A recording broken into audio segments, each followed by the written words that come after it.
What's up, Mr. Cleveland? How you doing, buddy? Thanks for coming.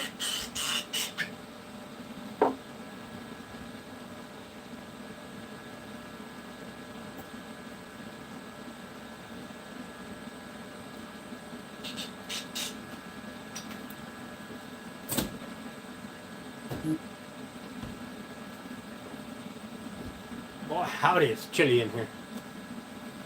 What are we up to? Hey, we're up to 16 degrees Celsius. Hot dog, we're getting there. What's up, John? Thanks for coming. Appreciate it. How you doing, bud? Henry? No, not bourbon today.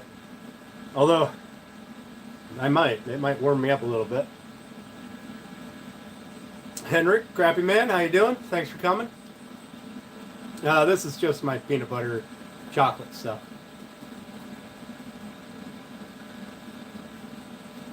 Oh, my. Boy, guys, it is brutally cold outside today. I don't know what the temp is around you guys, but when I came out here, the little thermostat thing for that diesel heater said 0 degrees Celsius, and that's as low as it goes. It won't go negative, which I'm not a Celsius person, so I don't know if that's even a thing. But my truck said that it was -8 this morning on the dashboard. So, hey, Janelle, how you doing? Thanks for coming. Appreciate it.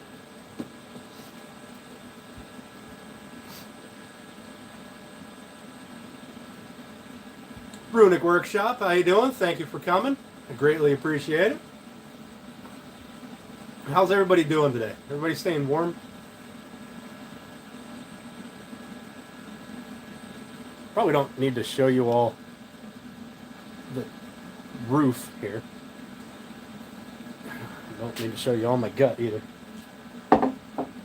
I can fix this. Maybe. There. What's this? Yep. Maybe. Maybe. I think we got it. We're good.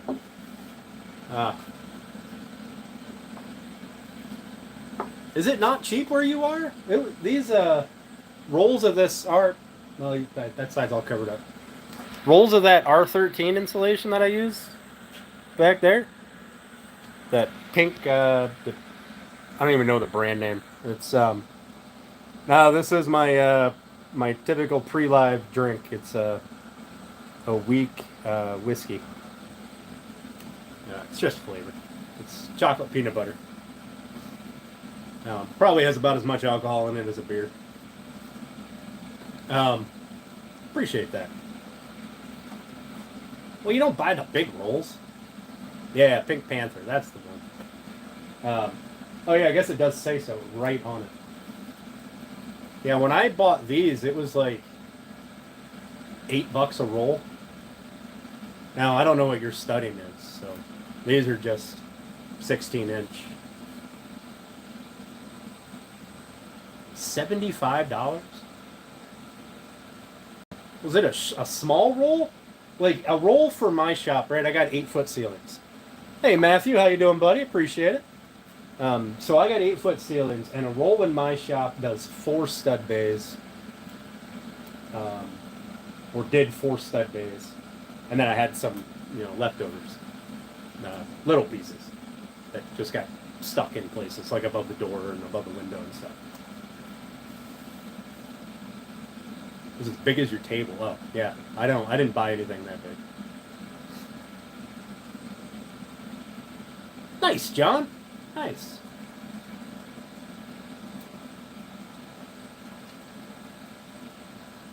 Well, it's 860. Yeah, 32 feet. That's probably about what my rolls were. I don't have any of the papers laying around anymore.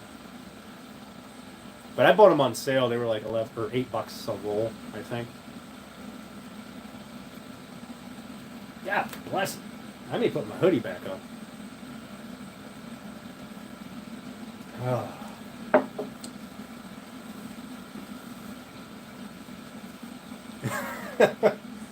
You could check into if fiberglass insulation is too expensive. You could check into those 4x8 sheets of styrofoam insulation and just go with that.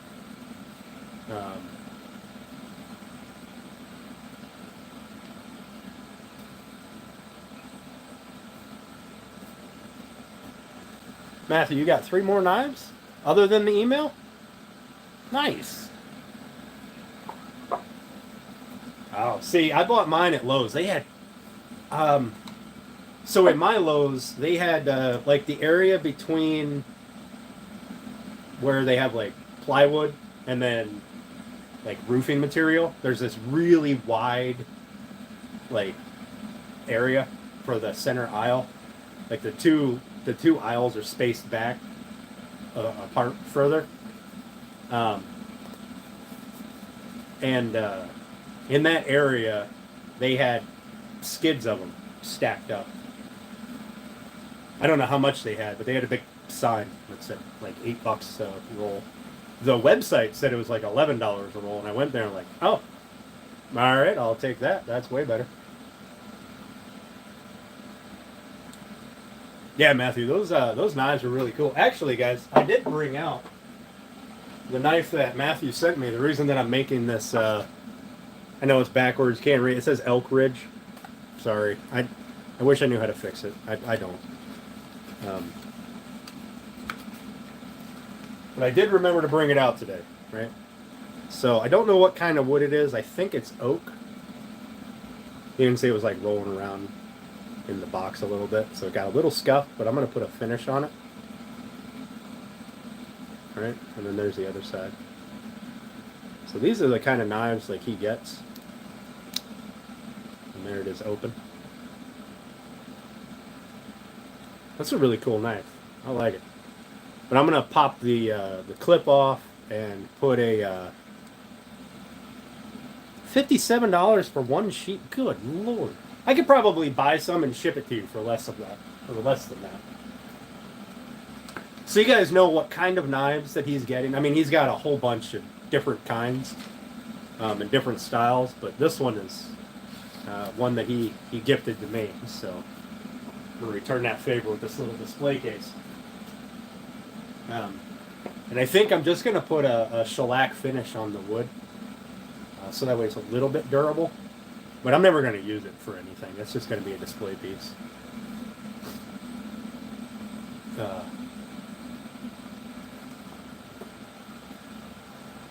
Give me just 1 second.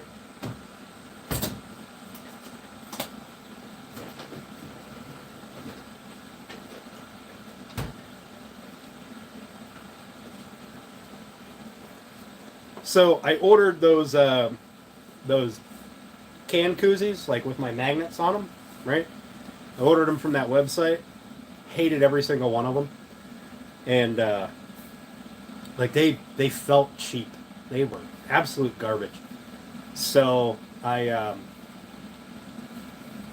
got the lady who does my shirts and hats and stuff, a local print shop. I got her to get me some, and so I'm waiting on her to run me up some prints. She got me a variety pack color, so.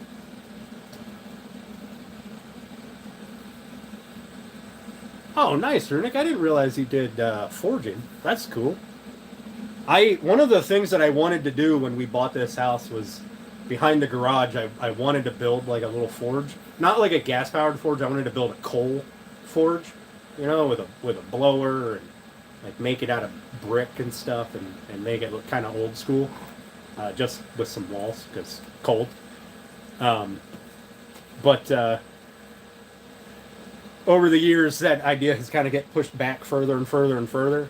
I'd really like to, because I don't know anything about forging, but we do. I do watch a lot of videos on YouTube about it. It's super cool.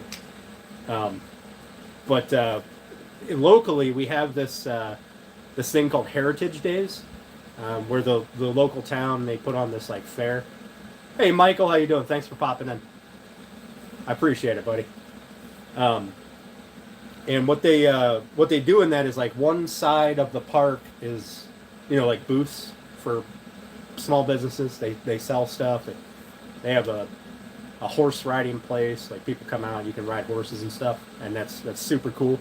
But the other side, they do like this little mini reenactment village, where they have like, I want to say it's kind of like Revolutionary War type stuff going on over there. They got like the cloth tents and guys in uniforms with, they do reenactments and a big cannon and all kinds of stuff. And in the back corner, they got this guy who has this portable forge that he sets up, and he does blacksmithing right there. In fact, he got so popular that the museum in town left him build a little shed forge in front of the museum, and he does like period pieces. I guess is the way to call it. He just forges old stuff or I guess recreations of old stuff, and he'll put on a display a couple times a week during the summer. But yeah, I'm definitely, Vernick, that's a good idea. I'm definitely going to have to get in contact with somebody, because I don't remember what got me interested in it. It was probably a movie. Maybe what was that movie? Kingdom of Heaven or something? Wasn't he a blacksmith's son, and then he went off to like the Crusades or whatever in Jerusalem or something? I think it was Kingdom of Heaven. Yeah, that's a really good movie. I enjoyed it. But a forge like that would be awesome, like a medieval forge, kind of deal. Yes, Michael, that is the best way to get started. Unfortunately, my project list is kind of high right now. Yeah, Orlando Bloom, that's it. That was the guy. He was the smith. Right, kind of the star of the whole show, really. Movie. Well, John, it appears that the Runic Workshop there in chat is a blacksmith. So maybe you guys can hook up, figure something out. I'm definitely not making anything for anybody anytime soon. It's going to take me a long time to learn anything.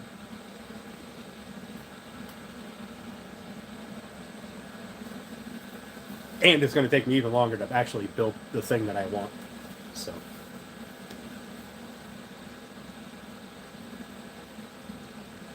Awesome. Runic, you're... Can somebody post Runic Workshop's YouTube page for me, please? Or at least they're like at or something, so that y'all can go subscribe to him, because I have checked out some of his videos, or their videos. I've been going through people's channels from the last stream and checking stuff out. So it's hard to keep everybody straight, but thanks, guys. I appreciate that. You guys are awesome. There's a whole bunch of super talented people that popped in when Bearded Viking came in, and I mean, I fully support anybody getting into the shop and doing anything. So, as everybody knows, so same on Insta and Facebook, at the Runic Workshop. Okay, perfect. I will definitely check you out on Facebook. It'll probably be with my Elegant Woodcraft thing or account or whatever, because I try to keep the two separate. But I want to have a bunch of creators on my Facebook subscriptions and my YouTube subscriptions, because well, what's the point in having a community if they're just you're just following everybody. You know what I mean? Yes, Janelle. Yes, there are channels that I didn't even get to because I got absorbed in watching videos from other channels. Um, like there was one guy. Oh man, I can't remember his name. He was building stuff. He commented on one of my videos and said that he had a YouTube channel. Um, I can't remember his name. He's an older guy with like a white beard or grayish beard. Um, man, I can't remember his name. He was making furniture out of like dimensional lumber, like framing lumber and stuff. Super cool guy. Really nice work. How to countersink the hinges? I did. I did figure out how to countersink the hinges. The problem I ran into is I need this to be the proper size before I make the lid. Um, I need that to be all squeezed down or my lid gets all goofy. And but I do have a piece of glass in the house and, staying warm. Ray and Sandy's Workshop. Yeah, that's a really good channel. I do have a piece of glass in the house for it. It's way bigger than what I needed, but it was just one that I could grab off the shelf. So, yeah, Michael, it was pretty great. That night, all the different channels coming in were awesome. They were definitely awesome. And I think that I managed to subscribe to every one of them. But if I missed you, I'm sorry. Just let me know.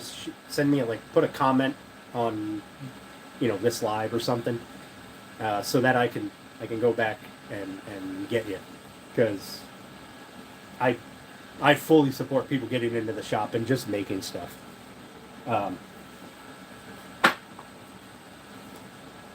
So what we're going to do today is we're going to get this box finalized, right? Or at least the backing of it. It has been brutally cold this week, so I have not done anything out here, really. Because that little heater up there, it's all it can do to keep up. In fact, I left it running for 3 days, and I about killed a 5-gallon bucket of diesel fuel. So, or red diesel, whatever, off-road diesel, whatever you call it, farm diesel, whatever. But so one of the things that I need to do is we need to get this finalized to dimension, get it squeezed down, so I can cut the backer, put the fabric on it, and then we're going to get the shelves put in. We're going to get them grooved. We have to get the box actually grooved to accept the backer. And then we're going to do a dado or tongue and groove. You'll have to forgive me. I'm really bad with attaching joinery names. We're going to put a tongue on this end and a slot on the other. I believe that's tongue and groove. Oh, for the love of Pete. Yeah, some woodworker I am. I can't even remember the name of the... Mortise and tenon?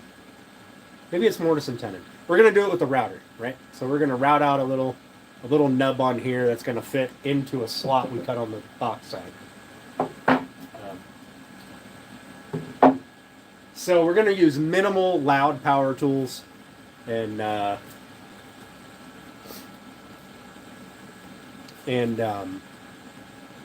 just try to have fun, and relax. The slot things on the corners. You mean like the things where you cut a slot here and put a different kind of wood on?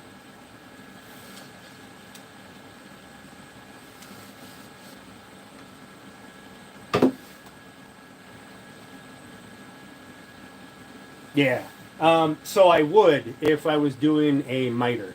On this, since it's that that half-blind dovetail, I probably won't do that. We'll see. They do add significant strength, and they make it appealing. So I can do that once everything is all finally together. Yeah, I may still do it. I may do it with some black walnut just to kind of bring the outside to the inside. But the frame is going to be a 45-degree miter. It's not going to be dovetailed because it's going to be thin. And that will most likely have some black walnut miter splines in it. What's up, Justin? How you doing? Thanks for coming. Double A, appreciate you, buddy. Thanks for popping in. Anybody that I missed, thank you for coming. I greatly appreciate it. So I have done a lot of thinking about this, and I know exactly where I went wrong in getting these joints and having these little gaps. I've done a lot of testing, and I know exactly where I went wrong. But we're not going to remake this. I'm not going to make you guys sit through another, 2 hours or whatever of that.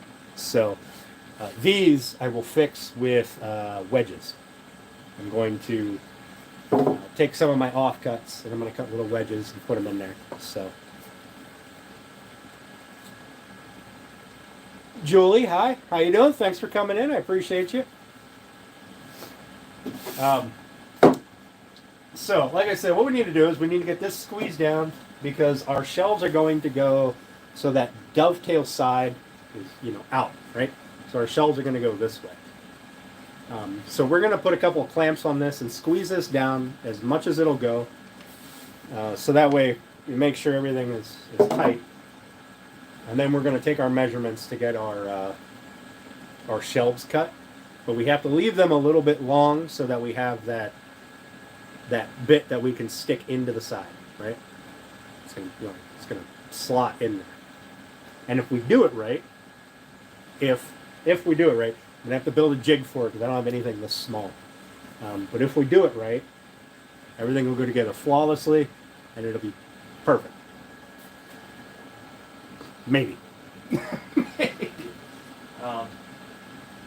So, I need a tape measure. I need a couple of clamps. That's a pretty big box, so I'll use a couple of these here clamps. Just need to get one of these rubber bits off. And I need a couple of scrap pieces to clamp against. And we will clamp against these. Move this off to the side somewhere. There we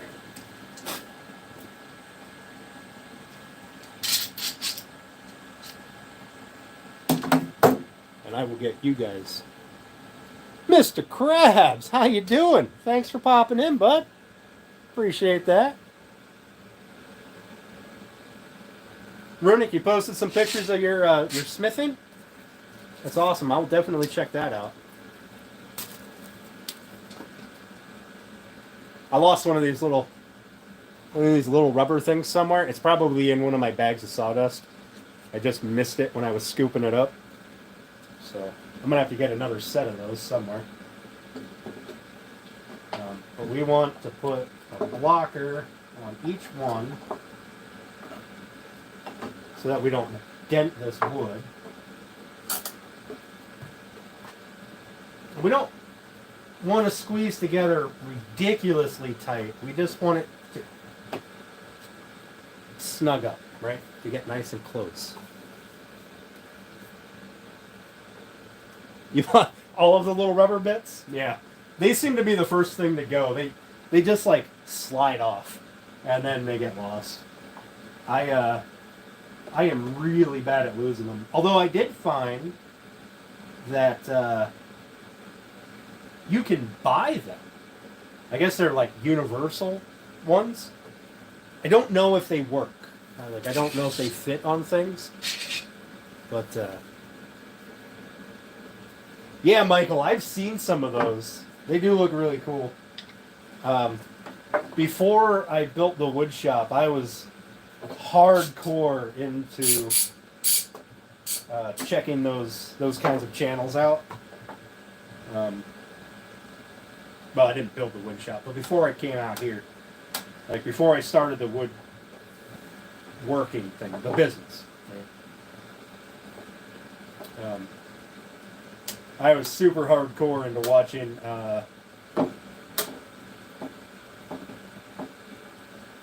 forging videos. Alright, so I want to move this one. So all we're trying to do is get these things squeezed together so that we have an approximate idea of what the final dimensions are going to be width-wise for the shelf. We will have to run the table saw to cut slots and stuff, and I apologize for that. I really wanted today to be kind of quiet.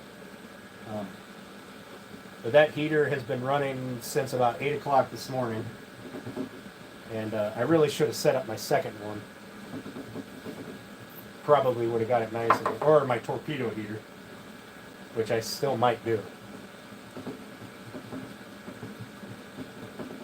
I might get my torpedo heater in here just to get things warmed up, so that thing only has to keep things warm.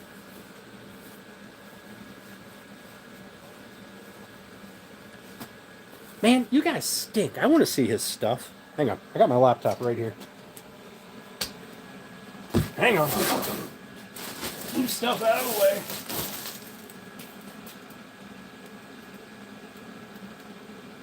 Runic, I hope you don't mind. I'm going to... Well, actually, I hope nobody minds. We're going to look at my big ugly mug for a minute. All right. You too.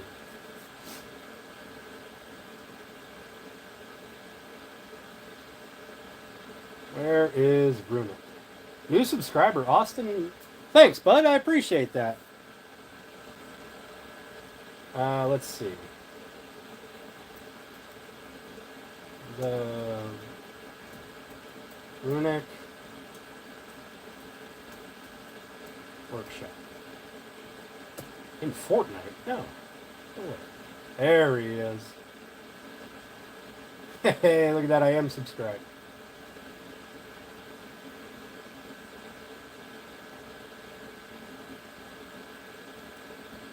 May or may not foreshadow some coming videos. That is awesome. Hang on. I can do better than this. Here's my bigly face for a minute. Turn that around. No, Runic, you're good. I love that people can share their stuff. Like, my channel is about, I want it to be about, can I click on that? Will it make it bigger?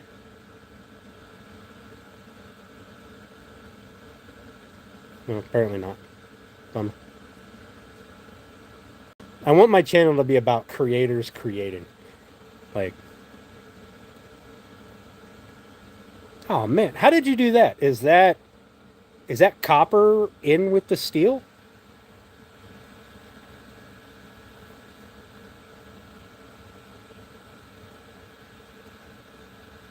Oh, that is super pretty. Man, I'm gonna have to give you a thumbs up on this stuff.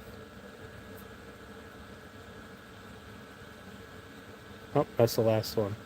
I wish I could... Wait, what does this button do? Nothing.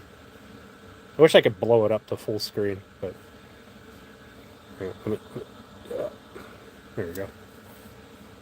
That's copper in there. And that doesn't cause any problems? Like, steel with copper? I don't know. I don't know anything about forging other than what I've seen on, like, TV and a bajillion and one YouTube videos, so... But I've never seen, that I can recall, I've never seen anybody mix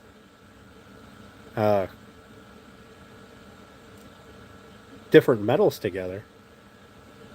And how do you get this this edge, that It reminds me of like a katana.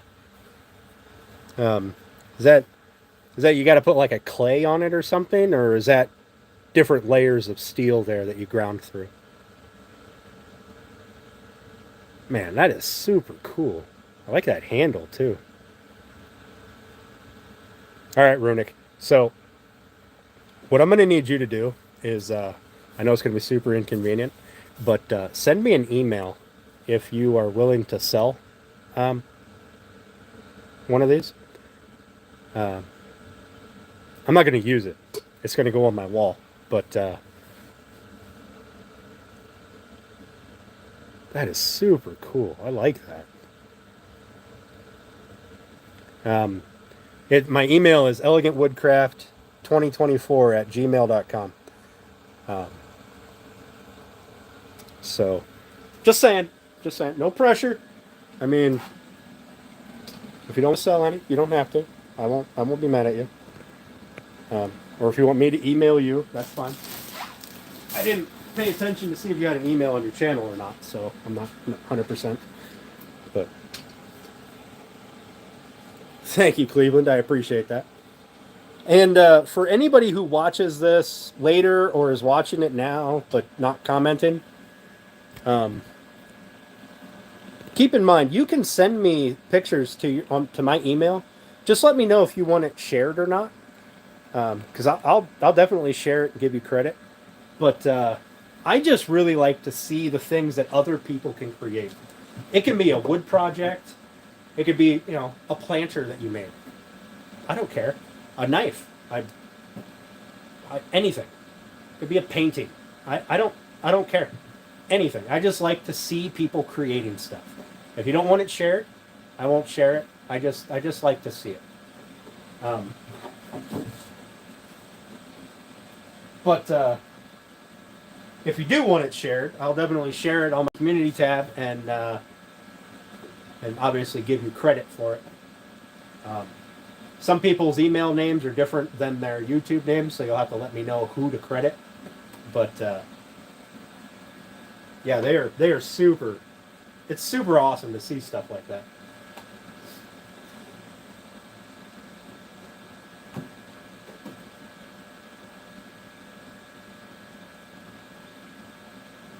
Right?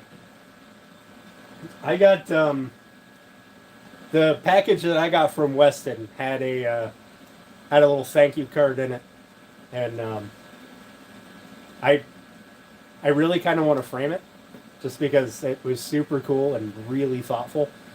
But I don't know that I really should share something like that. Wait, no, it wasn't Weston. It was Coffee. I'm sorry. I had all my people mixed up. Hi, Maya. How you doing? Thanks for coming in. I greatly appreciate it. Okay, so we are going to oversize these a little bit. So one of the things you want to remember, if you're using a tape measure, right, to do your measuring, that's fine. You can do that. But just keep in mind, that moves, right? I don't know if you can see that. That moves, and it usually moves the thickness of a saw blade, right? So that you can pull outside to outside, and you go, all right, perfect. Mine actually moves a 1/16 of an inch. So keep that in mind, that if you're going to push it against something to take a measurement, don't then pull it to take a measurement. You have to make sure that's pushed against, or you'll be, in this case, a 1/16 of an inch off. And the older the tape measure, oftentimes the more that will move. Like it gets kind of worn out or worn in, however you want to put it.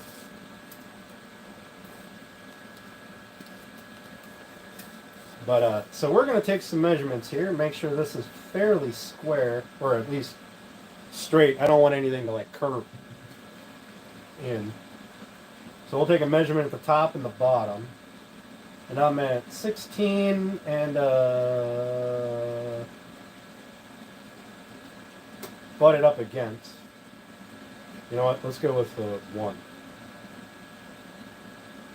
So I am at 16 3/4. just a hair heavy. Not quite a 16th, so maybe a 32nd.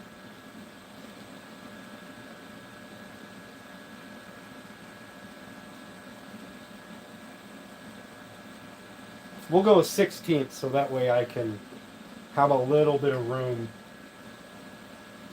to whittle it down if I need to. And the same down here on the bottom. I put my clamps in a terrible position.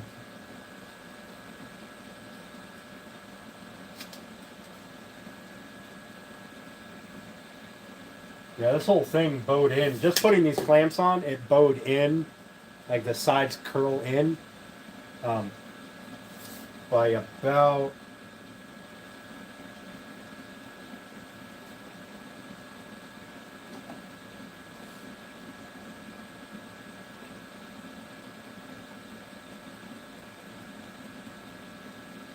a 1/16 of an inch.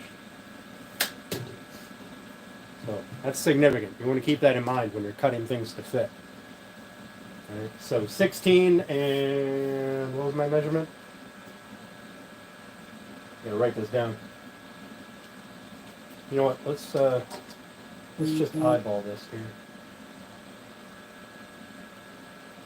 I'm going to go 16 and 7/8. If I need to whittle it down, I can.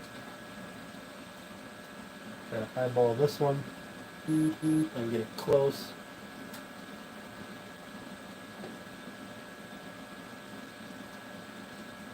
That one's going to be 16 and 7/8. Okay. I'm going to write this down or I'll forget. You all know me. I've got the memory of a gnat. 16 and 7/8.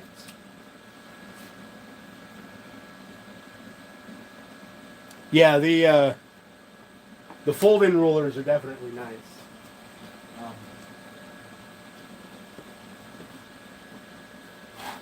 They are, or the ones that they kind of extend so that you can extend them out inside to inside and lock them, and then that's your measurement right there. I used to have a set of those. It didn't go very wide. I think it went up to 24 inches, but you just put it in and it had like two little thumb screws in the middle, and you pushed it out so that you were flat against the inside of your stuff and tightened it. Now remember, 16 and 7/8 plus. Yeah, I don't have any elegant Woodcraft pens out here. It's all pencils. I'm gonna have to fix that, or find somebody to make me some of these, whatever these are, like this style pencil, like the Pico style. This isn't a Pico though. This is some Amazon nonsense. But if I get somebody to make me this style and put my logo on it or my name on it, that'd be super cool. So remember, the 16 and 7/8 is flat to flat. We also need to come in to allow for the tongue and groove or mortise and tenon, whatever the proper name of it is, for the little nub to fit inside the shelf, right, or the wall. So we are going to set these up for, we're 1/2 inch thick. They're not going to hold a ton of weight, but they may have some shrinkage and expansion. So we're going to add about 3/8 of an inch. So we will go to 17 1/4.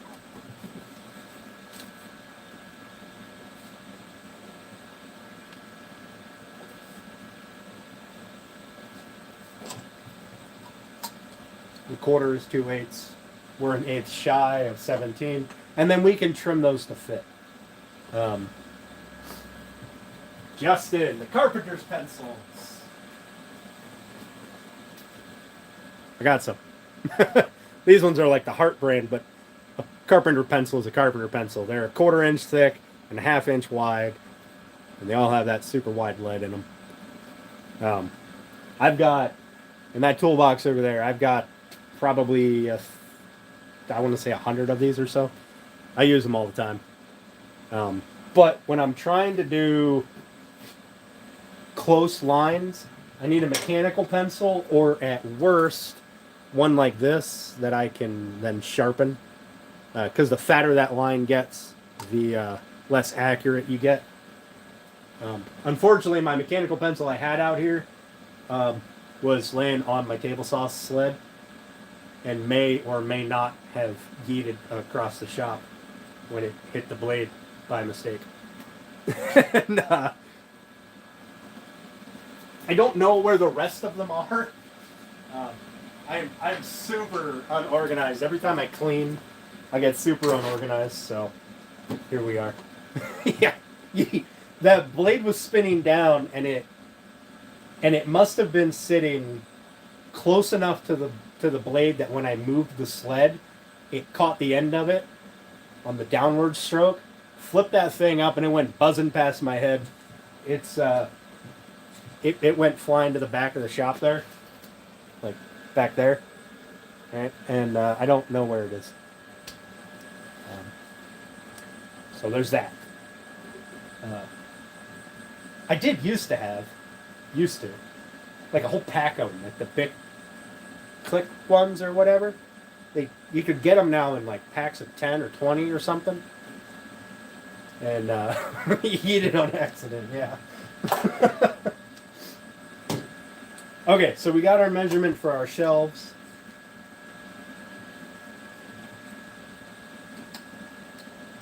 So we need 3/16 each side, and we may have to fine tune that as we put everything in and try to squeeze it together. If it won't squeeze together or have straight sides, we'll have to fine tune those a little bit, take a little bit more off. So we're going to have to build some small jigs, and I've never built any this small before, so it'll be an experience. I imagine, I'm not sure, that they will be very similar to the larger ones.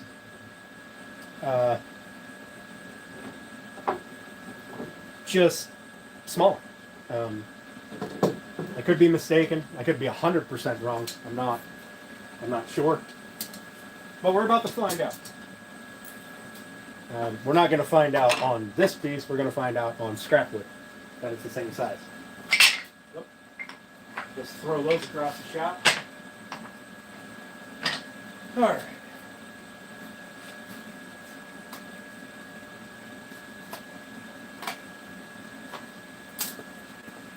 Scrap wood. You guys remember these? All right. So we're going to move this. I'm going to set it up here for you.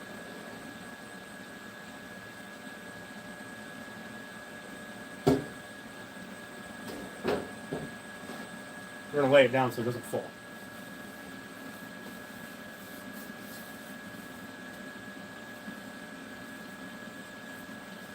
Oh, no problem, Julie. I appreciate you hanging out. Definitely got to take care of your own things first.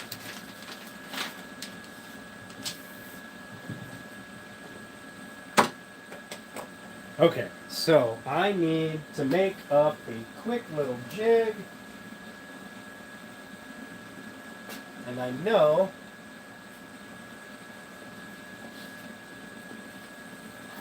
I could probably do it out of a piece of plywood, but we're not going to. Pardon me. We may, since this stuff has been run through the planer, and it's just pine, so it's cheap, we may just lop off a couple chunks of this and make our jig. I bet we could make our slot in there. Let me see if I have bushing guides for this.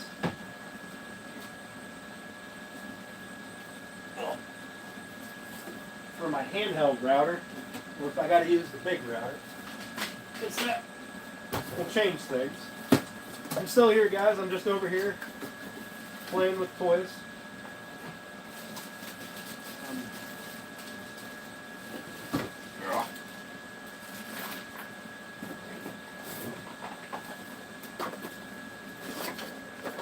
Those aren't what I wanted. Wrong box. This is what I wanted. You got some jigs? Yeah, I don't think they're the same jigs, but I bet they'd work for something. Okay, that's the centering cone. Do I not have patterning?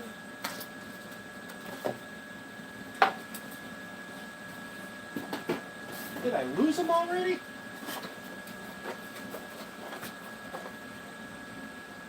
Oh man, might have lost them already. Well, this just got a little more difficult, but we'll figure it out. So what I was looking for is I had a set of brass things like this. Okay, so when you get the right size, you put it in and you run it in a jig, right?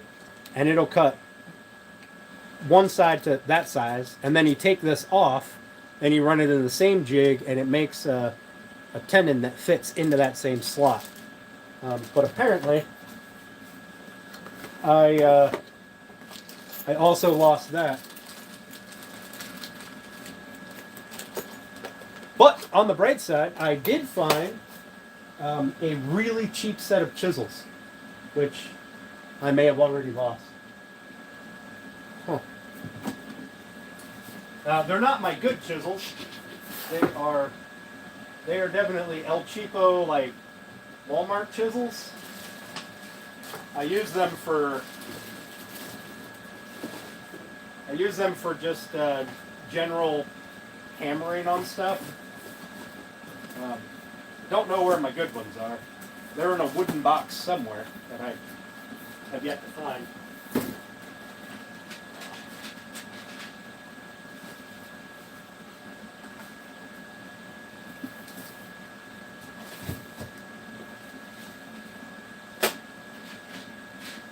But it is what it is. We'll find them eventually. They can't be that far away.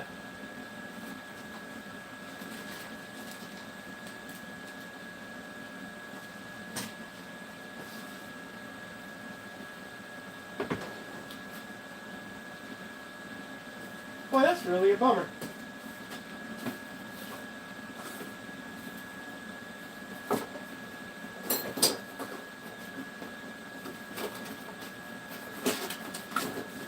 Oh well, it is what it is. I'll find them one day. Or I'll buy another set and then I will find them. Yeah, I swear I just had them.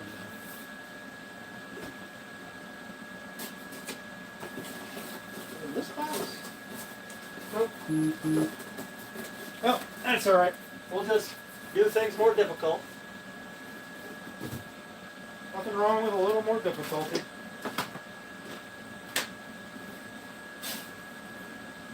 Okay, so somebody asked me before what router bits I use. This was like a skill set that I bought from, I don't know, Lowe's or something. Yes, yeah, I'll pull that back apart. Yeah, yeah, definitely. So this is just an El Cheapo set that you can buy at the hardware or at the big box store. There are definitely better bits, and I have some better bits, but for the purposes of this, I figured why not just use. For the purposes of this channel, why not start with things that are readily available at people's stores? And these are really not that bad. You do have to clean them, but they're ultimately not that bad. And with this kit, you get this awesome keyhole jig, or bit, which cuts a keyhole slot, like on the back of, you can use it for hanging stuff.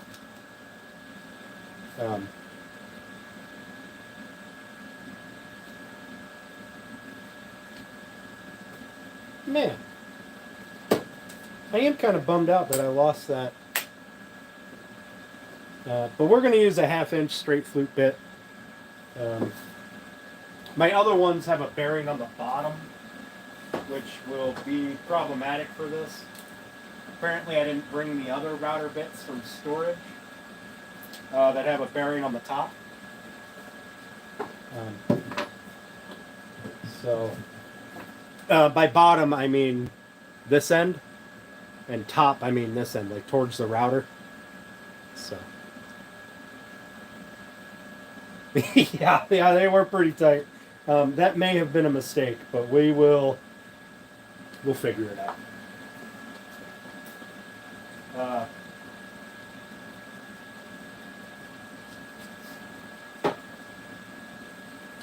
So we are going to make a jig so that we can make repeatable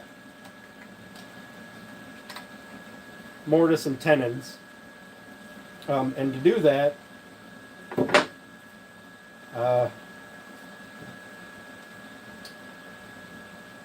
you really need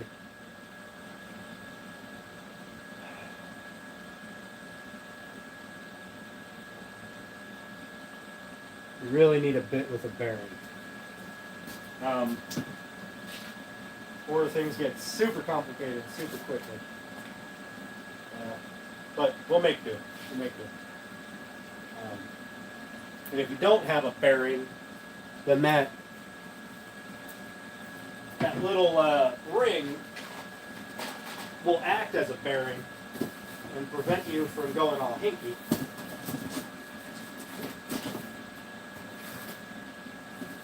You know, I probably got that thing out somewhere and put it somewhere where I wouldn't forget where it was.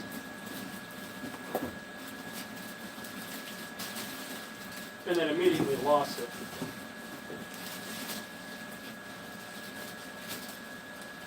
So, bear with me for just a second. We may have to use the big router. Yeah, that does not mount to this, does it? No. That won't mount to this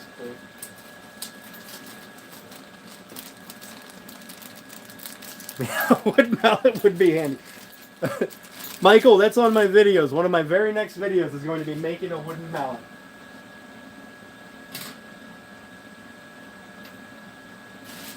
And then I am going to be making, there it is. That's what I wanted.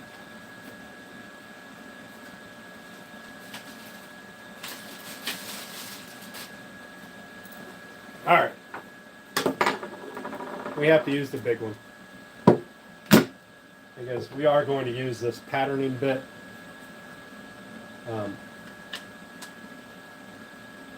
So I have to change base plates, and then I have to use a centering cone, etc., etc. So bear with me a minute.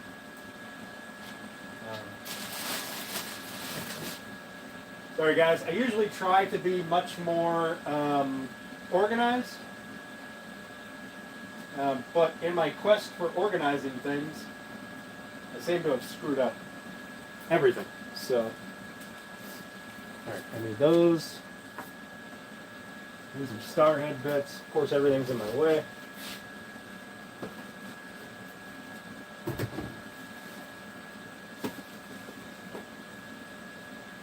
Get splinter underneath my fingernail. That was enjoyable.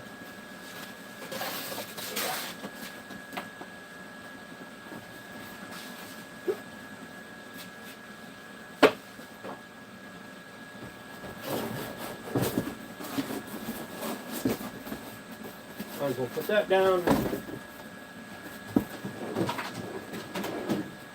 Where did I put my little? There it is.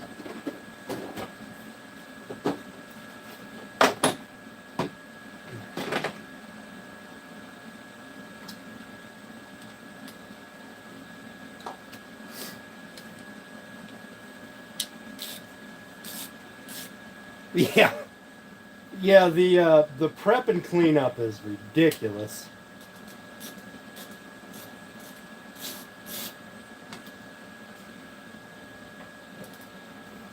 I really have been trying to do prep off camera before I start the live, but I seriously slacked lately.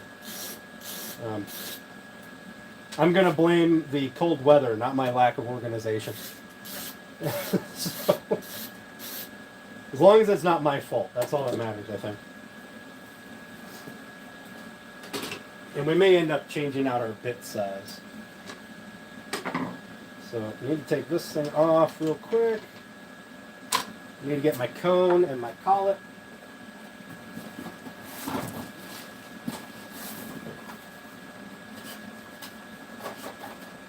Put it all in this box here.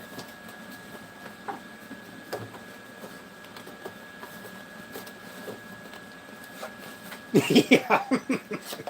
Usually, you guys should see me stress out when I'm trying to do this stuff. On like a schedule. Like I'll be in here yelling at myself. I'm sure the neighbors think I'm crazy. Just yelling at myself for my lack of organizational skills. Okay, so that's a 1/2 inch centering tool, cone. That is not the 1/2 inch. That's the one we need for when we put our bit in. There we go. That's the 1/2 inch.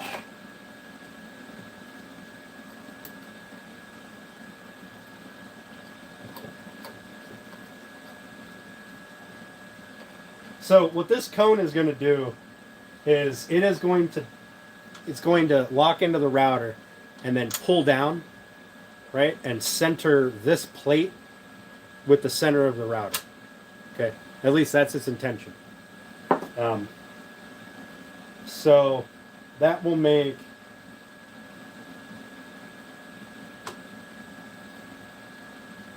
sure that no matter how the router is positioned, it is the same, right?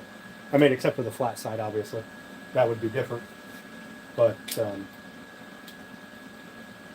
it would make sure that while we're routing this pattern out, it doesn't matter if we turn the router or not. It's not going to change the depth or where the cutting bit sits. Yeah, that's exactly right. I know exactly where everything is, unless I need to use it, and then I don't know where anything is. Like that little 3-pack of chisels I just brought out. Hey. I swear I brought them out. Oh, I found them. They're just cheap Walmart ones. Look, I use them for beater chisels, but I can't find my other ones, so I'll have to sharpen these and use them when I need to. They're just hyper toughs. They're not the greatest chisels in the world. They are, in fact, pretty awful. But if you're gonna beat on something and you don't care about the blade, get something cheap like this. I use those for things like if I'm changing the locks on my door, and I gotta mortise out that little inset piece. For the door latch thing, I'll use things like that because I'm not going to use a proper woodworking chisel for that. So those need some really good sharpening before they get used for anything. All right. So we will put these in, and of course these are a different bit. These are Phillips, which are in here somewhere, I swear. All right, PH2. PH2.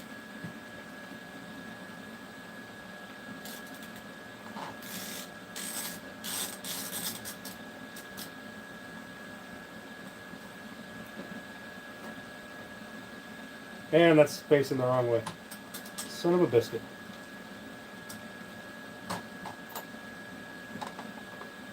I suppose I could put this. Is that recessed? Yeah, that's recessed. Okay. So it does go on that side.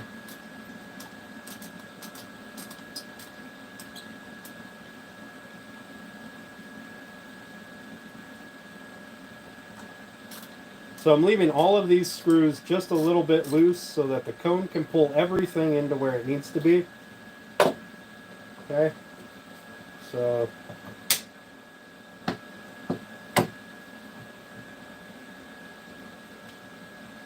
turn off that depth stop. Put that there. Put that on the edge of the table.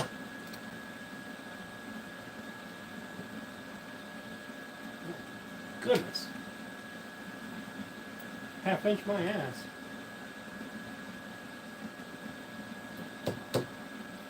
Half inch without the paint on it, maybe.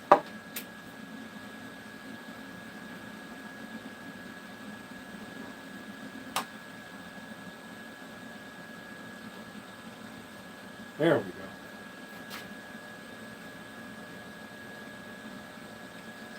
Alright. Is this the 17 or is this the other one? That's the other one.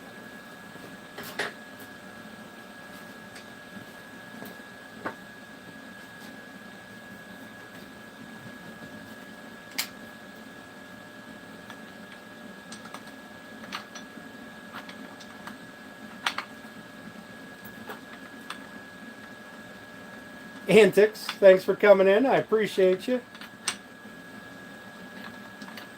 We are just doing some setup here because I am incapable of setting things up ahead of time. So we want to release that, but don't just let it fly up. You don't want to damage anything. We just want it to be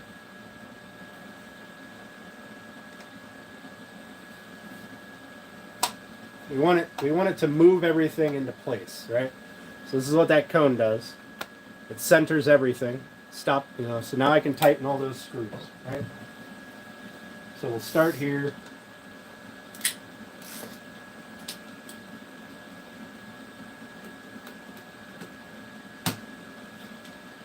Then we'll put that away. Maybe. And we'll tighten all of these. You don't want to you want to tighten them enough that they don't move or that the plate doesn't move. But this is just plastic. You don't want to break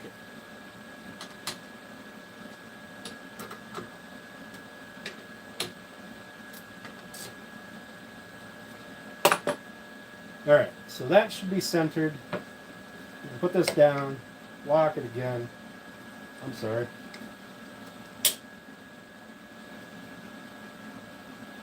I'm going to leave it up a little bit so I can get to the latch.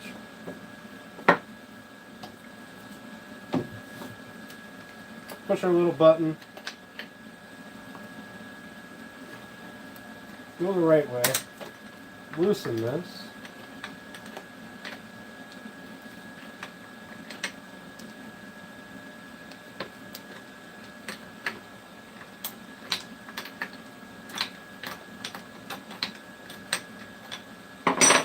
So, in my series of videos that I have coming out, now we can loosen that all the way. Now that thing will sit up on its own. We can take this 1/2 inch, call it off. Hyper Tough's the best brand. Yeah. There's nothing wrong with Hyper Tough on some stuff, but it is definitely my go-to beater tool. Or brand. If I think there might be a nail in something, I'm breaking out those junky chisels, not my good ones.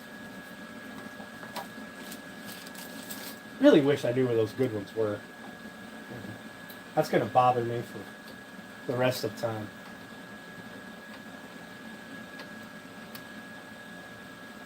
All right. So this is centered. Now the idea with this patterning bit is that if we have a bit that is big enough,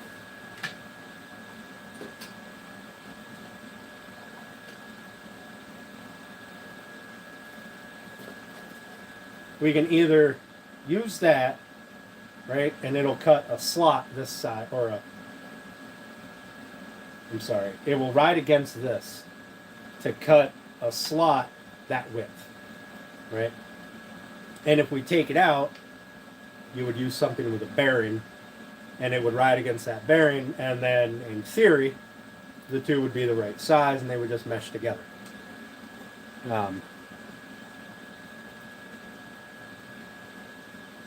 They do. You know, I have heard. I don't know anything about hyper tough table saws. All right, and for $139, you probably won't be happy with it. That's just my viewpoint on it. But Harbor Freight, I keep seeing good things about their, not their cheap line. What's the next one up? Not like the Chicago Electric or whatever. Like the Hercules, I think. Harbor Freight's $59. Yeah, that must be the Chicago Electric one. Don't buy that one. You definitely won't like it. I mean, unless you just need it to make down and dirty quick cuts, I guess.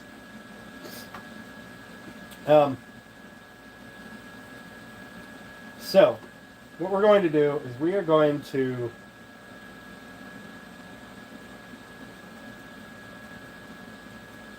fire up the table saw. We're going to make two quick jigs, one for the mortise and one for the tenon. And we're going to use this patterning bit here for a router. Or the damn metal thing on the top there. What do I do with that bit? It's around here somewhere. Oh, it's in the other router. We're going to fine tune our jig with the scrap wood here.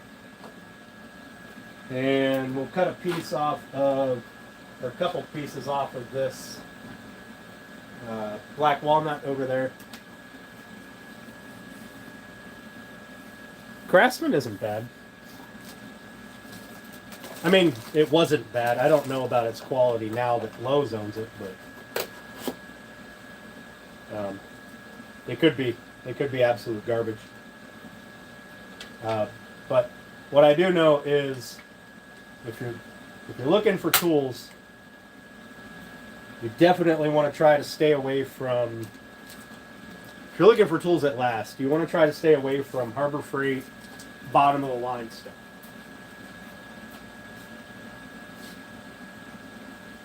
Now, you could do this with just this, right? You could build a jig that rides on this plastic, but we're going to be working with such small stuff that would then be a very large jig. Although this is a lot easier to handle than this thing. So,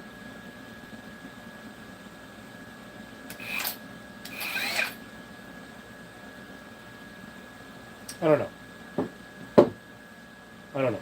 We'll see. We'll see which one it ends up working with better. What is this size? There's a finger anyway. This thing is 4 1/16 wide. From side to side. Let's get rid of this.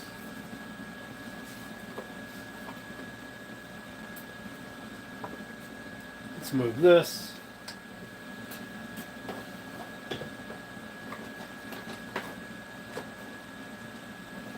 Mrs. T, if Turner loses a finger, it's definitely not my fault.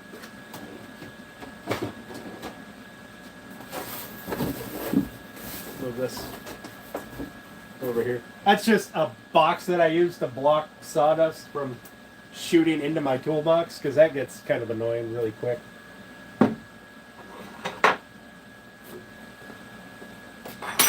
That. Might as well move this. We're going to break out the miter saw real fast, just to make a couple of quick cuts.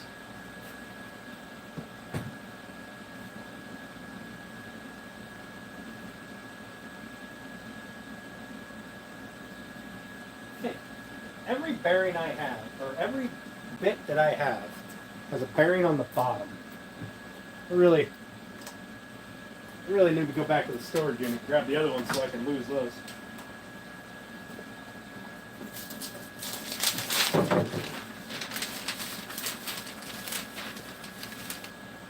Okay, so we'll break out the miter saw real fast. Make a couple of quick cuts. It don't have to be anything fancy. We're just chopping this down to size so we can use it for a jig.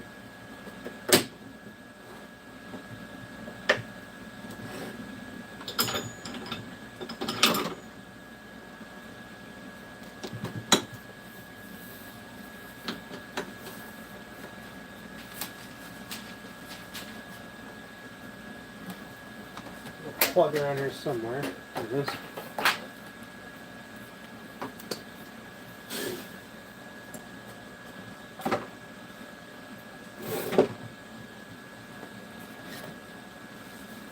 And then we're going to run this across the table saw so we make sure we have a nice straight edge for the inside edge. That's probably hard enough. Mainly because I hit the wall over there. So we'll chop that down to about the same size, because why not?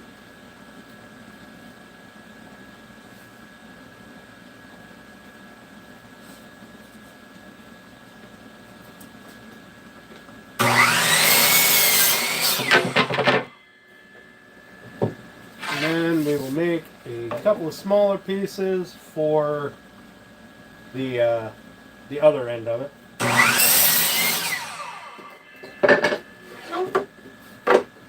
For the shelf side.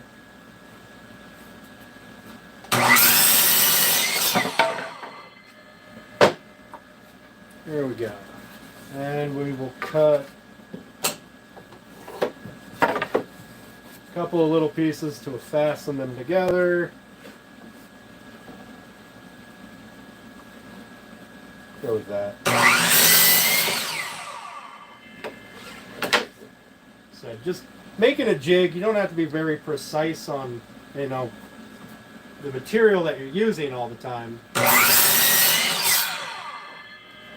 But you do have to be precise when you put it together.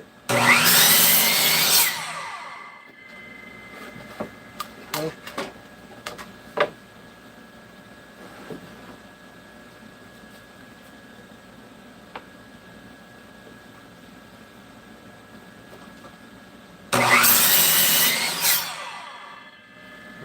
Got a couple of cross pieces that we can fasten it to. I'll probably just break out the nail gun, shoot some nails in it.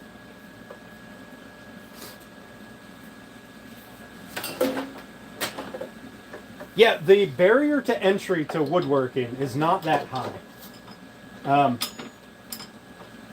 You don't need a $8,000, you know, saw stop table saw to cut wood. You don't. I mean, yeah. Anybody who says you do is just an outright liar or incapable of personal safety.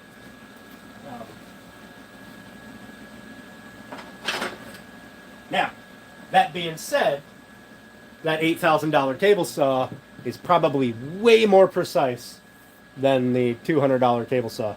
So, or it has more features and abilities, like saw stop. You know, it'll nick your finger, but you won't lose a finger. You just have to buy a new cartridge, you know, because it breaks the blade. Things like that. But in the grand scheme of things, this table saw here was like, I don't know, $500-600, and I bought it because I like the options on it. I like the rack and pinion fencing. I like that it came with the stand. Even though I ultimately won't use the stand eventually, I'm going to build a table that rolls around that has this on one end of it, and then the rest of the table will be outfeed and assembly.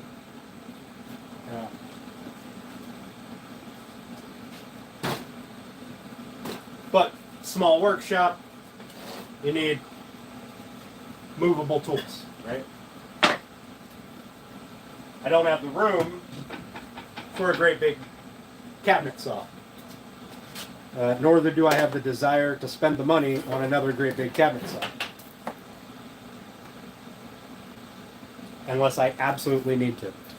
If I'm doing a job that I can't do with smaller stuff, then I'll do what I need to. But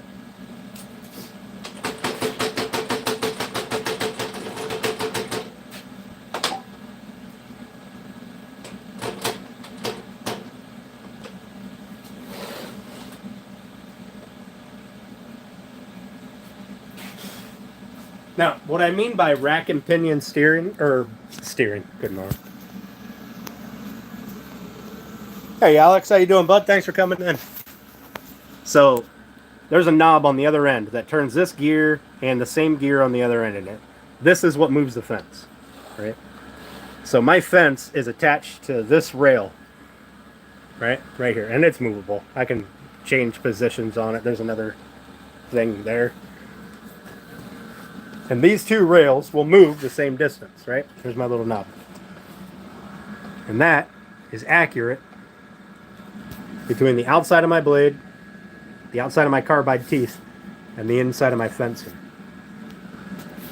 That is way better to me than the Cobalt one that I used to have in here.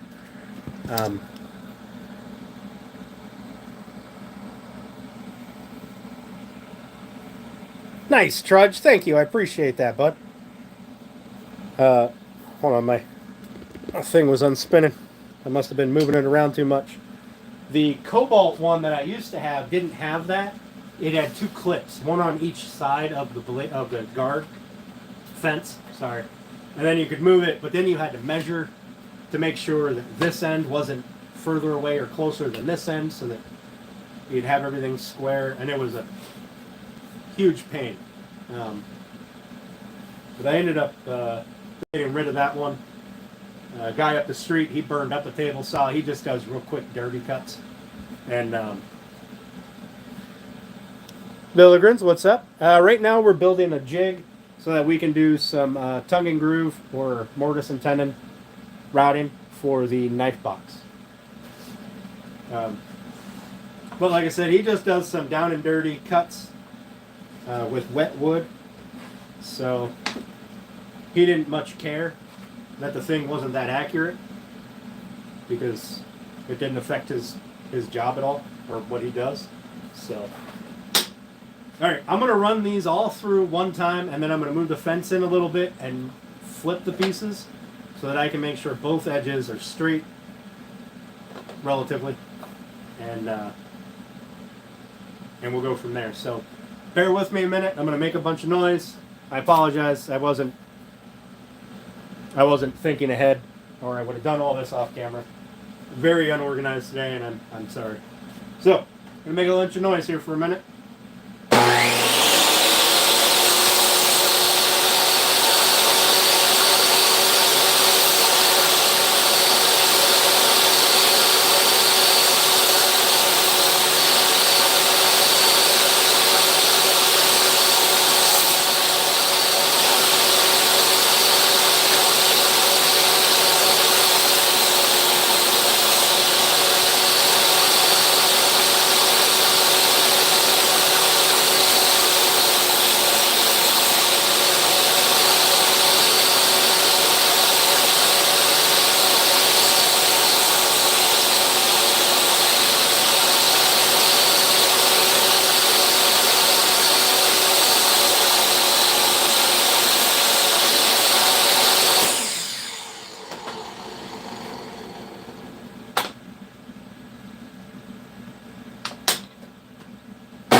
Let's see if I can make a jig without screwing up too bad on live stream.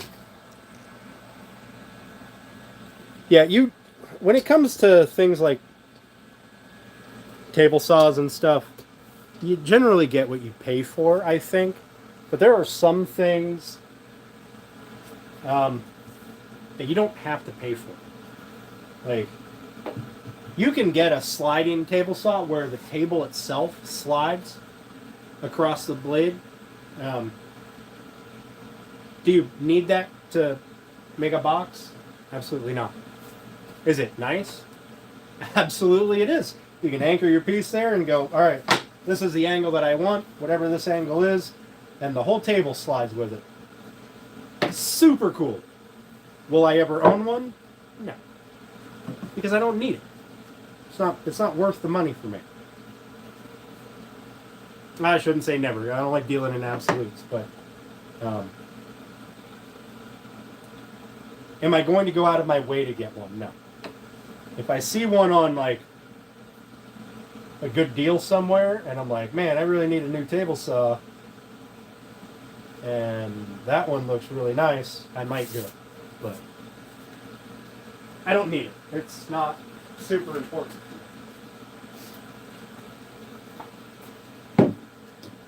So what I'm thinking about doing is I cut those the wrong length.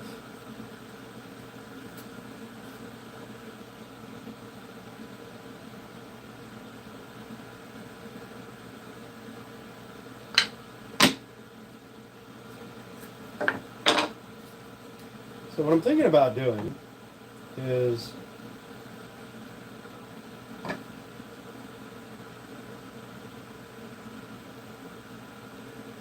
so I need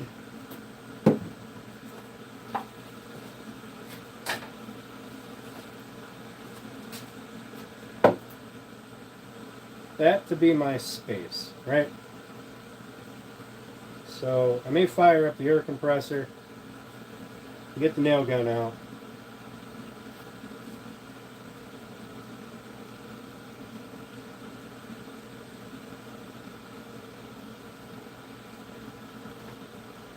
And well, that would have to be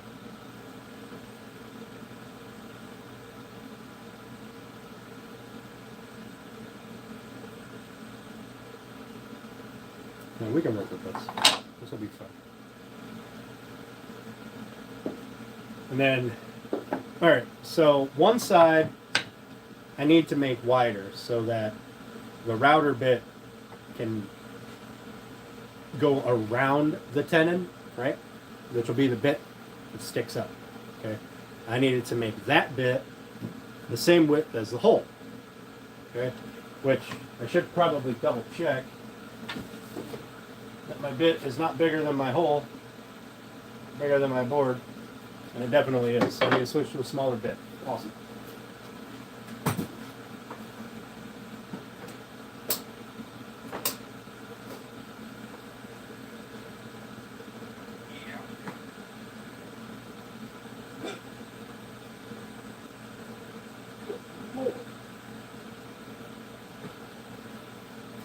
Since this is not going to be subject to a lot of weight,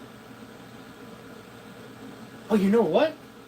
We don't even have to do all that. We don't have to, we only need one jig. These we can cut on the table saw. All right, let's not waste time with that. We need to make a jig for our router that we can go around a 1/4 inch tenon. That's all we need to do.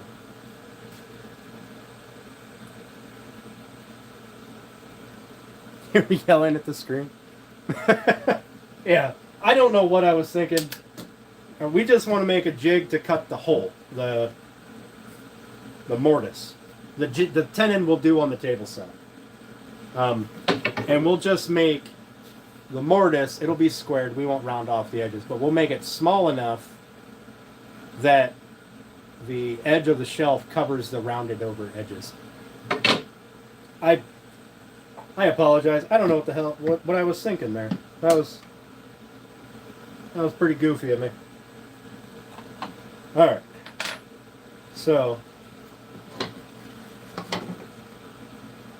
we are going to make a jig that allows us to go around.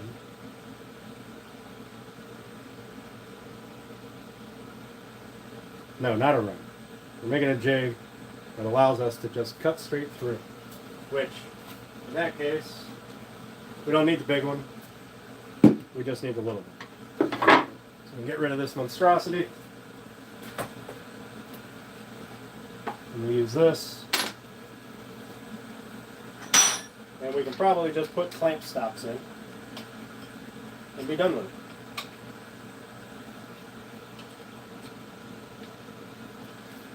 Because we're going to cut a single half-inch slot. Okay. So what we'll do is we'll take our boards, put them down, we'll mark out where our slots are going to go, and we'll just clamp the boards side to side so that we can fit this in between them, right? So that it makes a nice straight line. Clamp those down, and we will put up some stops. Let's just do it simply. We'll do it this way.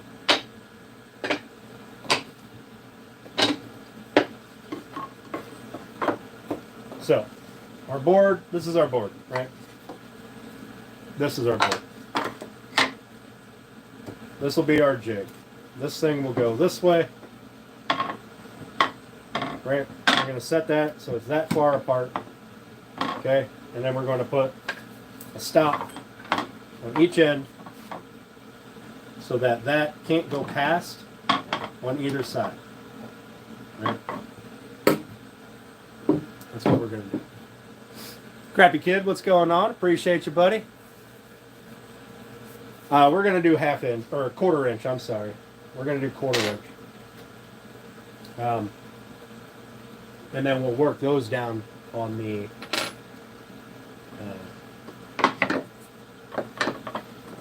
no, we probably don't need that. Hang on.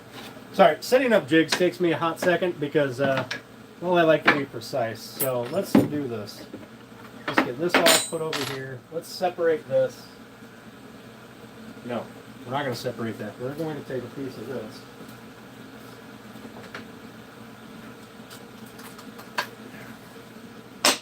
There's our jig, okay? We're going to put a mortise, or our piece, right? We need a 1/4 inch slot right there, okay? Right like that, okay? That's not straight, that's just roughly drawn. Ignore that. So what we're going to do is we are going to put, this piece isn't long enough, but it is what it is. We're going to put our jig so it sits like this. We're going to put 2 cross pieces so that it can only go that far.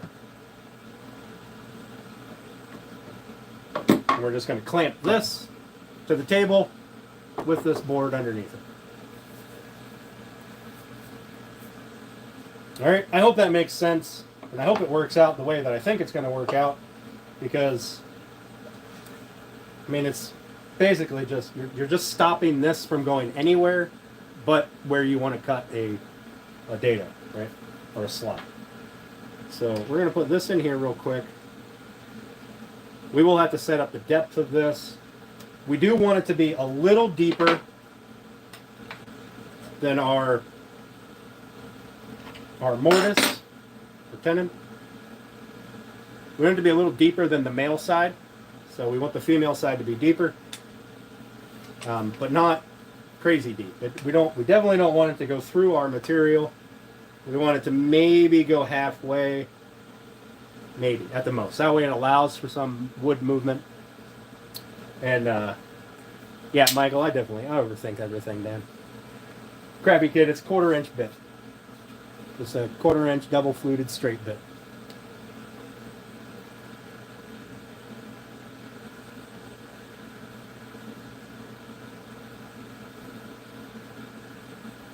You know what? I don't have the bushings. I don't know where my bushings are. The only one I have is one, and it's way too big. It's like an inch bushing.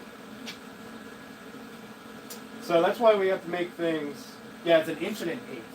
That's way too big. I don't have a bit that big. Which is why I have to get complicated. So, it is what it is. I have a pack of bushings. It's in a blue plastic blow case.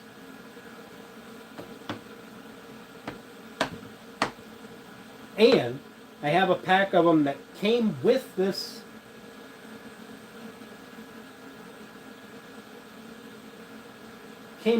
the big router that were threaded. So you just you put your one on one side and you thread the other side on. I know I had a pack of them because I've used them.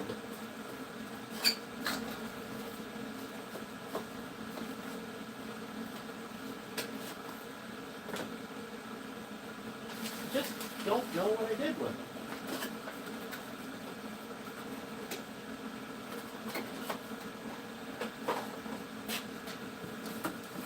Really wish I knew what I did with them.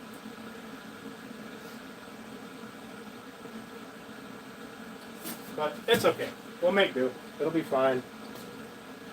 Alright. So we're only going to make this about 1 inch long. So that's the only travel distance we need. Less than 1 inch. Now 1 inch long will be fine. Because these pieces are 1 3/4 inches. So that'll give us 3/4 of an inch of extra room. And we'll take care of that on the table saw with the cutting the tenon. Alright, so we need this.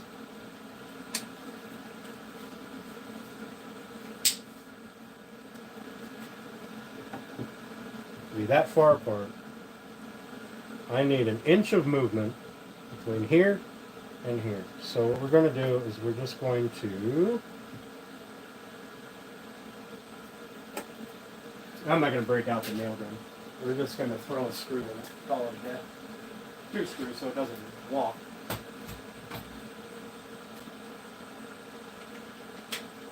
And I can take it apart then and do it proper later.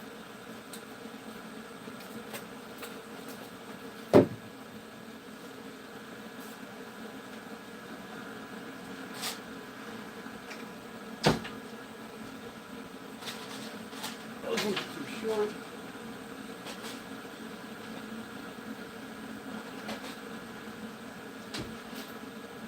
There we go. Throw some 1 inch ones in here. Ugh. As long as I don't go crazy, those will fit.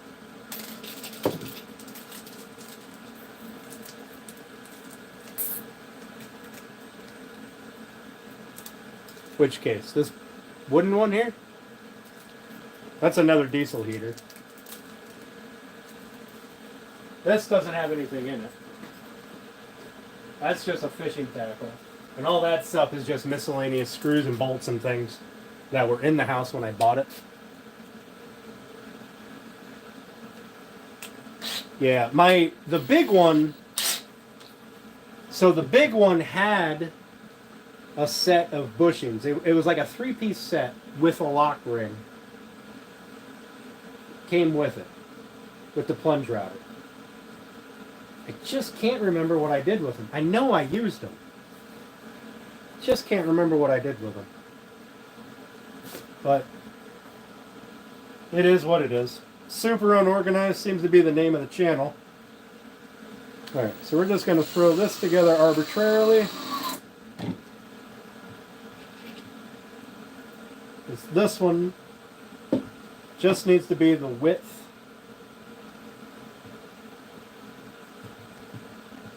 of our base plate here. We're going to put 2 screws in each side so it doesn't walk. I also don't want to screw it to my table.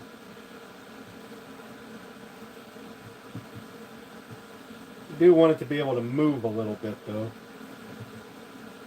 Like, I want the router to be able to slide. But that'll be good.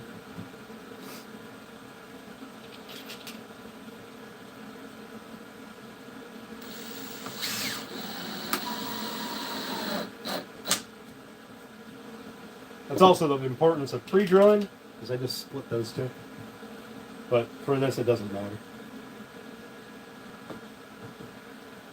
Make sure we didn't walk.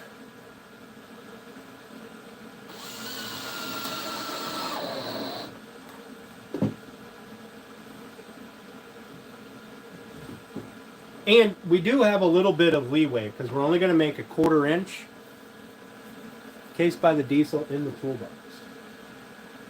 Oh, you mean that DeWalt bag over there, or in here, in the actual toolbox? There's,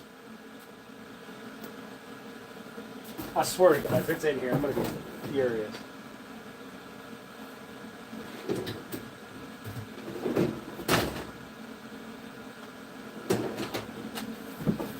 It's not in there. I'm not going to open that because it's definitely not up there. No, it's not in there. Okay, so we're just going to make a down and dirty one. I think tomorrow, or tonight, I am going to put some extra effort into organizing things. So we need this to be able to move 1 inch.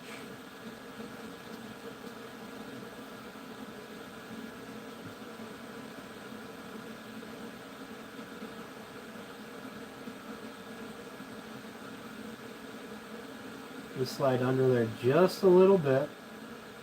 Just slide under there just a little bit. So we want this to come up off of that.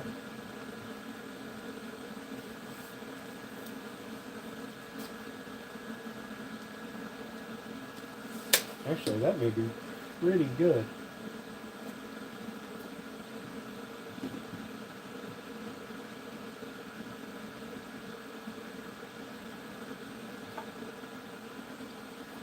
Hey, I has an idea. Where's my little scrap piece? Here we go. So we're going to throw a couple of screws in here.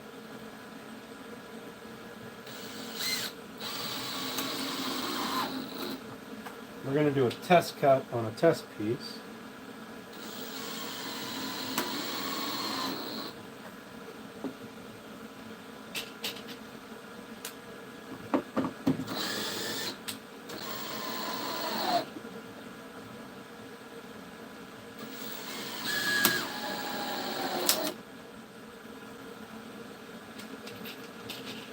Might as well throw another one in here.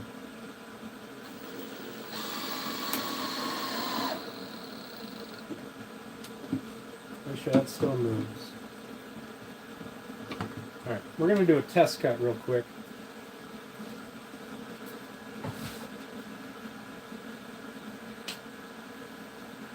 Yeah.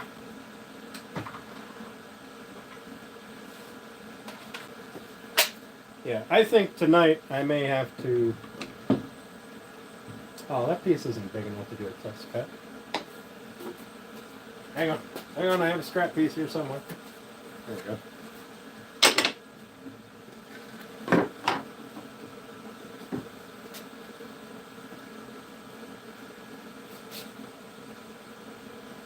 Alright, this one we're just going to hold.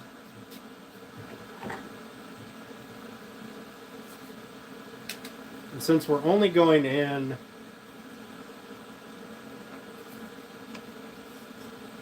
about halfway, we can probably get away with this. We're going to find out. So we're going to start here, turn this on, lower it in.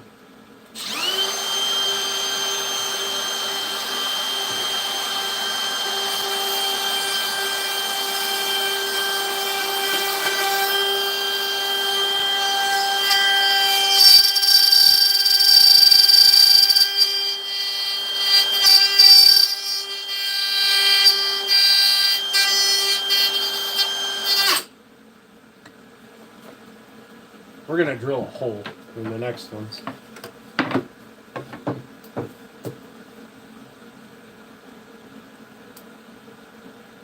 An inch and an eighth. Do we have an inch and an eighth? We do. We've got well over that. We'll be fine. Alright, so that's what we're going to do. That's going to be the basis of our jig. I'm going to put 2 more pieces so that I can square it to this. Right? So I'm going to put 2 pieces on the bottom so that the pieces go into the same spot every time.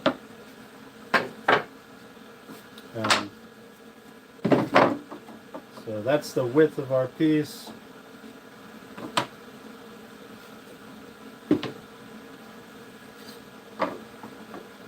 Oh. I need 2 longer pieces. Hang on.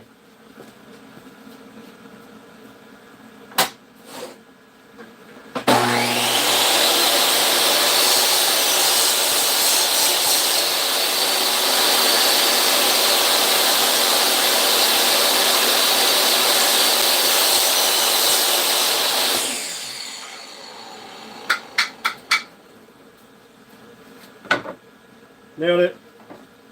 Alright.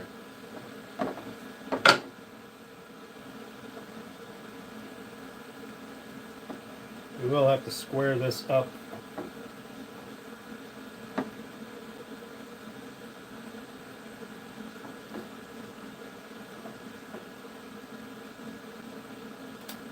Yeah.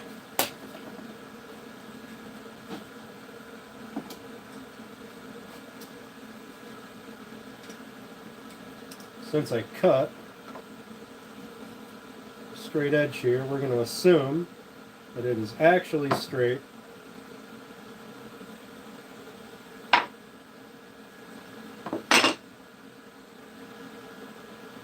We want about an even amount on each side. I'm just going to eyeball this because as long as we're putting them in the same spot, we'll be fine.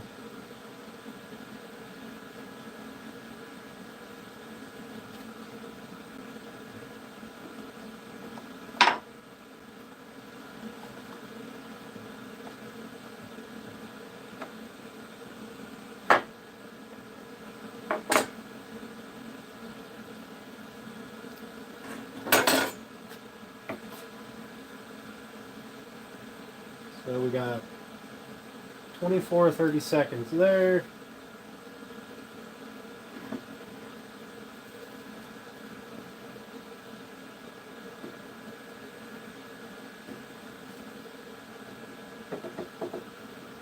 Yeah. 24, 30 seconds there. Alright, so that is where everything needs to be. Not a half bad eyeball.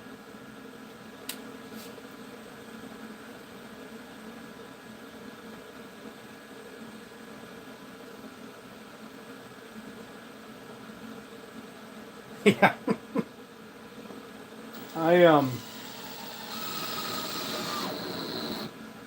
am usually way more organized. I mean, some of my jigs are just down and dirty like this, where they only need to serve a purpose once, and if they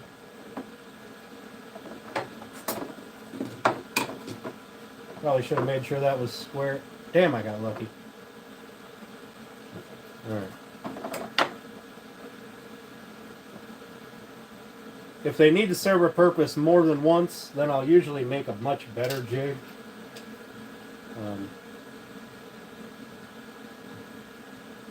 This one is going to get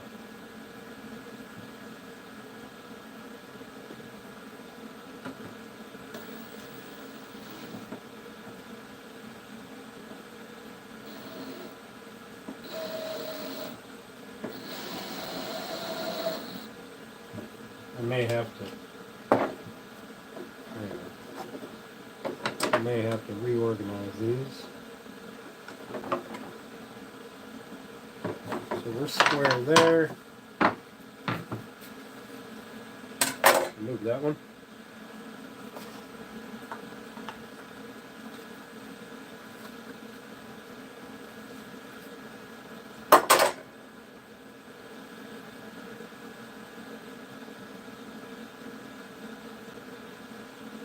So the side stops, the top and bottom stops, they don't ultimately matter because they're just stopping the router. doesn't really matter if those are square to the sides or not. What matters is where the board sits in relation to the long sides, because that's what the reference is. The squareness of the top and bottom bits are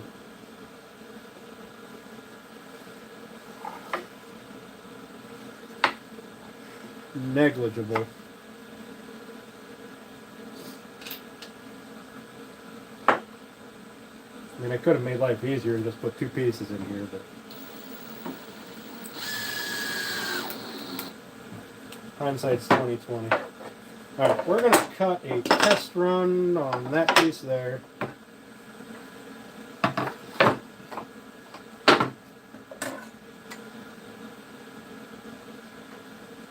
I'm going to draw a square line on that so that I have something to reference.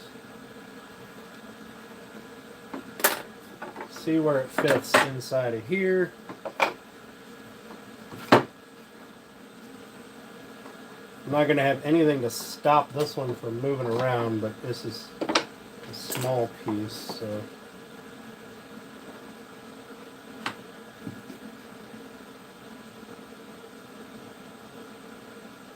And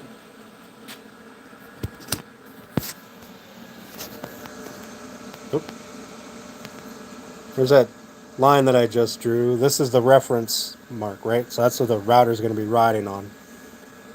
And if that's a square line, I think our shelf will be pretty damn close. There we go. It'll be pretty damn close to straight. All right, let's make a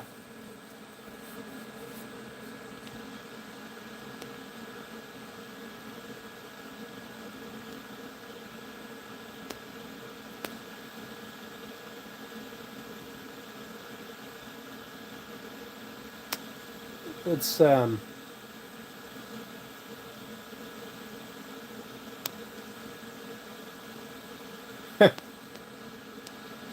thanks. That's but yes, I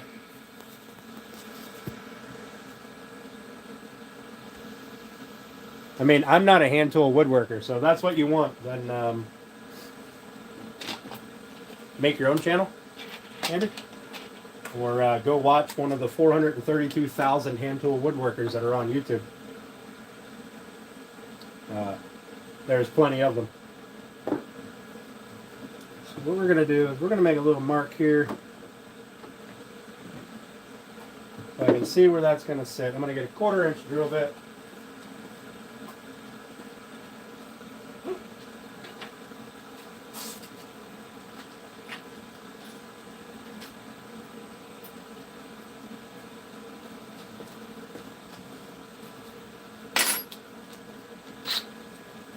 I got you.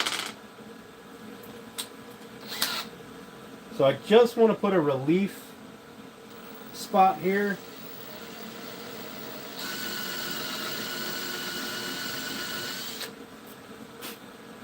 You have to be careful, I'm not going all the way through. I just need a spot for this router bit to sit in.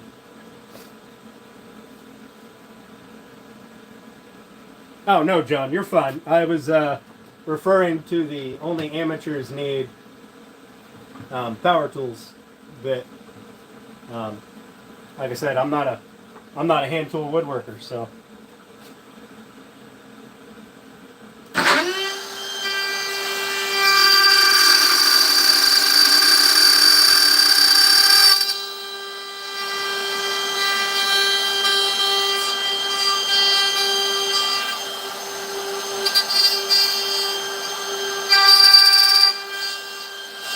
My face is moving. Son of a biscuit. Hang on.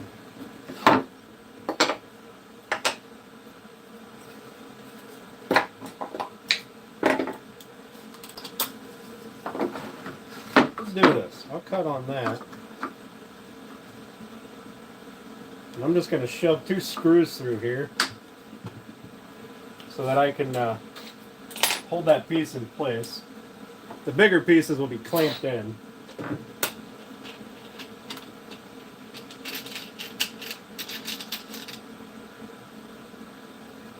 But because I don't have this one clamped, it just slides back and forth while I'm trying to make my cut.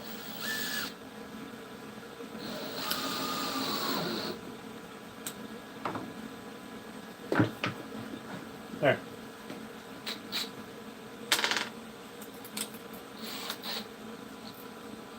Alright. Make a mark where that's going to sit.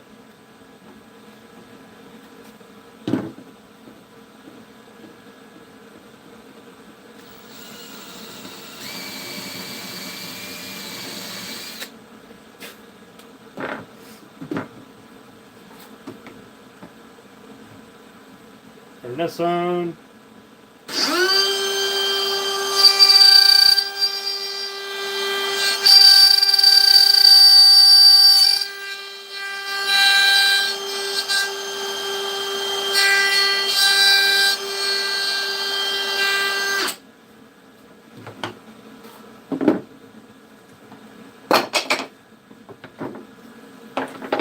Draw a square line on here.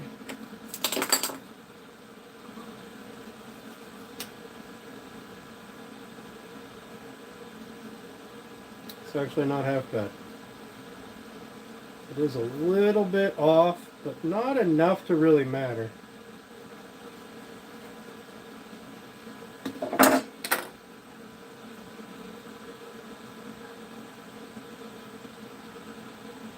Now, it is just a little high over here, but I don't know.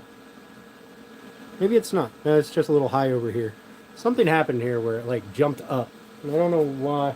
I think I ran off the... I squeezed in here farther. I shouldn't have.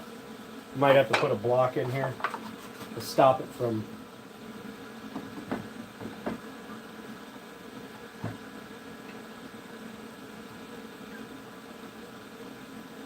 Why don't I do that? That'll block that from going any further.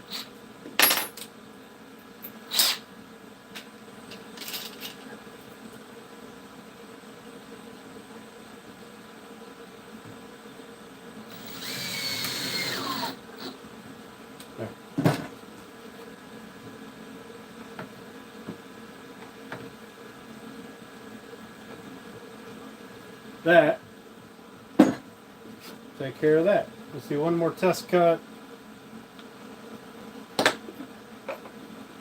Kind of need a piece that's about the same size. This one's going to move a little bit, but we're going to put it in here.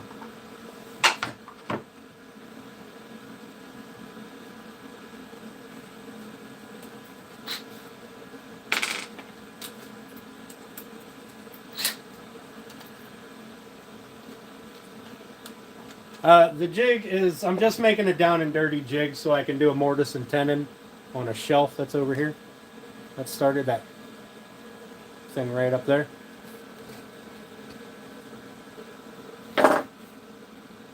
This is definitely not going to be a professional quality jig. This is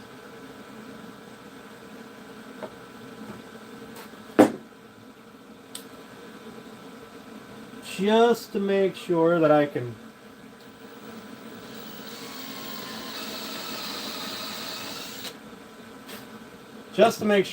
actually get consistent cuts. This one's going to move a little bit, but it'll be all right.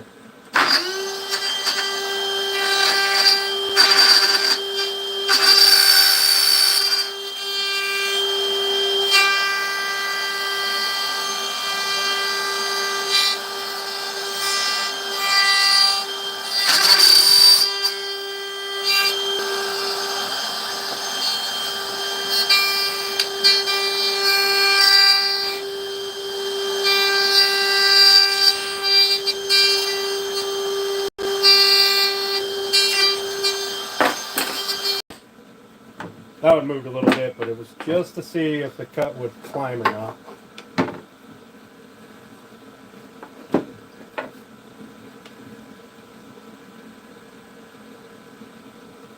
And it doesn't. So that was my issue, was this was sliding underneath and allowing it to kind of move off. So let me take these 2 screws out. We're going to do some measurements on that. We're going to do some marking on that so we can start cutting our slots. Put these screws back in there, put that bit back in there. We do need this. I should put a collar on here so I stop it from going too deep, but we're just going to eyeball the plunge and go from there.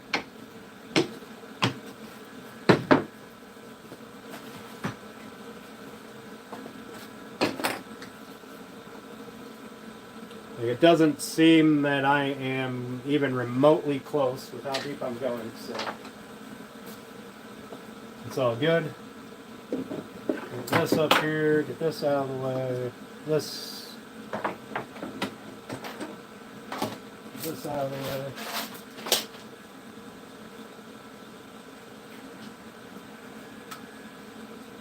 Gotta be honest, working with YouTube, with people watching me, makes me probably the most nervous person ever. When I get nervous is when I tend to make mistakes. Alright, so we want on that side and on that side. These are the top and bottom.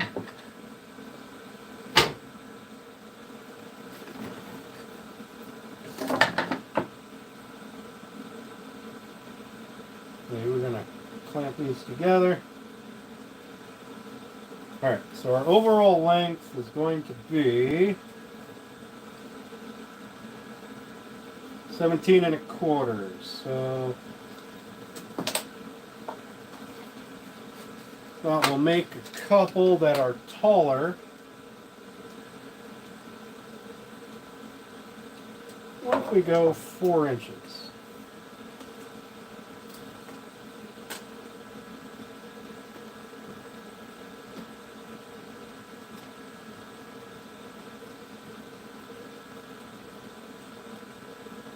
We're going to go 17 1/4. So if we don't put a shelf on the bottom, we just put a shelf 4 inches up, put a shelf 4 inches from the top. 1, 2, 3, 4. That leaves us with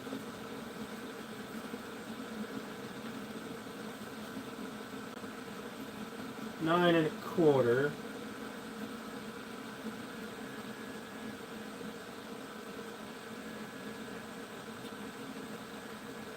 So what if we did 3 shelves?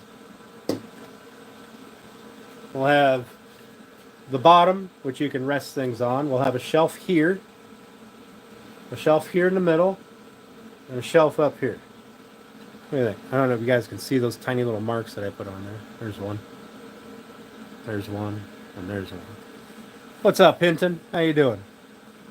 Yes, no, both of those are the inside surface. They will face this way inside the box.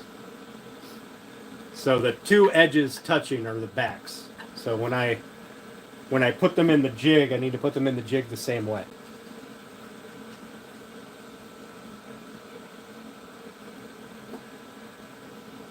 Yeah, Michael, that seems to be the general idea, is to just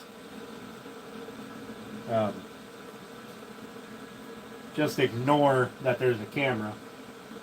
So that's the back, and that's the back. So what I mean by putting them in the same way is we're going to flip them like this so that we can mark them. No. We're going to leave them facing each other so we can mark them. I need to make sure 2 and 3.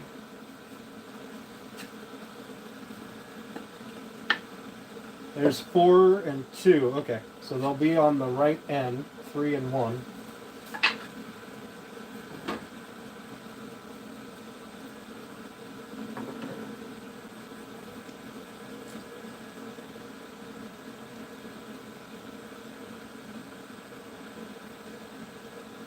No, I'm not accounting for the thickness of the shelves. I'm just going right to the center of the marker. That way the shelves should be fairly equidistant. So the thickness of our shelf is going to be just shy of a half an inch. Like a 1/16 shy of a half an inch. So the center of the shelf should be about where the marker is. At least that's my plan. I'm going to draw some lines before I go playing with stuff, but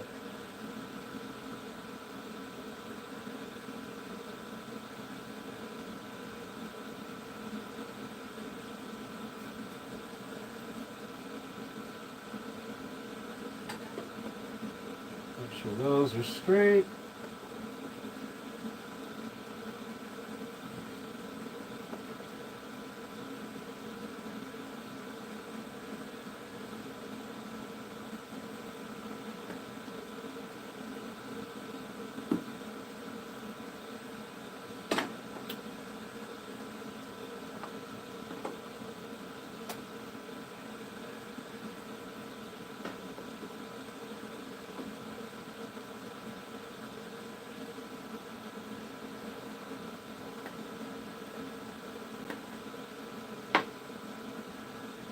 Alright, we're going to put a little B on there and a little B on there.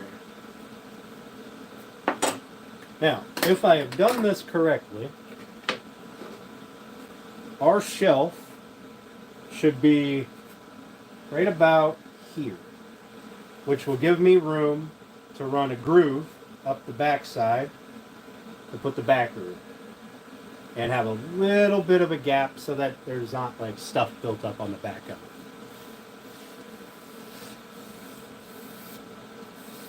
Yeah, I've messed that up before too.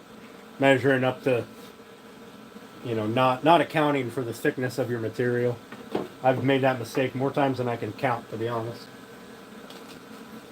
So that'll give plenty of room there, plenty of room there. I think it'll be fun. I think that'll be alright.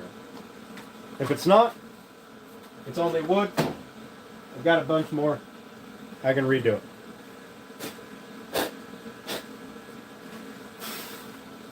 It definitely won't be the first time, and it sure won't be the last time. So, if I'm correct, I will be able to put a drill hole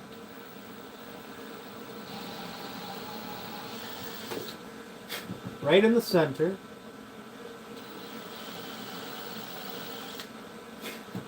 So my drill bit, it's got this nifty little brad point on it. Yeah, Michael, if I had done, my shop teacher when I was in high school, he would make us build things while he watched and while the entire class watched. That would be our graded projects, right? And if I were to ever build anything this way, I would have failed. It would have been horrible. It would have been very bad. He is a very good woodworker, with the exception of safety. So I'm going to put this over here. I'm going to clamp.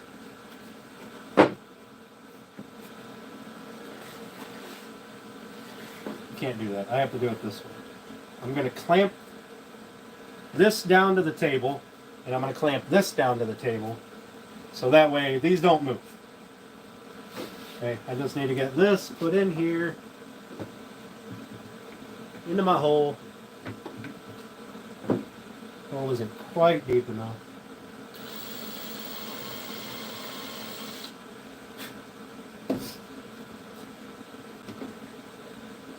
on the bright side, if I drill through my material, the sides, it'll then become a dowel joint, and I will just screw through or drill through all of them. I mean, I don't think I've ever seen a woodshop teacher with all 10 fingers, or at least all of all 10 fingers. I did see a guy one time where he must have just started as a shop teacher, because he had like half of one finger, so he was like, like this. I don't remember which finger it was. I'm just using the index as an example.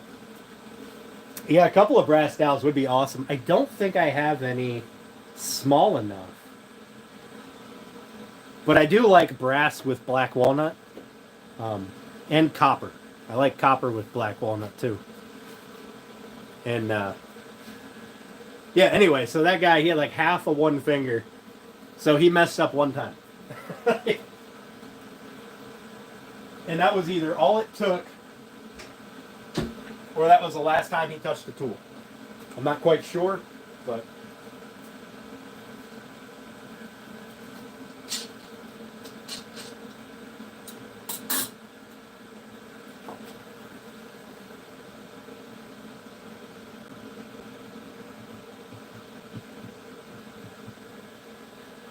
Alright. So we're going to do that. I do have to push this down on the back side here so that I can ride proper, because I can't really clamp it back here.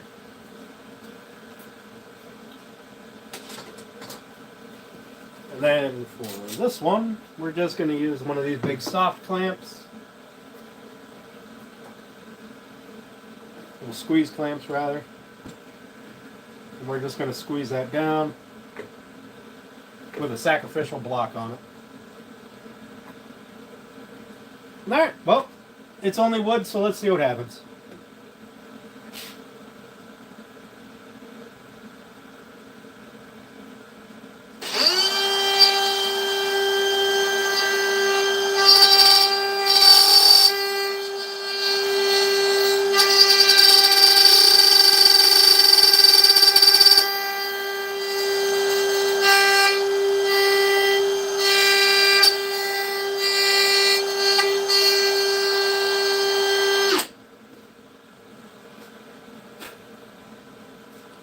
Well, it doesn't look that bad.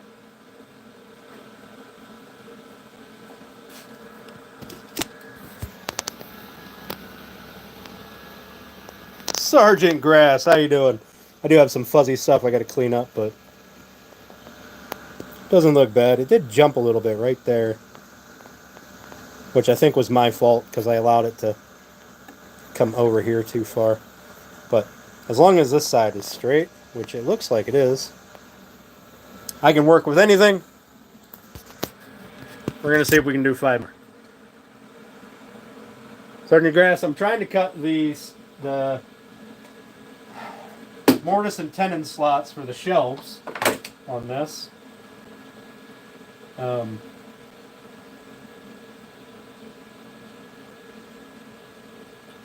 this knife display case. You guys are super far away. You can't see nothing. There you go. Let's get you a close-up view so that way when I screw up, you guys got first-hand visuals there.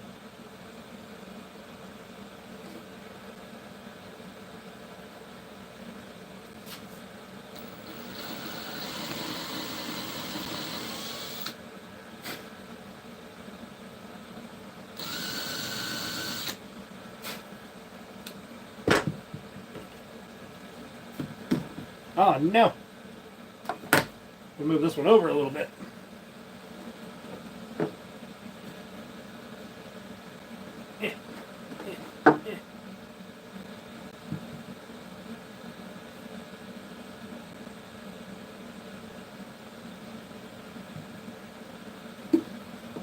All right. Get this in here.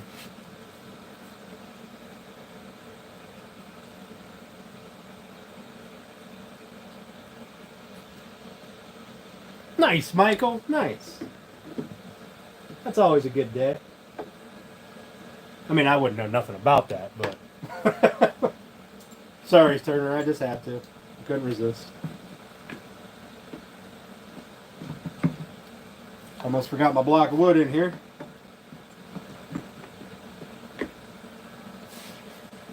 Alright. Turn this on, lower it down into the hole.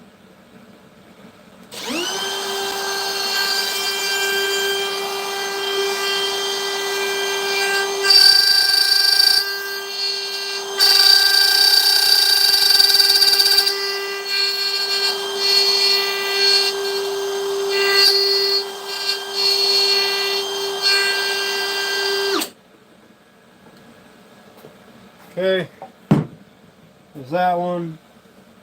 Boy, I hope these are square. It's going to be really awkward if they're not.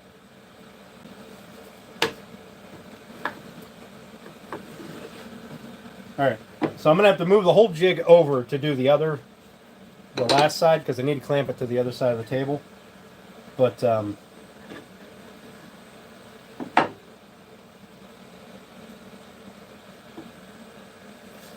these have to go in this way so that I get the same slot on both sides. Because I'm an inch there and I'm a 1/16 shy. No, I'm an eighth, just shy of an eighth on this side and a 1/16 on that side. But I want the little extra space here so I can come in and cut a rabbet, or not a rabbet. I need to cut a slot so I can put my panel in the back. Anyway. So.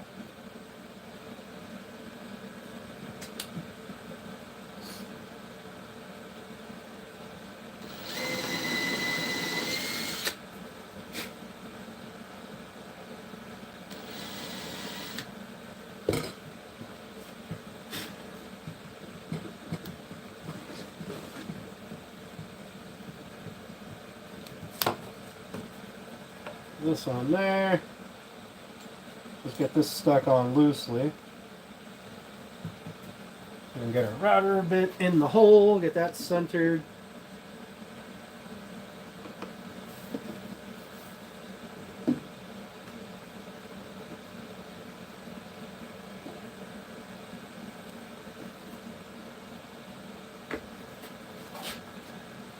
I know you guys can't see anything, and I'm sorry.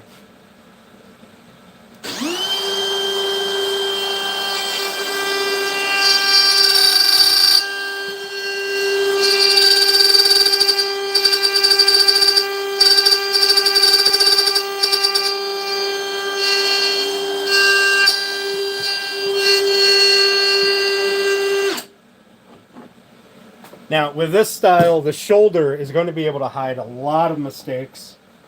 So I don't need everything to be perfect, but I do need it to be straight. Or at least enough wiggle room to make it straight.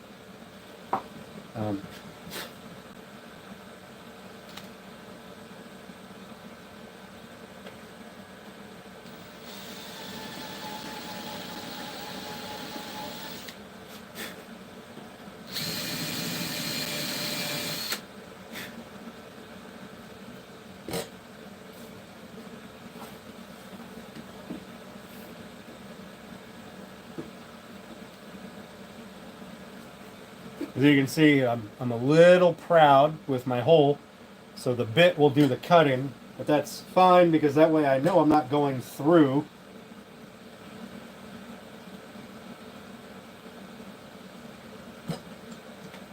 The side piece. Like I said, this would be a lot easier if I could find my bushings. We could have been done by now, but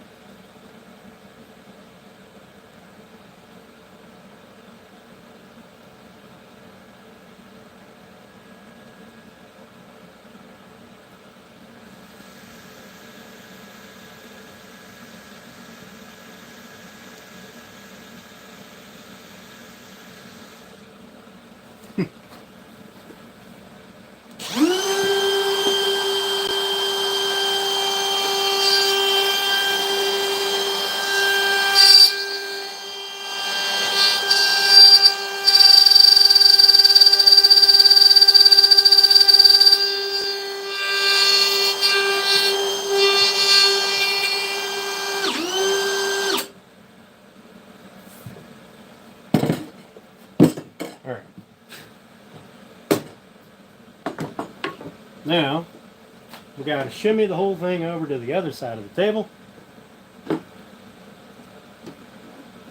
So I can clamp the last side. One of these days I'll be a real woodworker with a real assembly table. One of these days. Probably not today. I'll move the camera here in a second.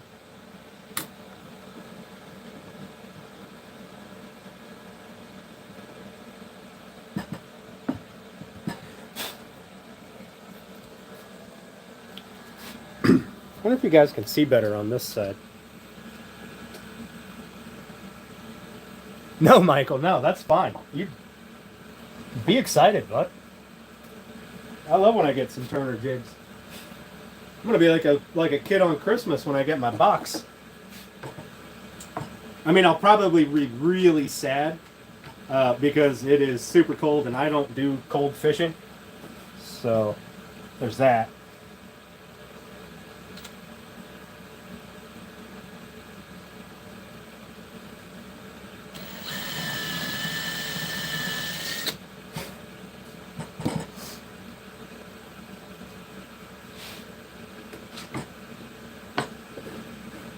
Wanted to make sure I didn't move my... Let's get that one lightly squeezed down. We'll get this put in.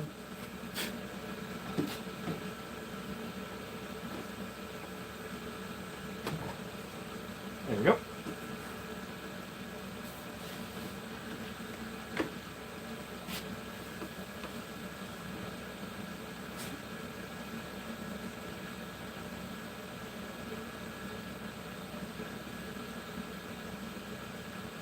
Yeah, we'll have to start another box, Turner.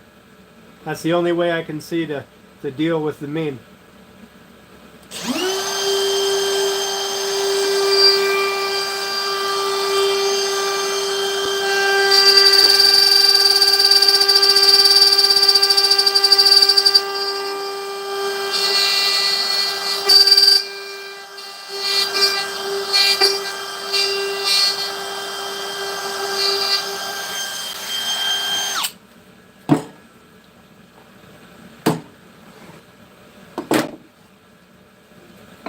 You know, for just being thrown together, this isn't turning out too terrible.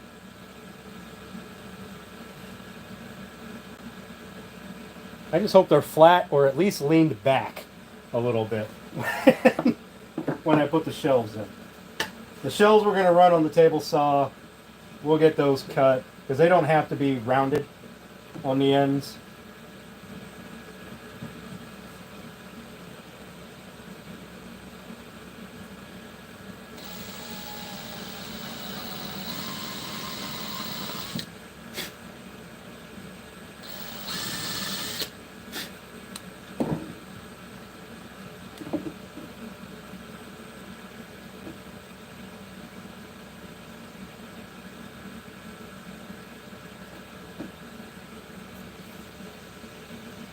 Hi, Kat. How you doing? Thanks for coming in. Get that loosely clamped. We get the router in here, so get it set in our little hole.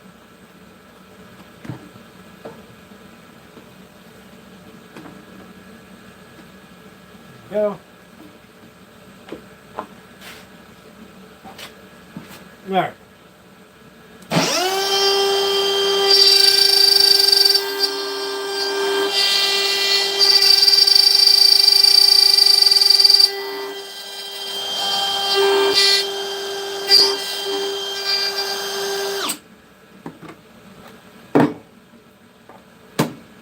Now, unless I screwed up royally,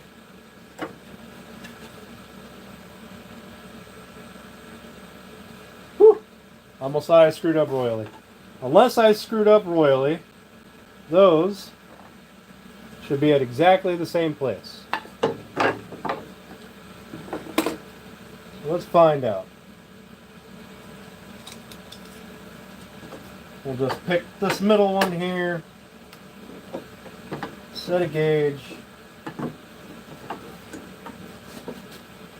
right to the edge of a hole. From the front, that is just shy of an inch. That's the back. Oh boy. There we go. Right to the front of the hole.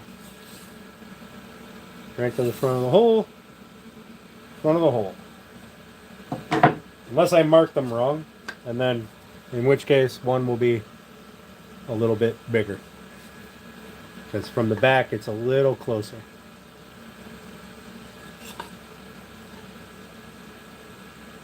Now hopefully they are all flat to the edge of the board.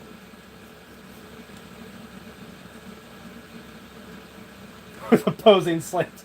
I swear, if they are opposing slants, I am going to make the tenons a little bit smaller to give myself that wiggle room. I will figure it out. Or you'll see me rage quit and just yeet it across the shop and grab another piece of wood. So, boy, I hope I got those numbers set up proper. Because if not, this will be really embarrassing. 1 and 3, 2 and 4. Awesome. Okay. Our super janky throw together jig here actually worked so far.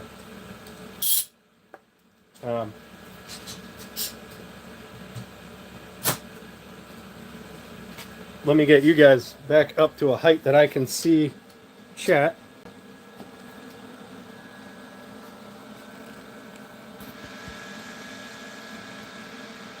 Weighted swing hooks with opposing slants, I swear.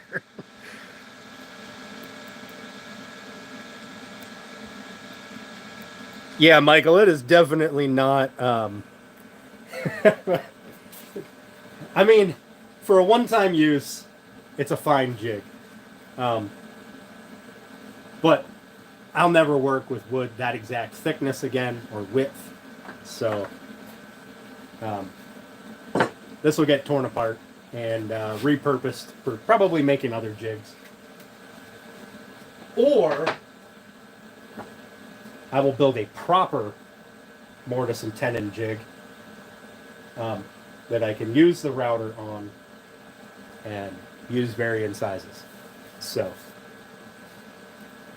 at some point, that will happen. At some point. And I think that tonight and tomorrow, and probably the rest of the half of the week, between my basement shop where I have a bunch of stuff stored, the storage unit where I have a bunch of stuff stored, and this garage, I'm going to do some in-depth cleaning and open everything and find out where I put everything. Because I really want my chisels. I want my nice chisels. And I really want those bushings. I want both sets of them. Because the one set that I got that's in the blow molded case, it actually works on this router. Which was the reason that I got it. Because I got it before I got this router. Or before I got the other router.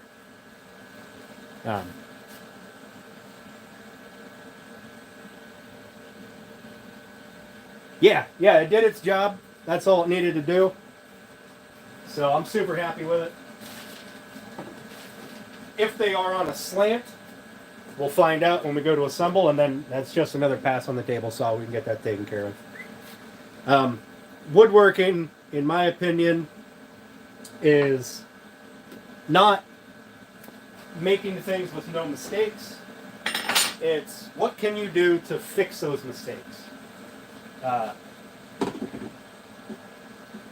I tend to get caught up in the make no mistakes bit quite often. And sometimes I will rage quit and things go in the burn pit. Other times I will mess up so badly that I have no idea how to fix it. Yes, yes, I need to write it down. Quarter inch, 10.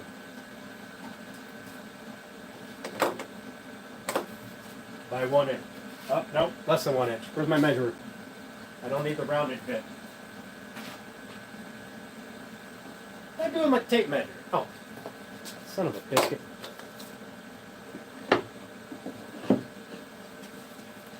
I'm not concerned with the rounded bit, so I can make the 10 in 7/8 of an inch long, and that'll give me a little bit of wiggle room to, if things aren't perfect, which, I mean, this seems that everything's going to be fine. So let's just assume that I have my tendon right in the center. We take a quick measurement here. I'm just going to eyeball what looks like center. I just want to make sure that I will have the room on the back, because I need at least a 1/2 inch. So I got to come in. I have to come in 1/8 of an inch, and then I need to make a 1/4 of an inch slot, just under. So I will have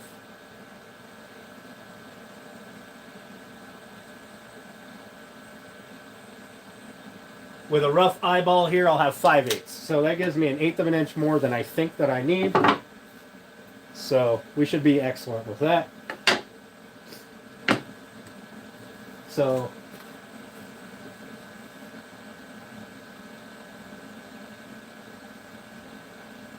seven eighths tenon.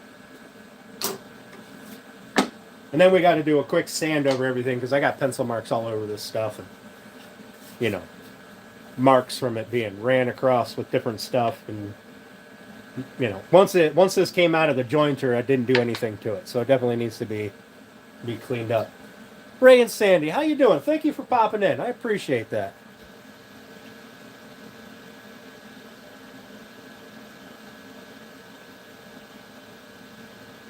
Yep, Steve, that's exactly it. Assess and overcome. Matthew, you're welcome, buddy. I appreciate the knife, man. And the content that I get to build.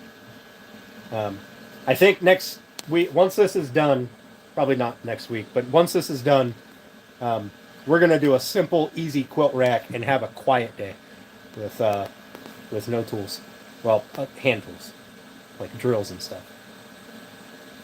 Yeah, Kat, figuring stuff out is half the fun. Exactly.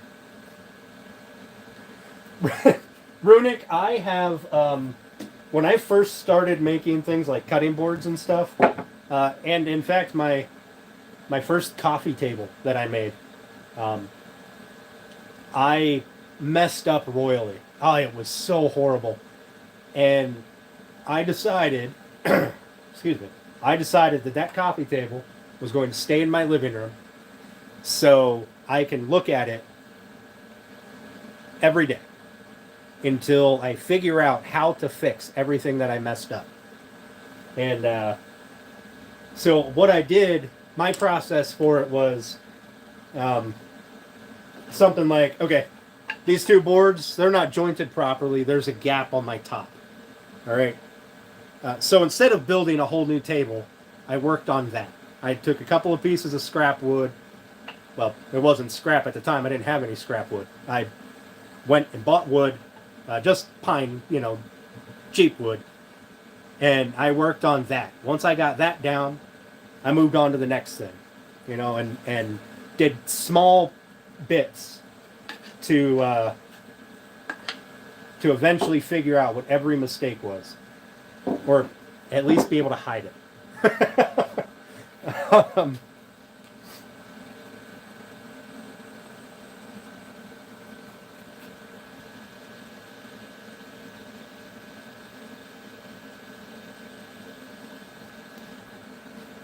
Yeah, so that was my learning process, and I think it did really well, because the table that I have in there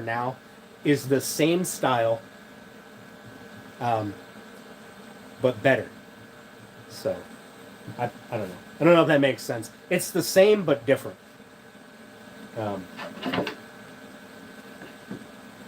I just want to double check my depth on these so that I don't end up cutting too much or too little. Like I said, I don't want them to bottom out in here, and they are right at 1/4 of an inch. Wow. Is that 1/4? That is right at the 1/4 of an inch line. Awesome. So I'll make it the 10-inch probably 3/16-ish. I'll set up stop blocks and stuff on the sled.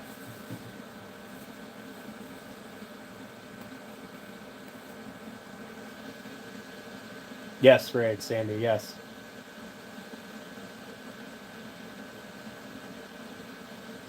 Runic, pictures of a coffee table or a knife? I mean, you can post it. I'll show it if you want. I don't mind. I just got to do some cleanup and then get stuff set up for cutting the table saw, or cutting on the table saw, not the table saw, but you guys know what I mean. So you got some time to just hang out and check things out.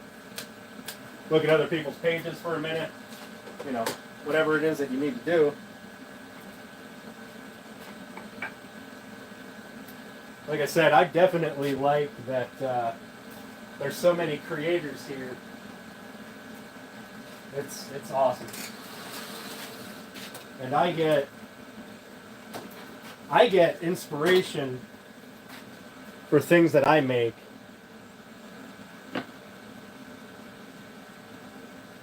off of you guys.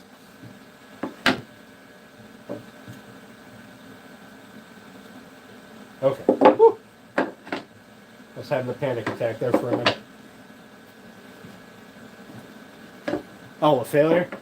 Yeah, no, feel free. Post it up. I don't mind. I think that the 20 or so people that are in here are the ones that are, well, they're probably subscribed to us both. So, and I have absolutely no problems with it, you know, with you sharing stuff. Yes, Michael, if you show me a woodworker who says he has never failed, or she, I will show you someone who has never touched a piece of wood in their life, never made anything.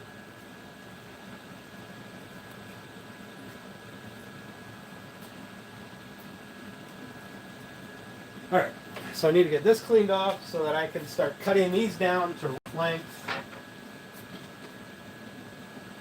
Although I feel like I've got so much black walnut here that I really didn't need it, but, you know.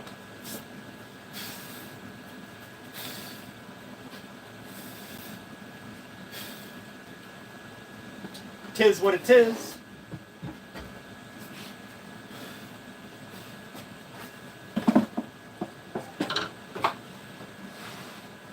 So one of my upcoming videos, for those of you that are still here and not checking out Runic, one of my upcoming videos will be about my coffee table build. Actually, it's a very, I mean, it is built. Mine, I put a different top on, but the entire, a top and a bottom shelf, they're not pine or you know, construction lumber. But the rest of it is, the whole frame is all construction lumber. And I'm going to build another one and donate it to somebody, or do an auction or something. So I'm going to turn it into a video and then decide what I'm going to do from there. If there's a group that's doing stuff locally at the time that it's done, I may just donate it to them. I'm not sure. I'm not sure yet. But, I mean, it's the same kind of table that you can build on, or you see any number of other people doing. Prime Rib, how you doing? I will absolutely be on Turner's Live today. Wayne, how you doing, bud? Thanks for coming. Yeah, Michael, that table is definitely not coming apart.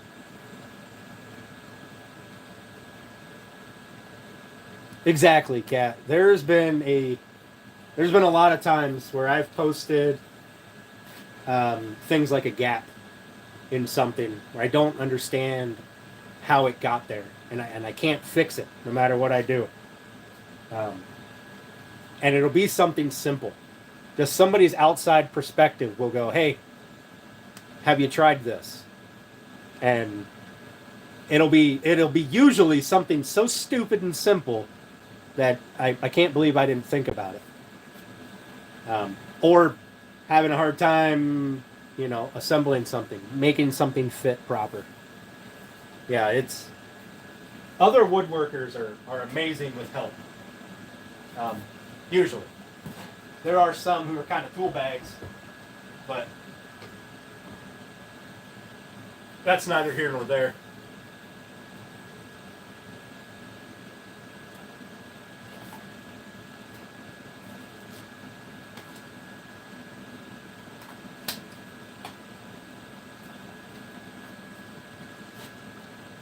Yeah, yeah, I'm definitely an overthinker, Matthew. That's for sure. Um, Prime, I am making a knife display case for uh, oh, son of a biscuit. Matthew? Yeah, Matthew. Right? Yes, Matthew.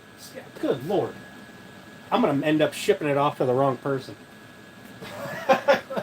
To put a tag. I need to get a whiteboard, a dry erase board, and I got to disable my garage door so people can't just randomly open it. Um, but have it so that I can open it when I need to get bigger stuff in and out. But I need to put a whiteboard on the wall.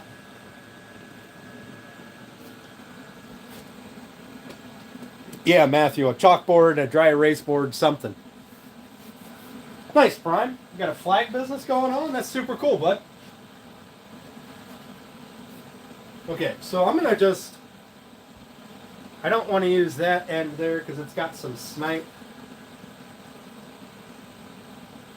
And I do have to sand these. But I do want to find stuff that's got nice grain and will be as little work as possible would be preferable. But since these are all book matched, kind of, they all came from the same slice, I may just take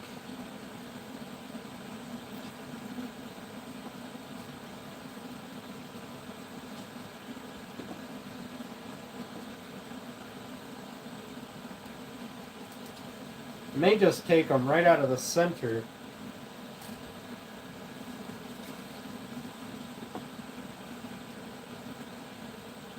These aren't very figured, but they do have grain showing.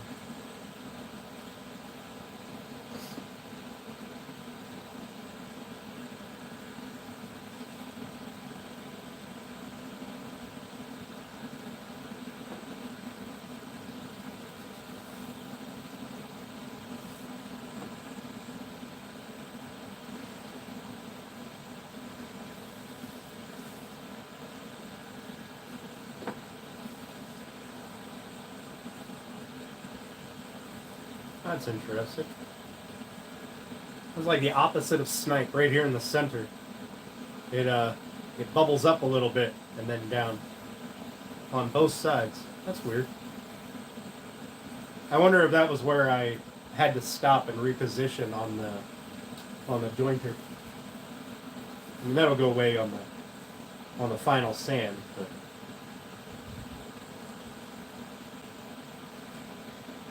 I think what we're going to do is we're going to have all of them face out.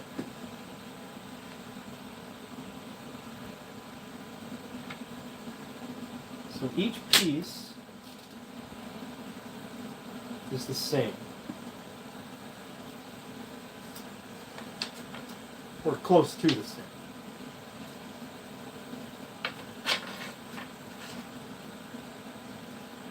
So we need 3 shelves.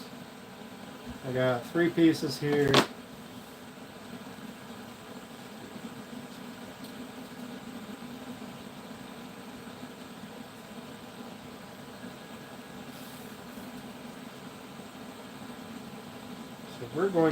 We're just going to make an arbitrary cut, like right about here.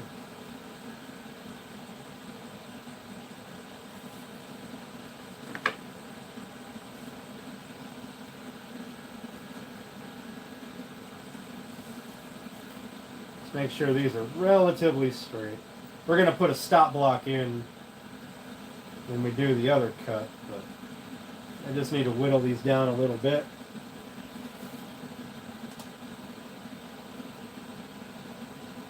I mean, the saw blade will make it a straight cut, but I want it to try to have this curl in the same spot on each shelf.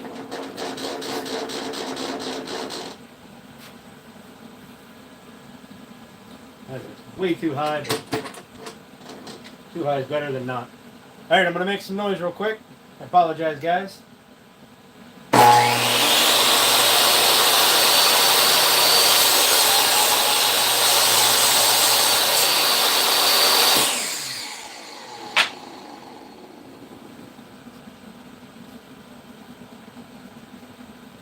Now,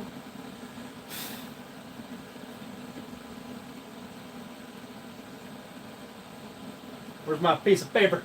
There it is. So, I need everything to be 16 7/8 plus 6/16, which is 3/8. Yeah. So 17 1/4.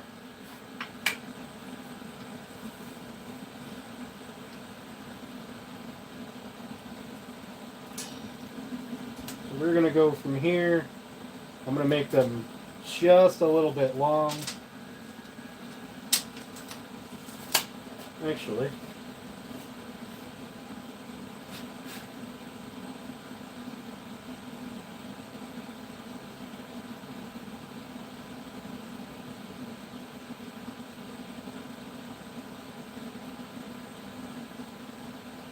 we're going to do that. And we're going to take a piece of this,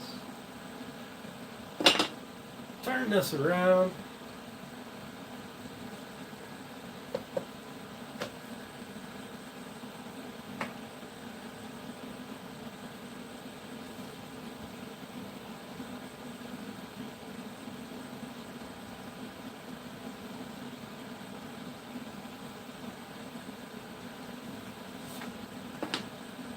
double check our measurements. So I will be at 17 and about 3/4 from the fence to here, which is not what our wood is going to be. Our wood's spaced away from the fence. That'll be at about 17 1/2. I'm keeping it spaced away from the fence so that it doesn't twist and bind up and cause problems. I'm sorry. Prime rib later. Have a good night.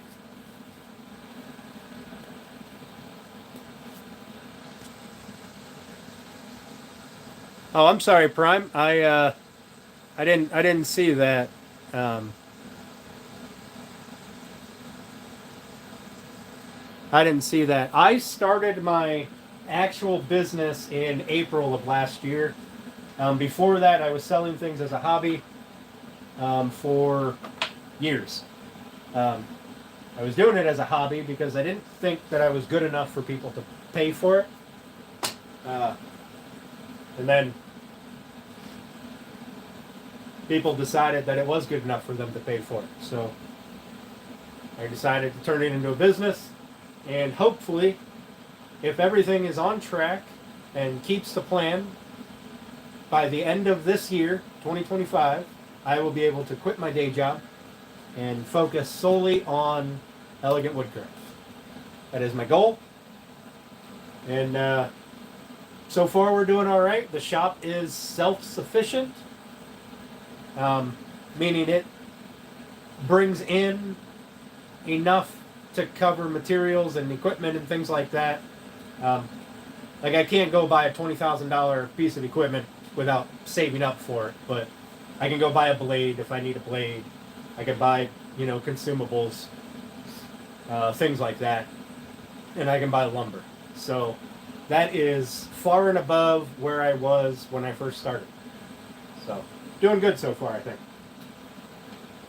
I know Prime is gone, but all right, you posted? Awesome. Let me cut this, and I will go and check it out.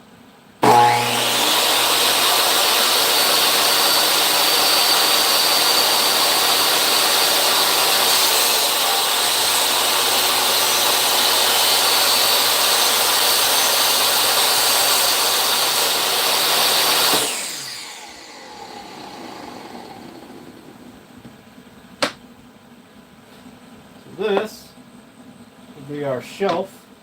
Well, I got to trim them down just a little bit. I had too much to fit on just the table. But let's go check this out from Runic. There, I gotta move my big ass bag of sawdust. That's mixed sawdust. I won't, I'll just take back in the woods and dump. I won't give that to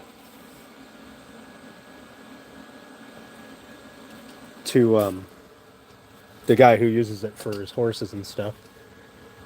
Let's zoom in here. Let's refresh Runic's page because I never left it.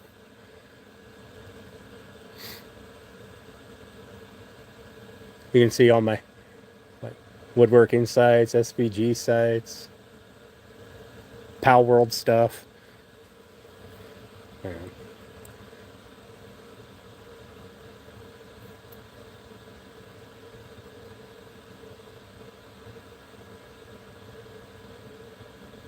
Oh, wow.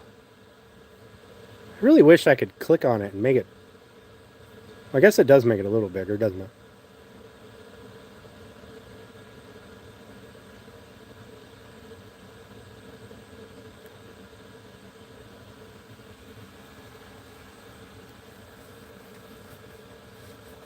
So that was from the same laminate. You made enough that you could do 2 knives, and this one was the only one that's separated. Yeah, Michael, people have been, they've been very interested in handmade things. And while the cost is usually significantly higher than, going to IKEA or something, the quality and the personalization and the customization seems to be what people really want.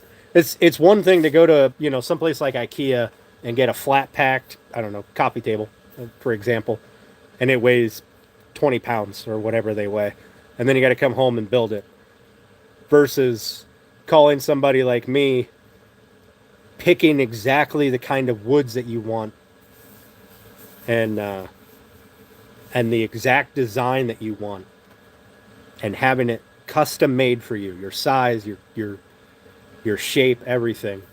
And people seem to be more interested in that. Now, Runic, I see that you started grinding here, and I'm assuming that's like the little thumb thing here. Did this delamination happen? Like, did you know it was delaminated before you did this, or were you hoping to like get past the delam?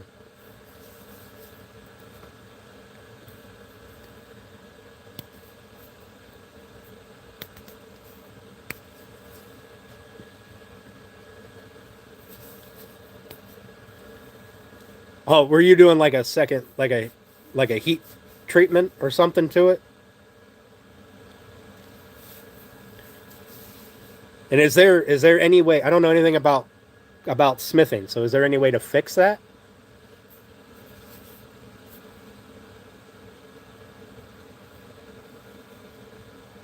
No, it's just a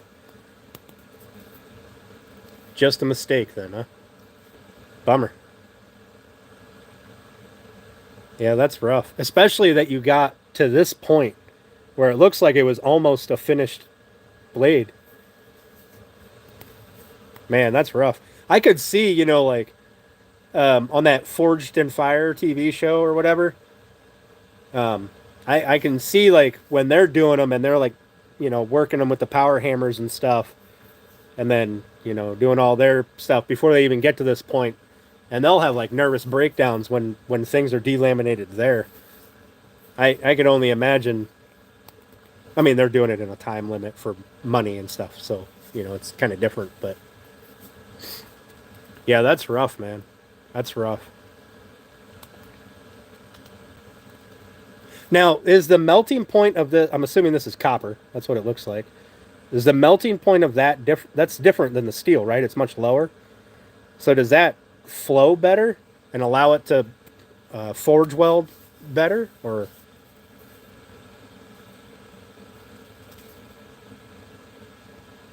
no?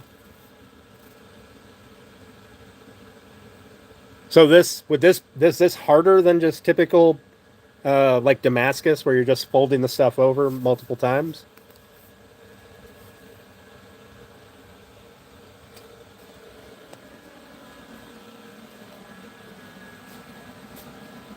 I don't know. I'm super interested in this. Like I told you, I considerably. Right. All right. Well, note to self: when I do build my forge, uh, all one material. Sounds like it would be right up my alley. I can beat the daylights out of a piece of steel. Um, yeah, probably not the most efficient way, but I can beat the daylights out of a piece of steel. I'm pretty good at that. I've got a lot of anger to work out sometimes. Um, but I don't know anything about metallurgy.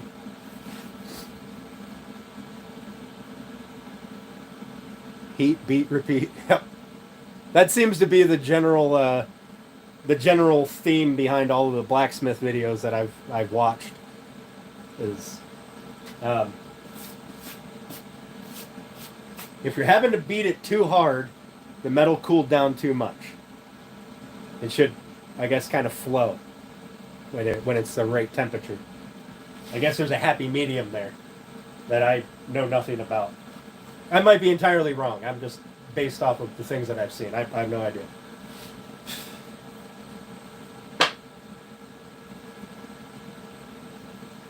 Titanium Damascus videos. I've never seen them.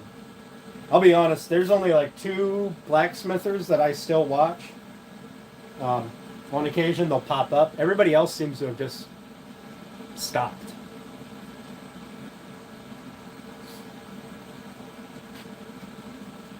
Can you do a Damascus with the copper like you did there?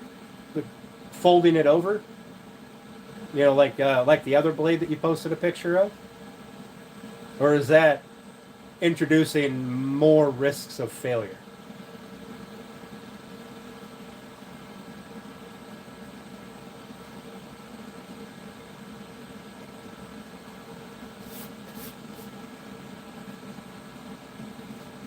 Okay, so 17 and a quarter. Oh, my cable won't be as long. No, not 17 and a quarter. Yes, 17 and a quarter.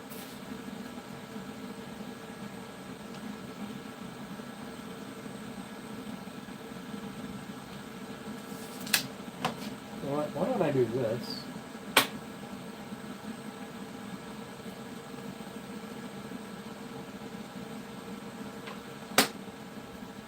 I'm going to try something super sketchy. We're going to see if it works. This may fail epically.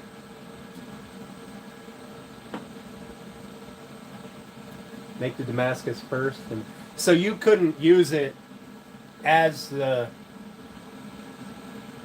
like, in the layers?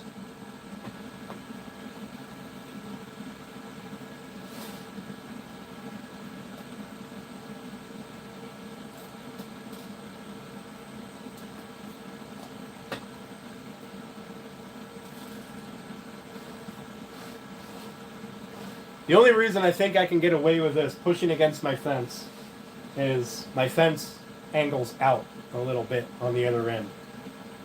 I have it set to be about a 16th of an inch away from the blade. So the idea is that as I move up, it's not touching anymore like it is back here.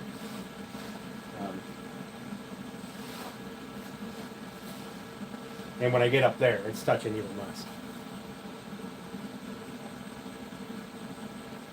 Oh, okay. Okay, I got you. Well, I think I got you. Um, Mono steel, I'm assuming, is just the plain metal, like not the Damascus stuff, just regular steel.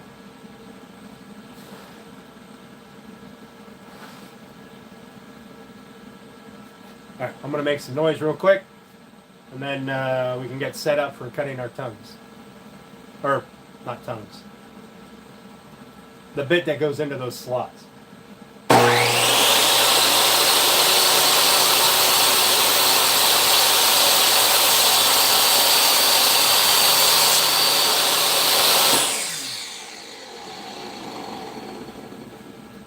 By the way, that's exactly what I was doing with that pencil that was laying on here. That as the blade was spinning down, I moved the sled and it caught on, I can't remember if it was the back side of the tooth and it just flipped up, or the front side or the back side, and it yeeted. It just missed my head.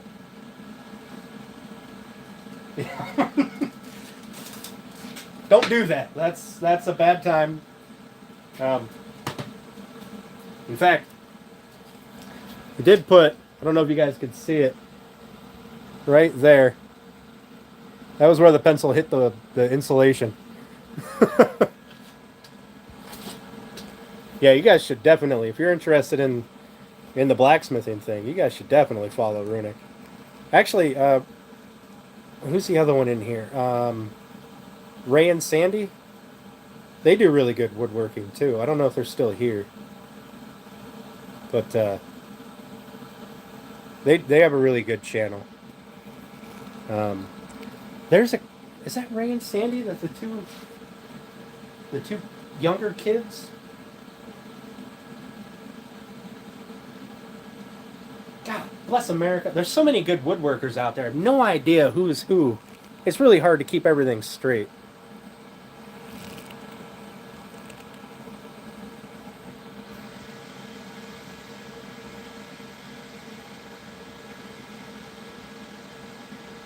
Negretto Steelworking. Interesting. Do it here too. Yeah, this is just like styrofoam foam board, so pencils would stick really good in there.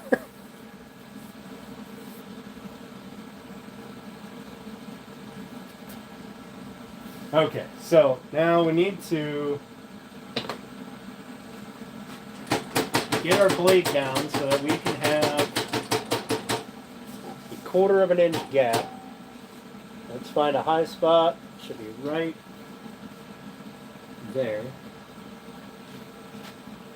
We're not taking much off.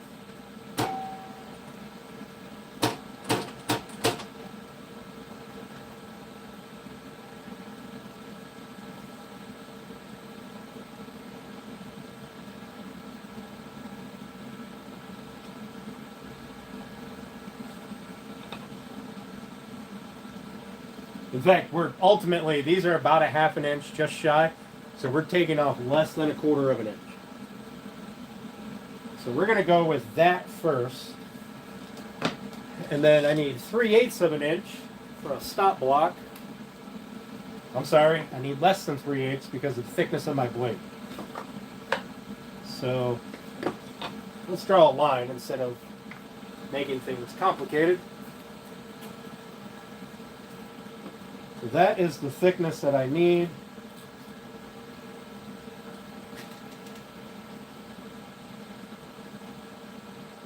Right there. And I need to leave the pencil line.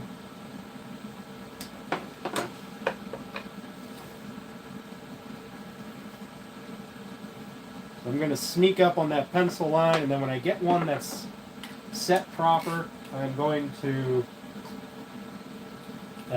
then put the stop block in, which is going to be very, very close.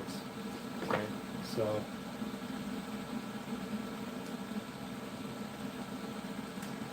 all right, let's get things cleaned off of the table because I don't don't want to hurt my face on stream. All right.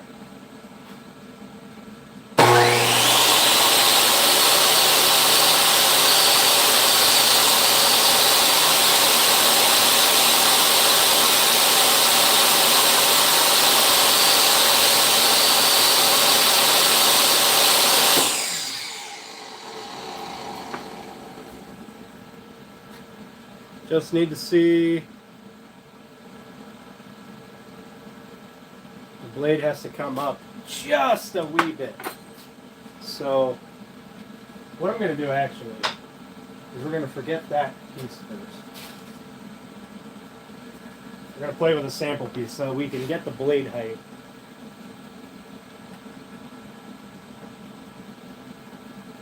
Dialed in.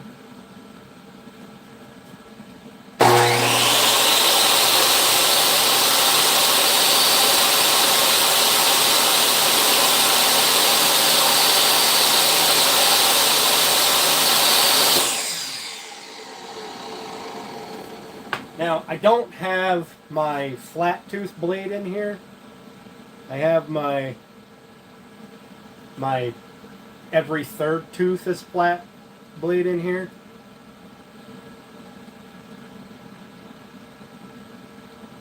Dadgum, that is.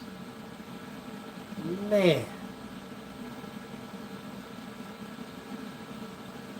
That is just a nudge too much, but I think that is what I want. Pardon me, guys.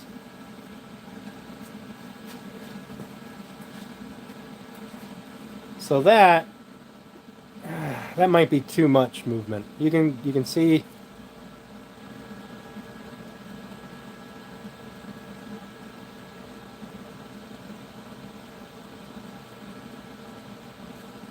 that might be just a little bit too much.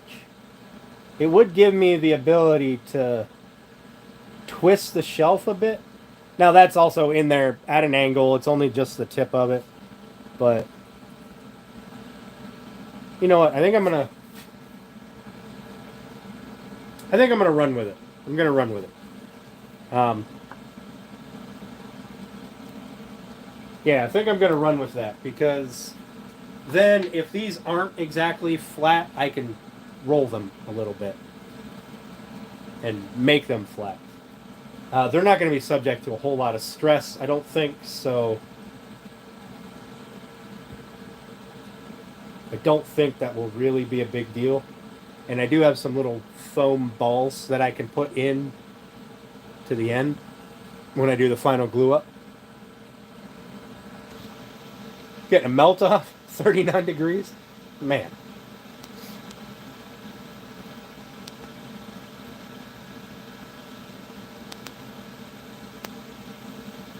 Awesome, Alex. Awesome.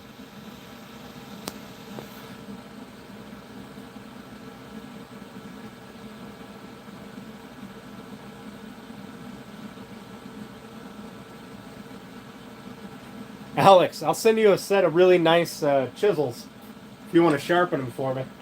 I hate sharpening. I mean, it's a fact of life. You have to sharpen, but man, it stinks. So what I'm going to do is I'm going to cut a couple more passes on this.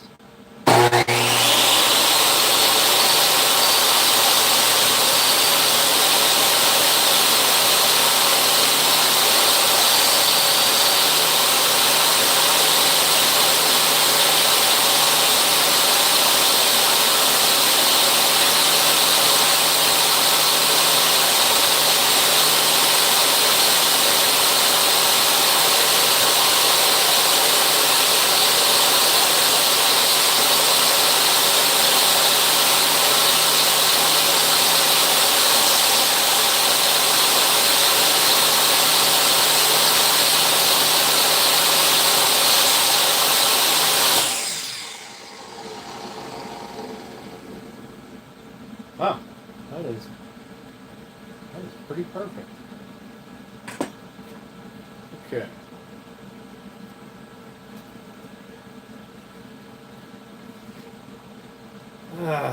That is a lot of play.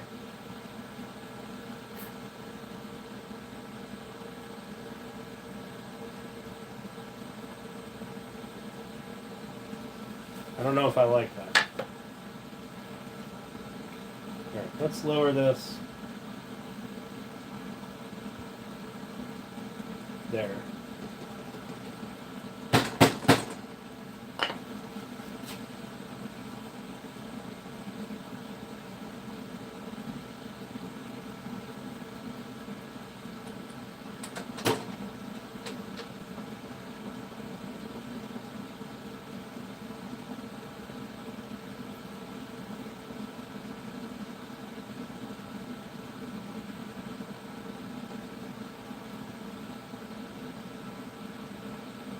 Let's try that.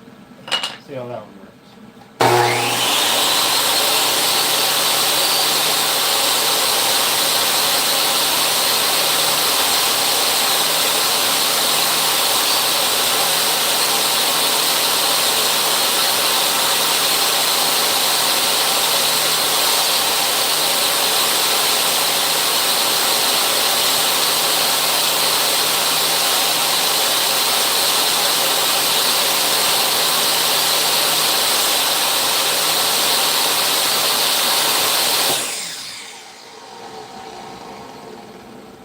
It's too low.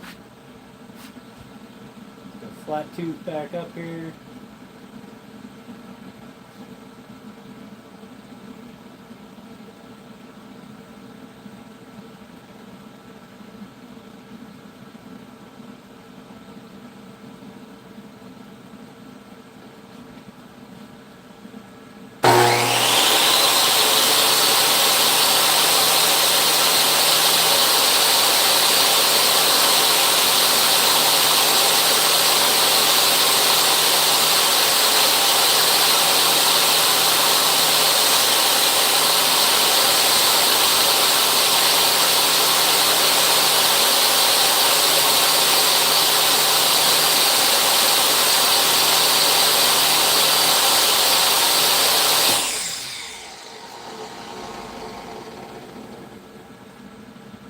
It is still just a touch too low. The flat tooth back up.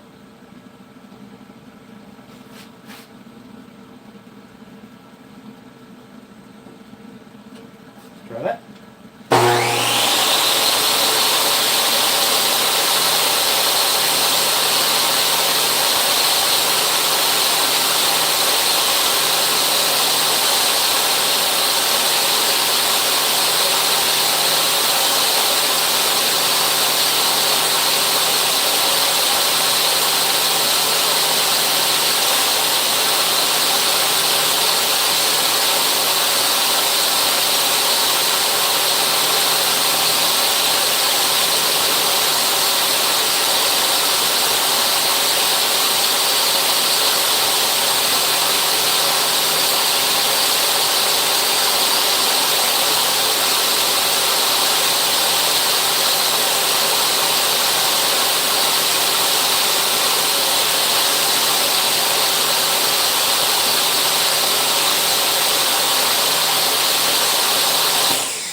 Now, you could do this with setup blocks and stuff, but...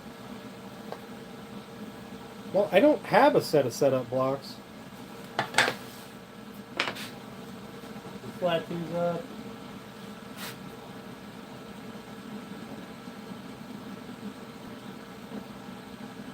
Let's try that.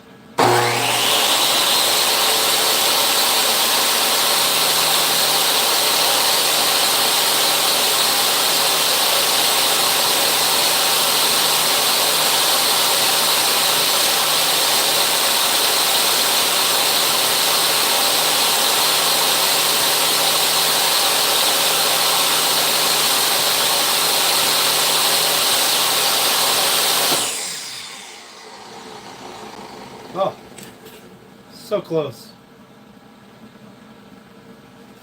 So, what we're doing is, I could sandicize, but it's such a small edge that I don't want to. Have a good weekend, Rand Sandy. I appreciate you coming in. Hello, Santorian. How you doing today? Thank you for coming.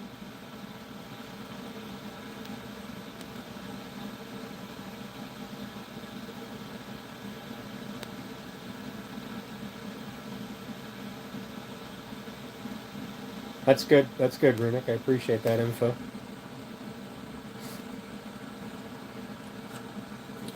But it's such a small area that I don't want to take any chances that I overdo it or get it cockeyed.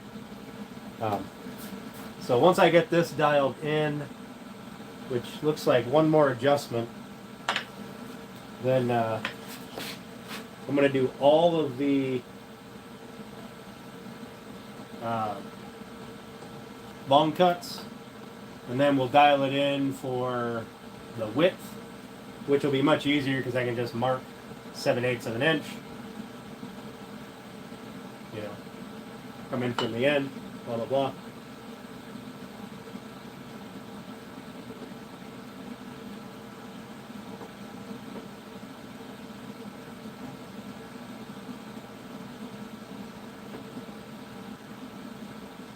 Let's try that.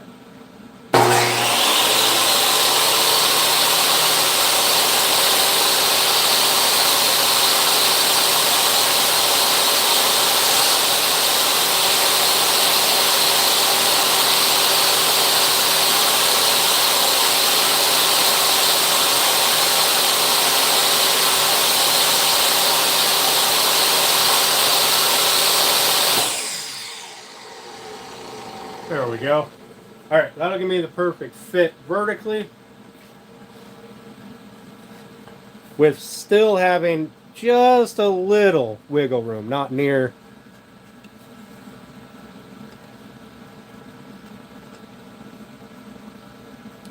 Alex, I'm going to say moisture. The thing about wood is once you mill it or you work it, if you don't seal it right away, um, it then has the ability to absorb or lose moisture from the air, and which can then cause it to expand or contract.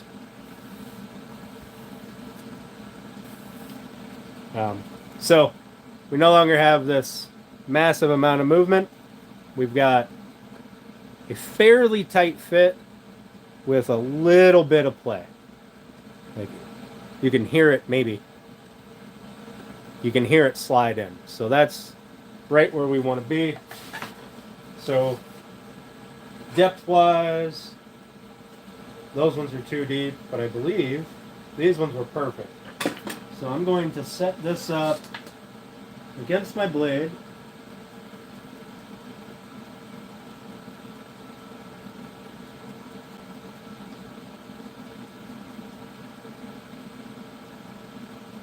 Without bending my blade.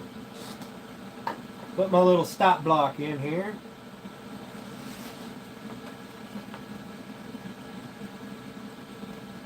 And grab a clamp. If you bend the blade and deflect it, that's going to change your cut.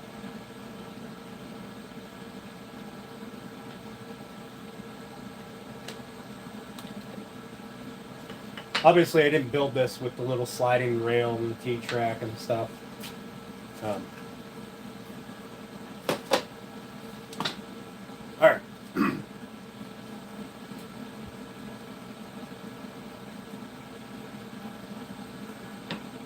So, we're going to take all of these,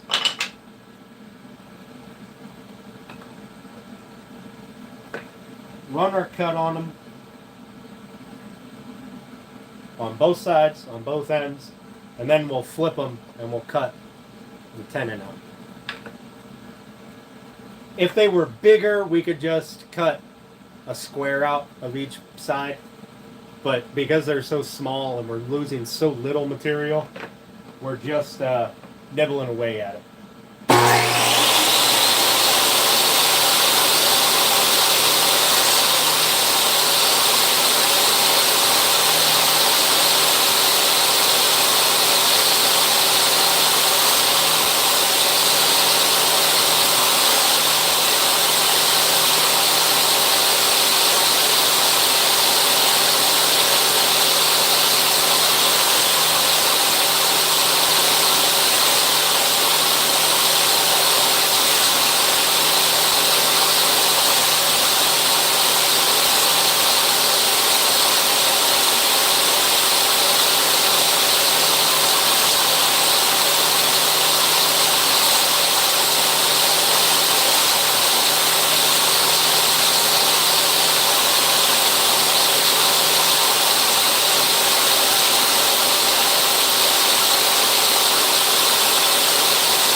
All right.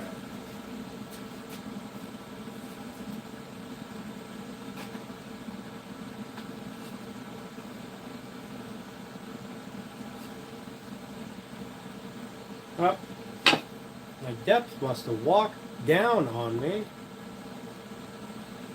Or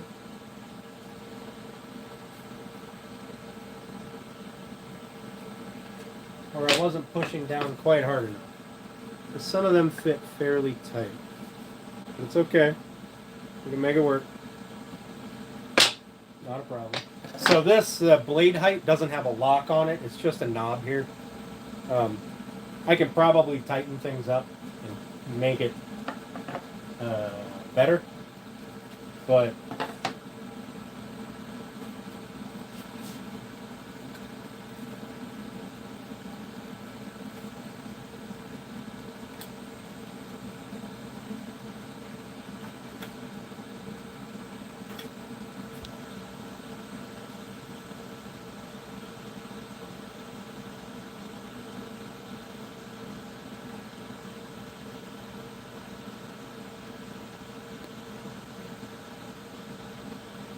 yeah. Country Carpenter, how you doing? Thanks for coming, buddy. Okay, so now we are interested in the vertical slot.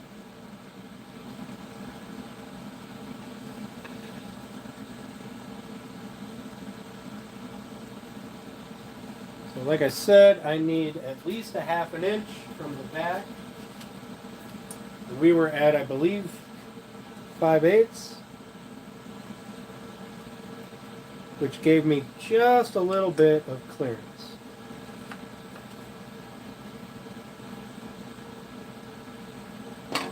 So, all things being equal,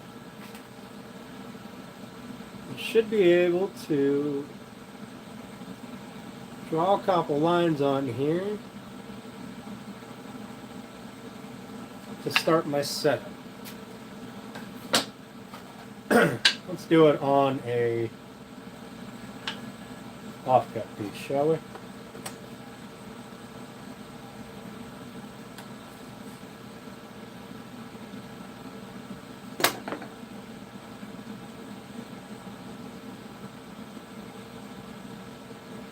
Alright, so what I'm going to do is I want to find center of my board.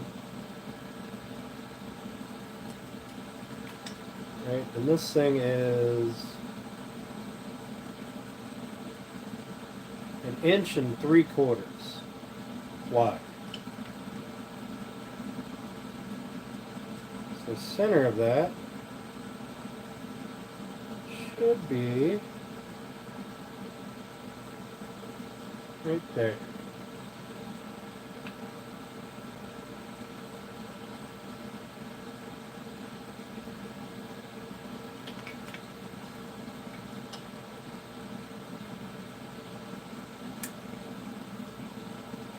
It is. All right. So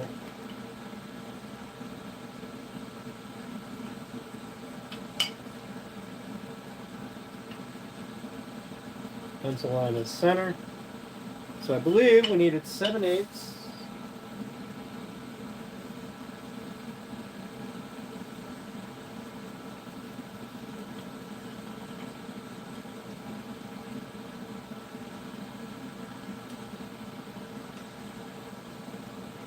Right?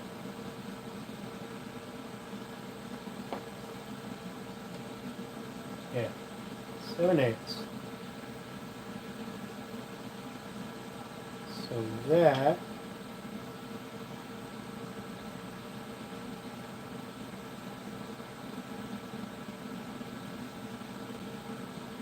right there.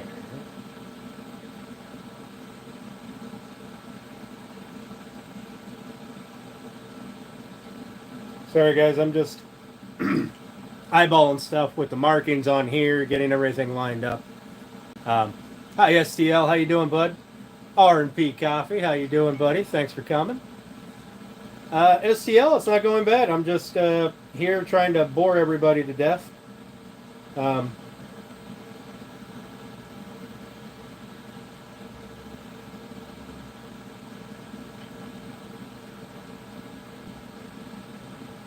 That would be 1, 2, 3, 6, 7/16 in.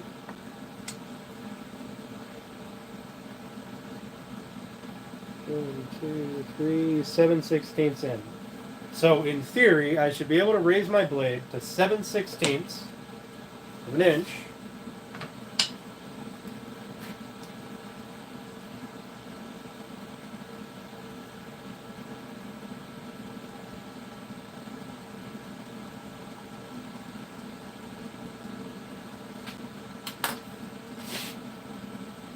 Do it with a flat tooth, right about center.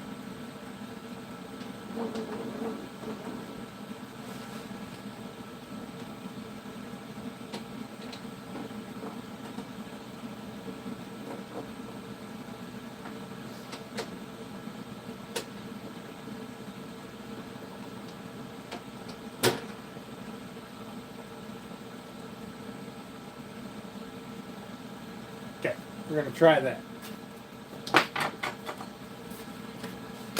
In theory, oh, my block no longer works.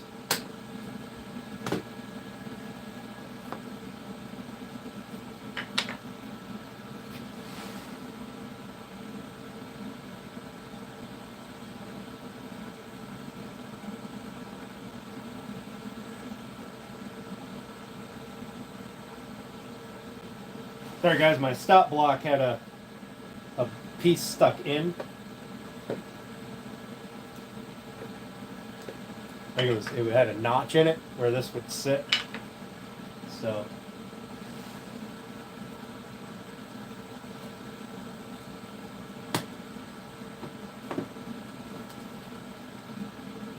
just gonna eyeball this here.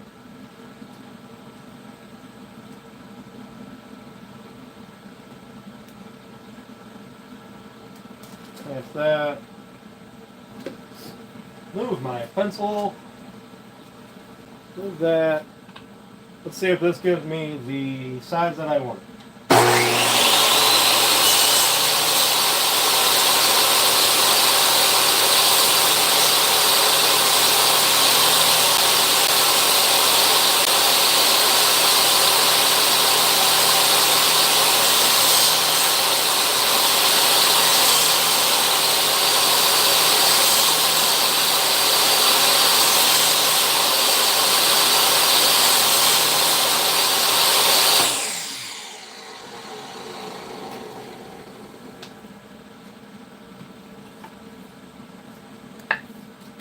And that gives me the ability to slide back and forth as need to. And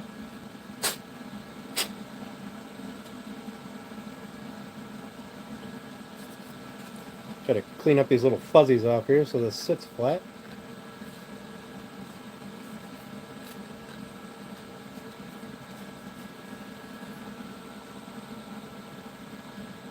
And it sits pretty well, gap free. There's some fuzzy stuff on here that is messing with me.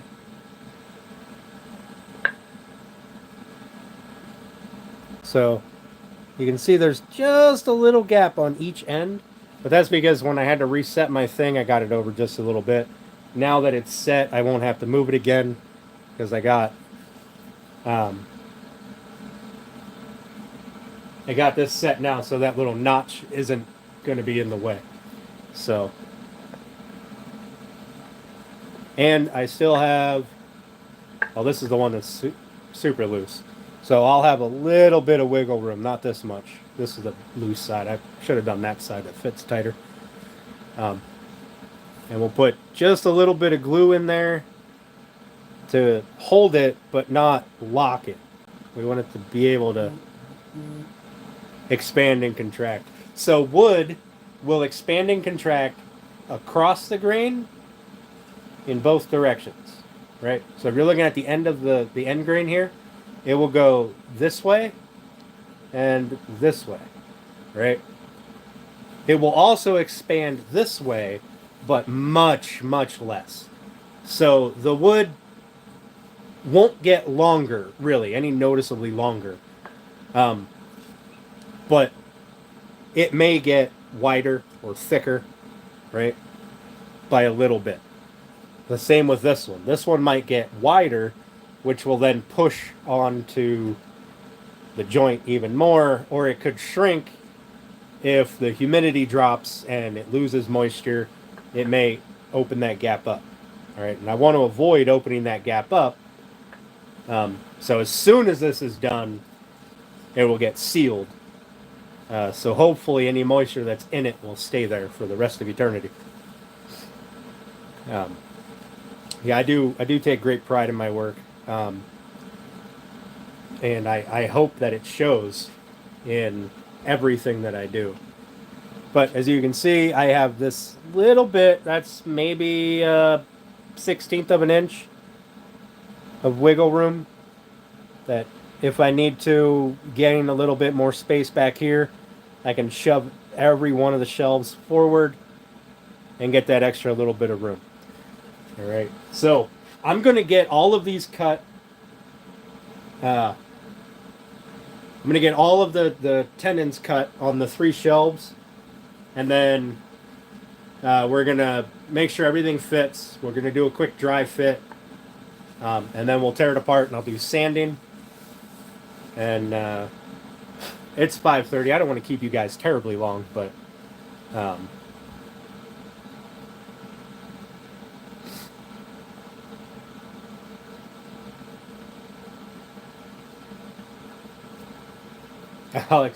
Alex, I can definitely get you a cutting board, but not a problem. But I should only have to do a quick sand to get everything smoothed off and get rid of all these fuzzies and get rid of tool marks on the walnut. So it shouldn't be that much sanding. The thing I'm not going to sand is going to be the front and the back.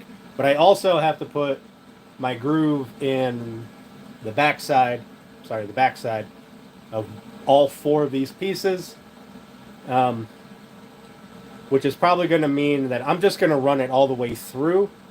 So there will be a little gap up here, and I will plug that when I plug all the other gaps in. That won't be a big deal. I'm confident that I can make that disappear. The proper way to do it would be to put a stop on and drop your saw or a router bit or something.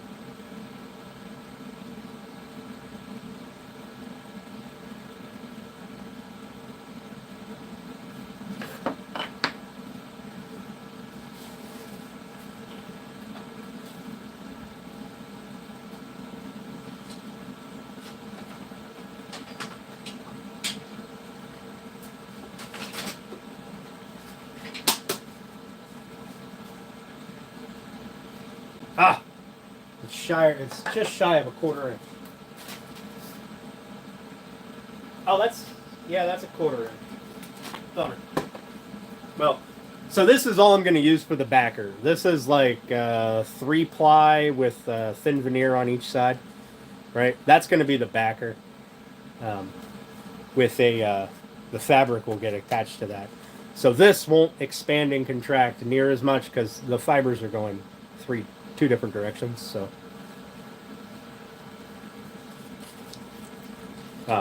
But anyway, that'll be once we have everything down to the final glue up and final fitment. I can get all that measured, but I'm gonna cut the slot in about halfway through. But that'll be. I'm getting ahead of myself. Let me get these cut, and then we can go from there.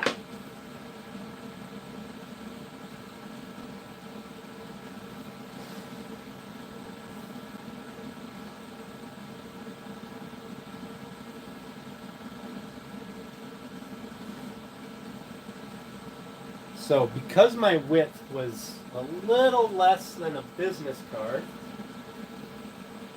extra, I'm going to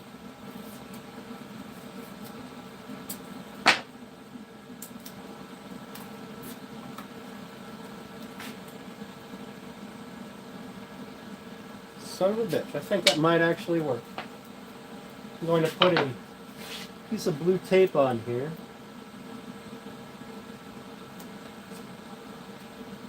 To gain that little bit of thickness back. Let me do a quick test cut first.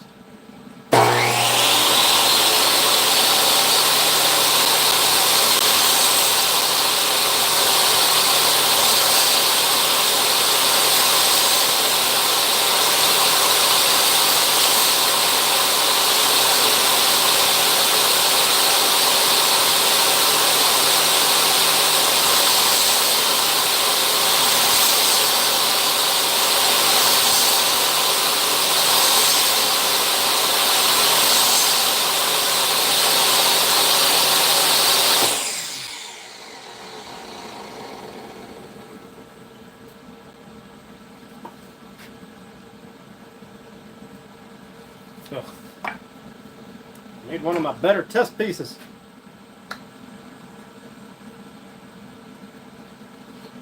No, it's not even cut deep enough.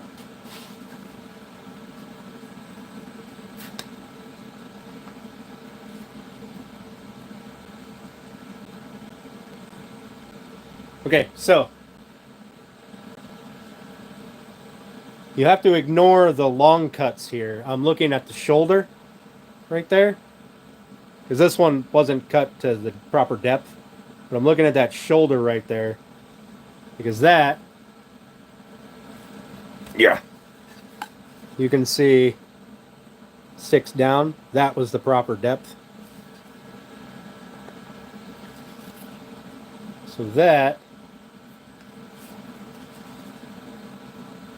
piece of masking tape seems to be what I needed.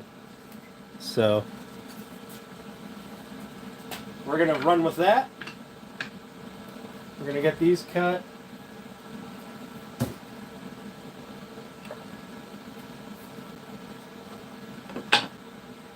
Cleveland, buddy, I did read your comment, and I appreciate that. That is awesome.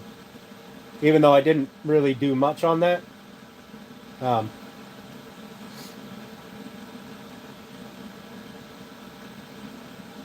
Yeah, Alex, you definitely probably have more experience than me on live edge and crotchwood. But I do love when I can get my hands on some of it.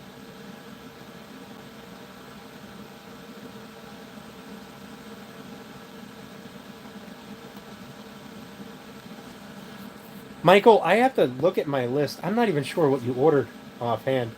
I have everything written down and flagged in my emails, and I'll be honest with you, I'm not sure where you're at.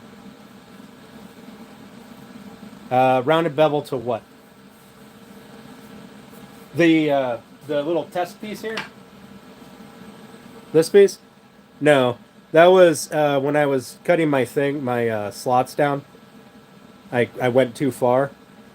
But the shoulder here, in the very center, that is the depth that I need.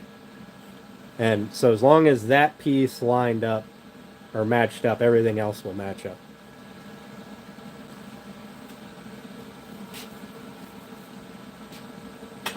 In theory. We're going to find out with this one cut. If I have to reset things, I can do that. That's not a big deal. But we're going to find out real quick and in a hurry.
Ooh, that one fits significantly tighter.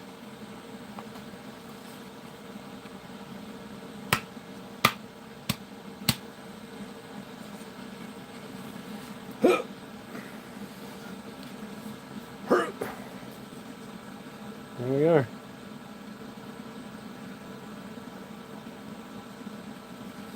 I have to push this one together some. This one fits significantly tighter. The up and down is more tighter. But no, nothing here is rounded yet. I will probably do a light round over on the front of the shelf. But before I bolt it in, or before I mount it in here. But that I think is going to be about perfect. I may have to take a little bit of sandpaper to it just to soften that tight fit a little bit, but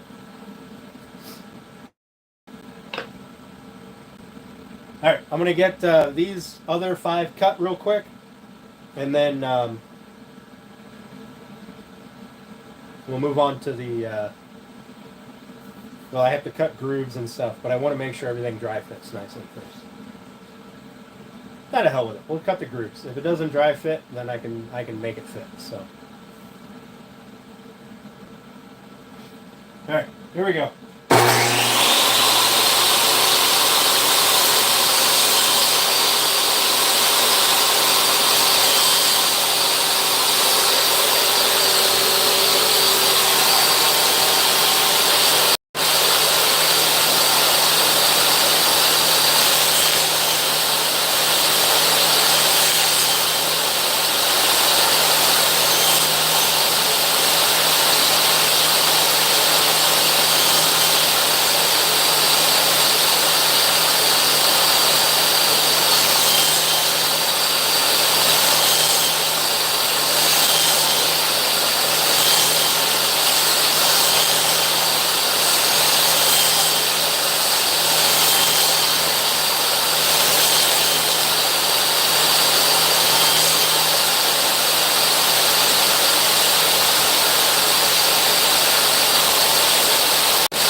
There's our little tenants.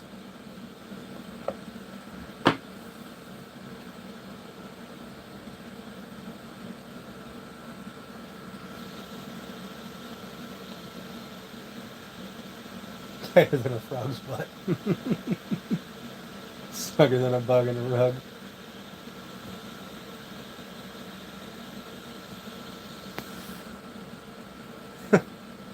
Okay, so now what I need to do without the table saw sled. And that is going to be just using the fence and running a line.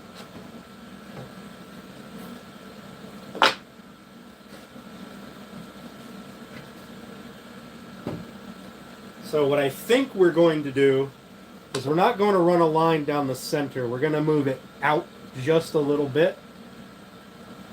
So that way the knives have a notch they can sit in and lean back against the backer. Because the notch won't hold the blade thickness of every knife. Right? So we're going to lower the saw, which I need to clean out. I need to clean that gear out a good bit.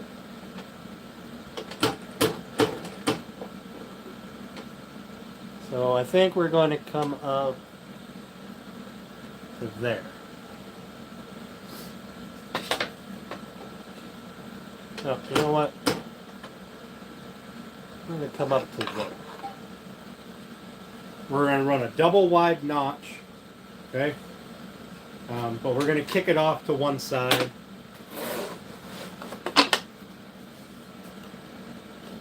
So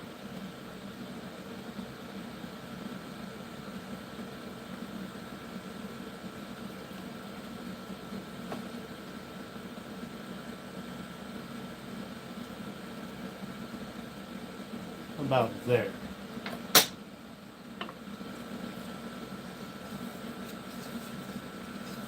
Mr. Dave. Oh man, I hope you feel better, buddy. I appreciate you stopping in, man. That's really cool. Even though you're not feeling good. That's nice of you. So I want to find out which face of these I like better. Which I think it's this face. Oop. That face. So that all the wood grain kind of looks like it goes together. I mean, obviously they're going to be spread out, but symmetry. Symmetry is cool. So that'll be the front. Alright, I'm going to make a little bit more noise. My blade is only up by a fraction of an inch, so I'm going to keep my hands on top of my piece. And I'll use my push block, which has seen better days. For the record, there is absolutely nothing wrong with taking any piece of wood and cutting a notch in it so that it holds that block and allows you to push it forward. Just for the record, all you want is control here and something to push it. It can be a piece of plywood with a little notch cut out of it. It could be a piece of wood with a little dowel or a nail driven into it.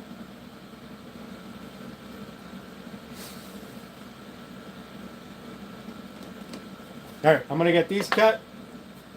Then we're going to move the blade over, or the fence over just a little bit. Run a second pass through all three of these.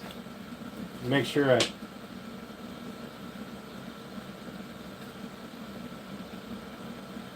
have my wood all going the proper direction. There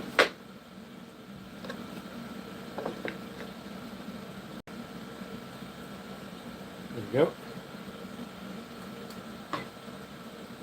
So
And there's the start of one of our notches.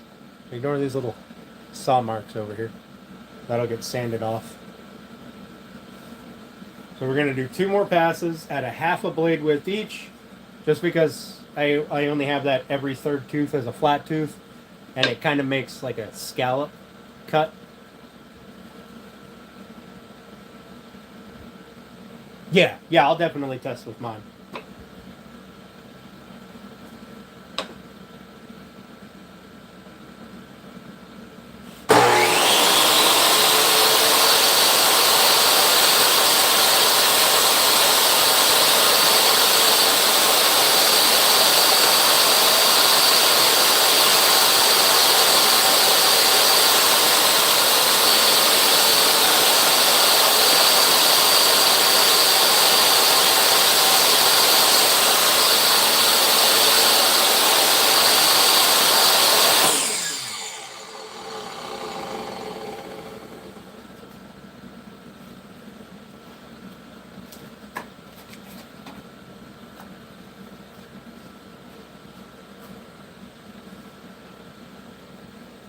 No, this one the blade doesn't stick down far enough to hook in, but the back edge does. So it'll sit at an angle, ideally.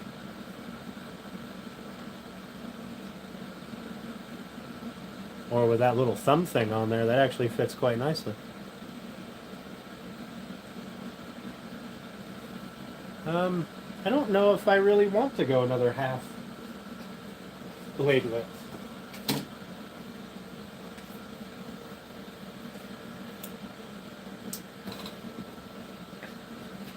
Because even one of my everyday knives fits in there kind of perfectly. It just stands up. So some of the bigger knives and stuff might be better off leaning, so that gives it a place to kind of catch. But yeah, I think 1.5 blade widths might 1.5 blade widths might be the sweet spot for that. Perfect. So there's that. Now what we need to cut is the groove on all 4 back pieces. And we will do a test fit as we go. So we get a nice... we want a loose fit, but not a very loose fit. We don't want it to rattle. We just want to be able to get some of that fabric in there, which I'll push in with a little flat metal spatula, and that would stop it from rattling, hopefully. So I need to mark which way is back on every one of these.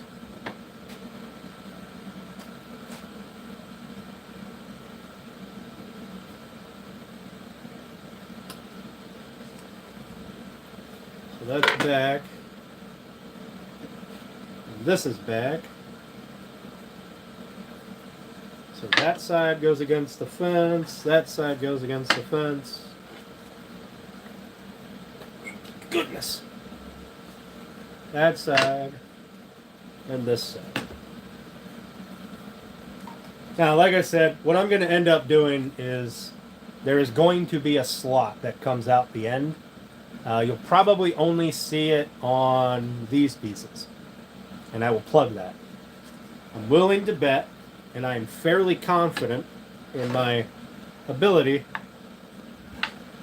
that I can make those disappear, or at the very least be extremely hard to find. That's my plan. So, I need to get my blade raised up about there.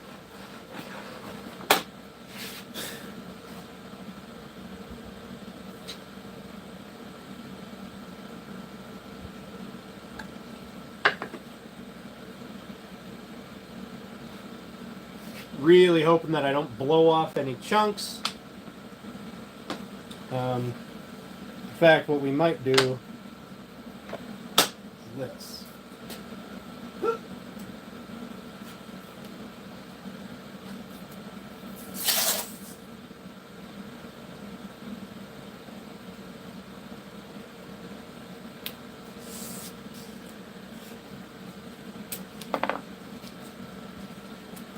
Blue tape for the win. Maybe. Hopefully. Fingers crossed.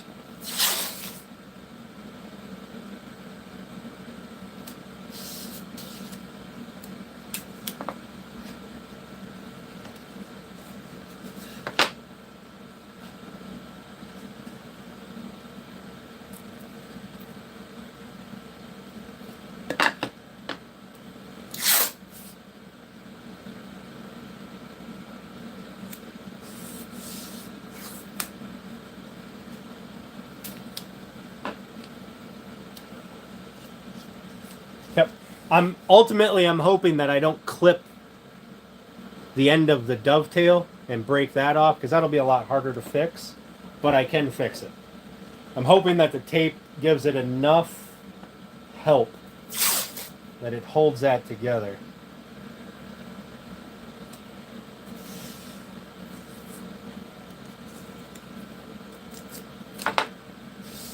So, slow and steady. And with a little luck,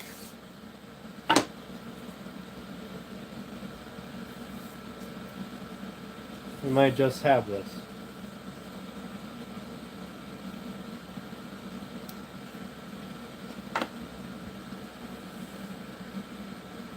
Fold all this tape over. That's going to move my blade just a little bit, but I'm not overly concerned with the thickness of a piece of tape, since I'm going to make the slot oversized anyway. Not by much, but by a little.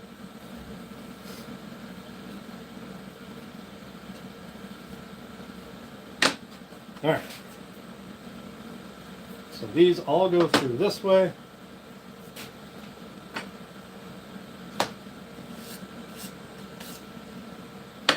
Alright, I'm going to make some noise, make a couple more cuts here, guys.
Good little piece.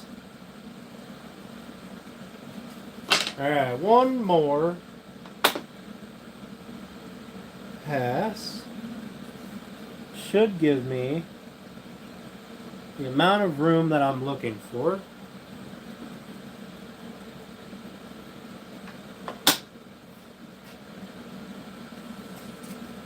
So there's our groove so far.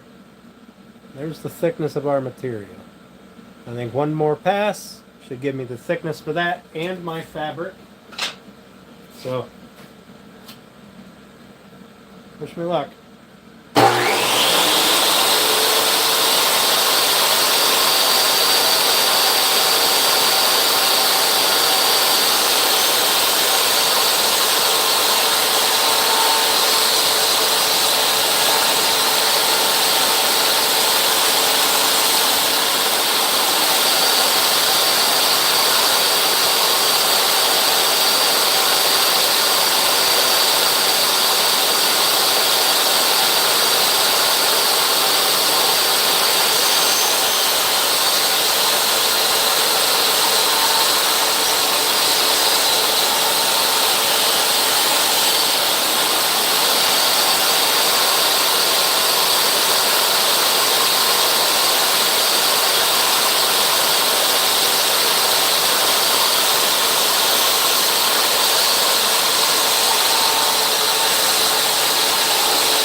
There's our groove.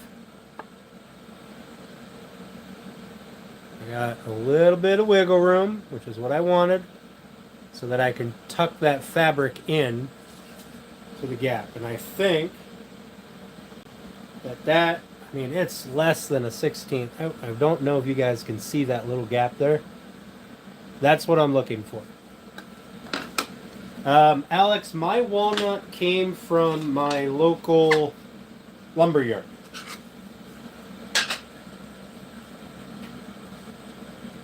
Alright, so we only need to use the table saw one more time. And that will be to cut the insert piece. But here's my end.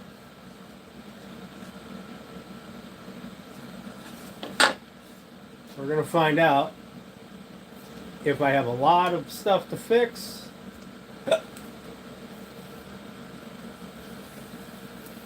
Although if I need very special walnut, I'll order it online.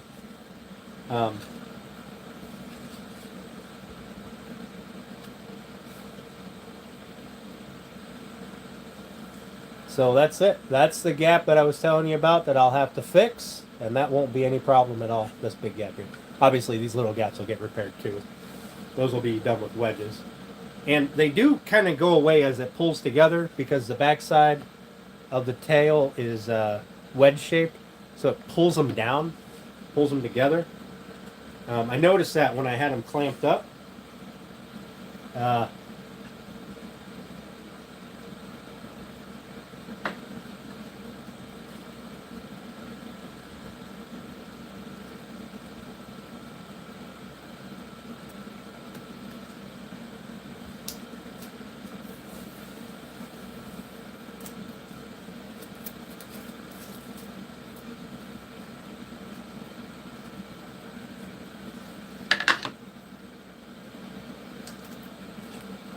So blue tape is, I mean, it's got to be the most universal thing in my shop, most widely used.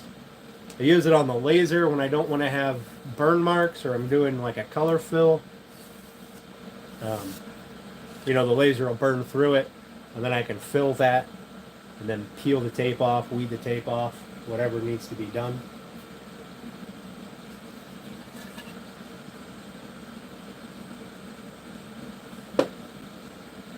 So the proper way to do this would have been to put in a stopper to stop my blade from ever coming through that.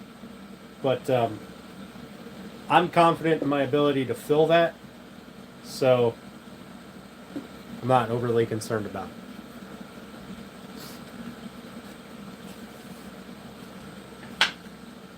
it. All right, let's get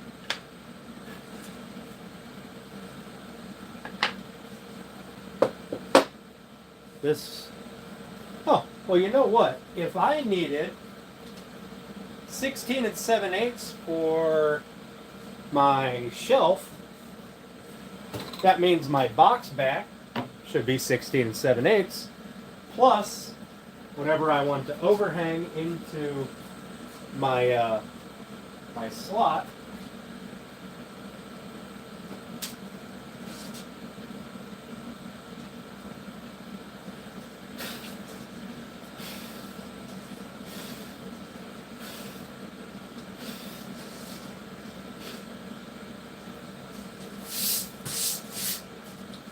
Lordy, they got dirty.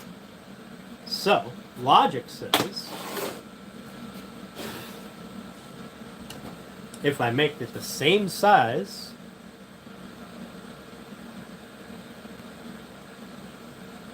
yep, Michael, exactly. Logic would say if I make it 17 1/4 or a little larger,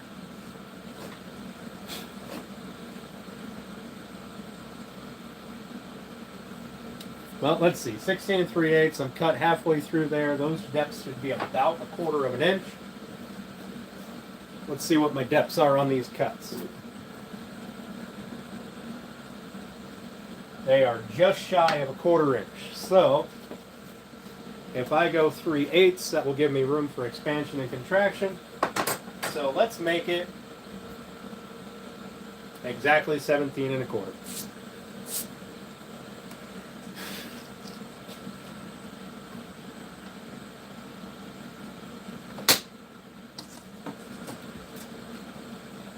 That math sounds good to everybody else, right?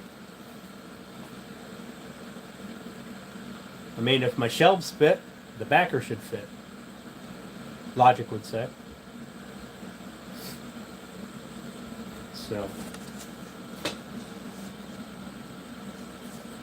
we are going to rip this down.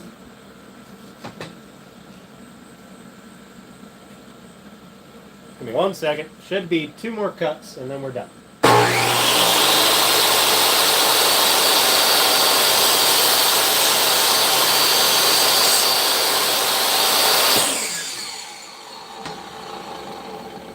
Sorry, I forgot. This stuff tears out really badly.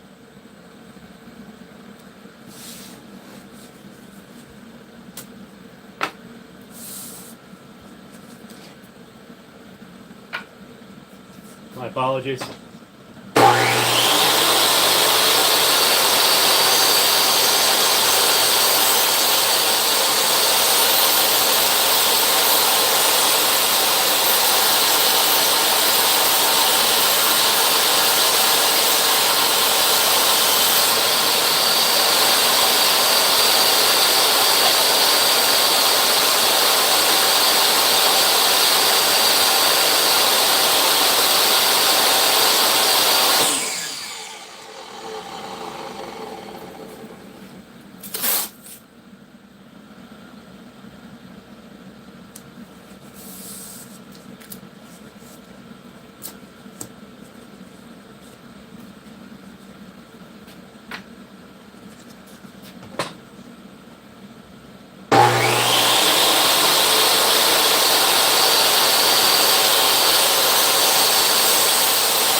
Alright, logically, this will fit. If it does not, we can trim it. We're going to do a dry fit before I put the fabric on this. And then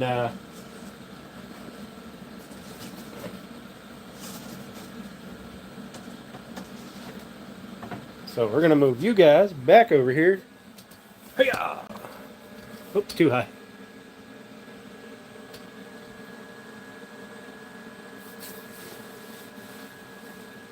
No massing. Yeah. Oh.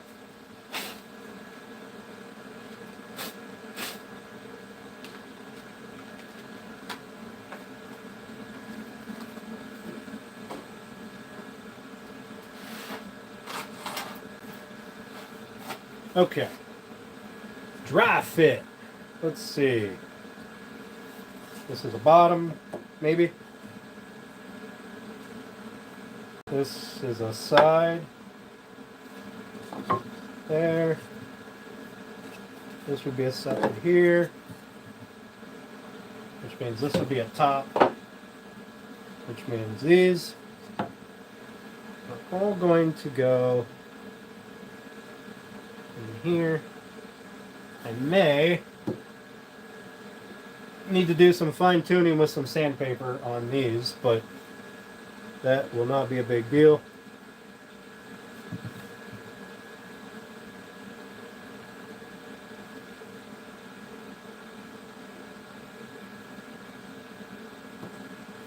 Definitely need to do some fine tuning on those. Those are way too tight. I don't like how tight they are if I'm looking for accounting for wood movement. Okay.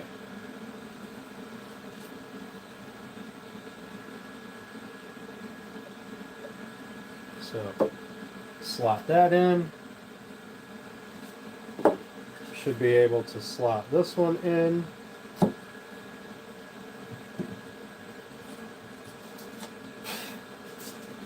Which means we should be able to slide this straight down here.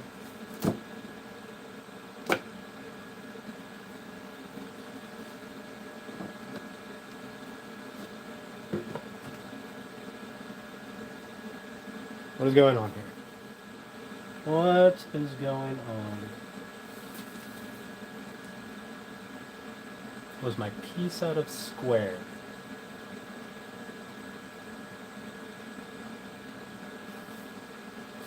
I wonder if I cut the wrong piece or the wrong side because I have a gap here. This looks like it's out of square. Or it's just because it's not locked in yet. We're going to find out.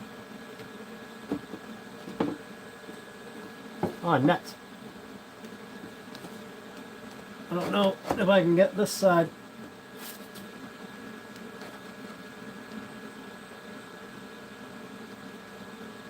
I don't know if I can get this side to... Yeah, that's it. It was just the frame is out of square. Woo! not out of square. It moves side to side because it's not locked together yet.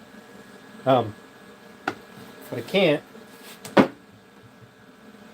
get these little guys to go in.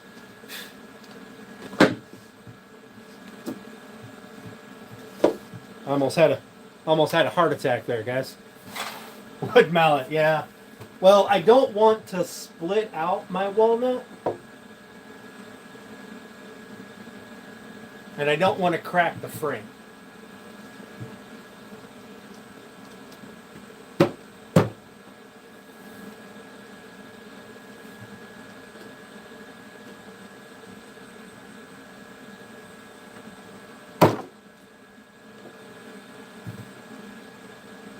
So I need to do a little bit of fine tuning with some sandpaper, but you guys will be able to get the idea. If I can make it sit square. Well, that'll be the general idea. All right, with a fabric backer. What I need to do now is I need to go after these tenons with a little bit of sandpaper and lighten them up a little bit. And then I'll make a box lid. But let me get this torn apart and get these tenons softened up. And then we can do another dry fit, because we need to make sure everything fits before we start glue up.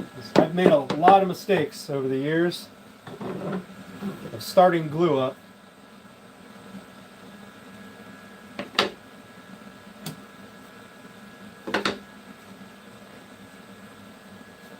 And they don't fit. Yeah, that won't be bad. I'll be able to sand those out. It looks like it's just a nudge. So, give me 1 second. Let me grab a little block. And I actually have some foam sponges around here. They're over here somewhere, I promise. I'm looking at them. I didn't lose them. I'm looking at them. So, yeah. I knew I had ones, but they don't have paper on the sides. It's only on the two faces. So that way I'm not tearing up. I'm not affecting the edge. I'm only adjusting on the tenon.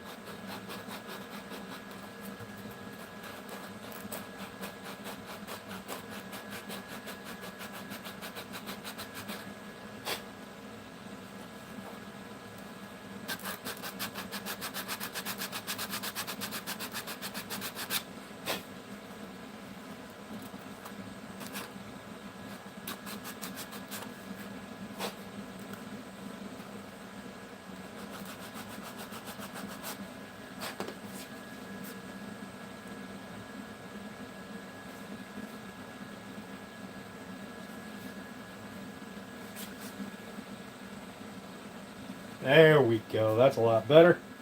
Didn't take much. Make sure I'm doing the right side here.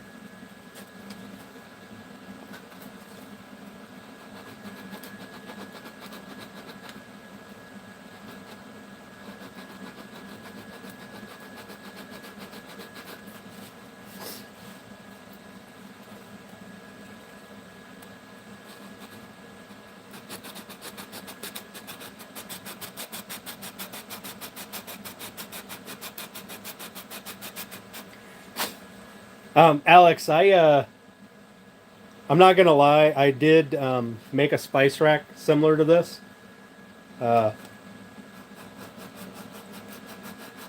as I'm building this, it's really making me remember that spice rack.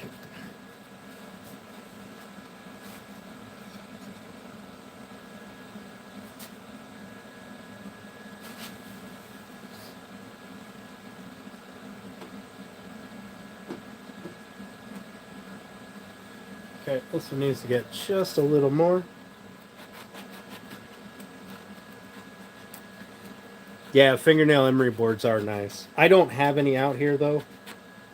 I usually have a couple of the ones that have like the styrofoam or whatever inside. You know, they're like this, but they're super thin.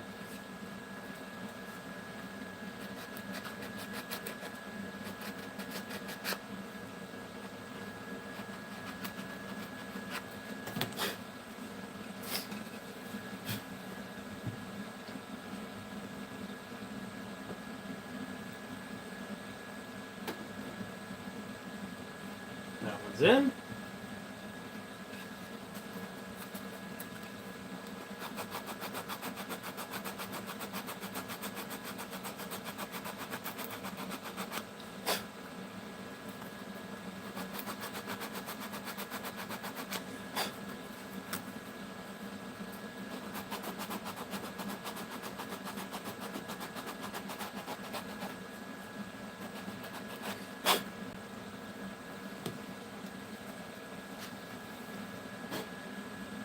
Got some little fuzzies here that are going to annoy me, but they'll go away when I sand.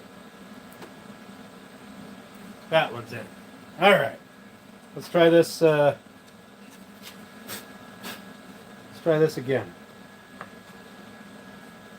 Put that on. We'll put this in here.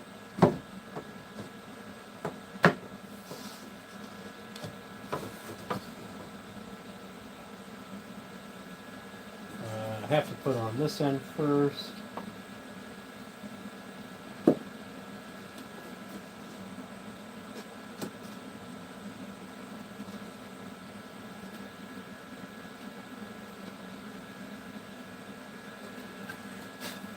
I know you guys can't see anything, and I'm sorry. Give me just a minute.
There we are.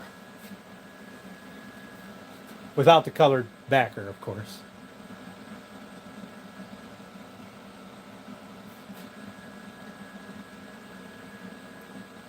So, I think with some shellac, this will really pop.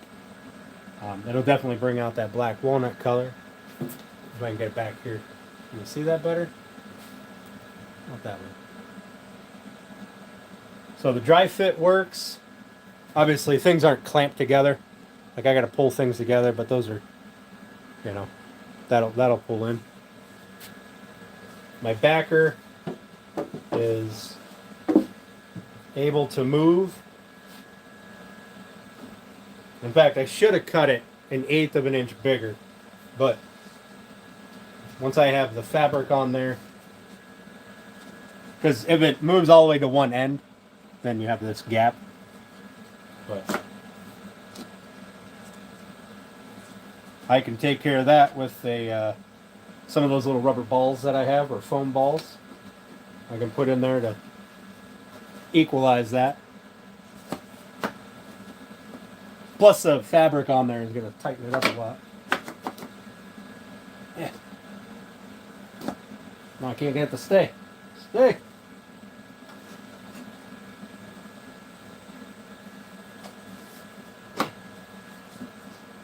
Anyway, you guys get the idea.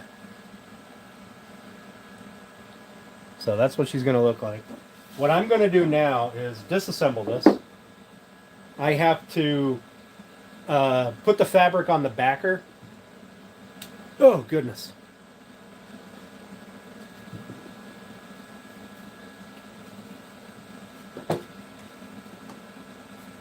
Oh, maybe I'm going to disassemble it. Oh.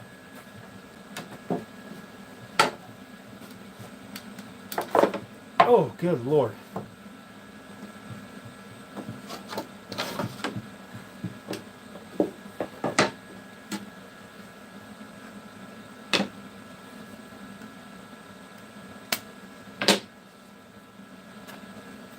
And I'm gonna add a dab of glue.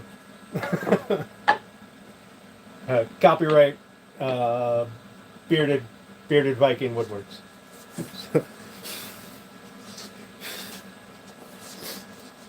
Alright, so I'm going to spray this.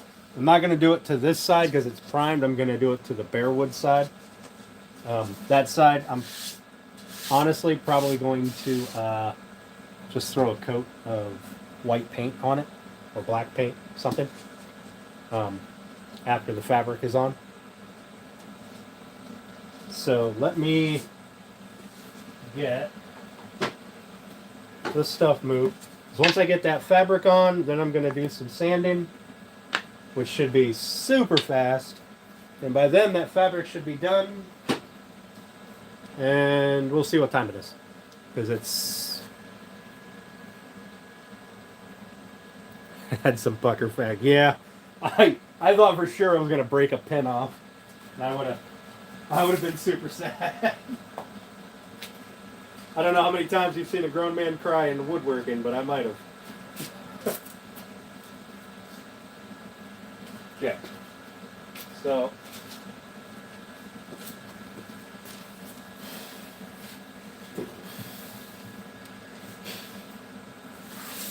Need to get.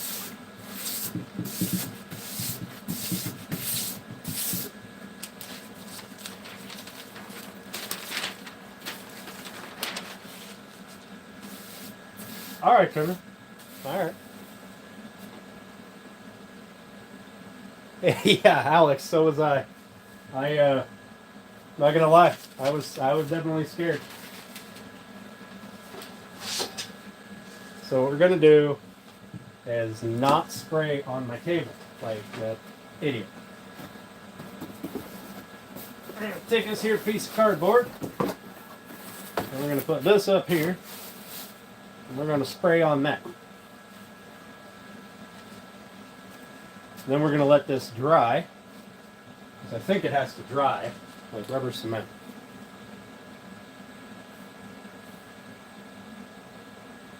I think. Let's find out.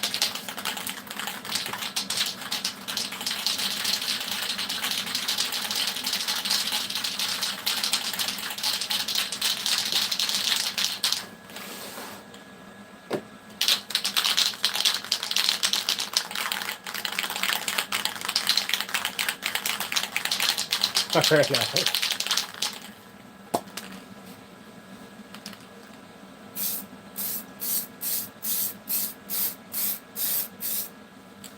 So we're going to see if that is like rubber cement. I can't remember offhand.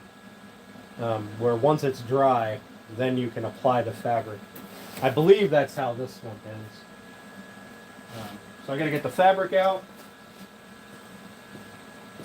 and cut a chunk off of that.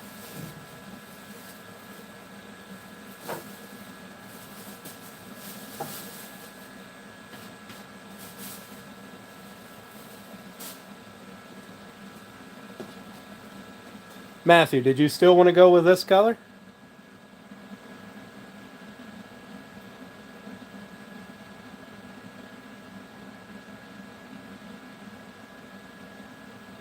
I don't even know if you're still here. Okay, perfect. 30 orders.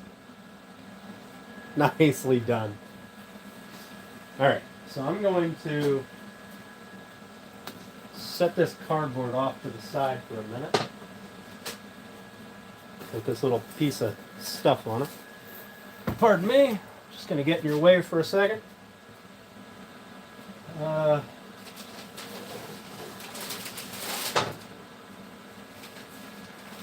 going to lay this out so that I can hopefully keep this clean.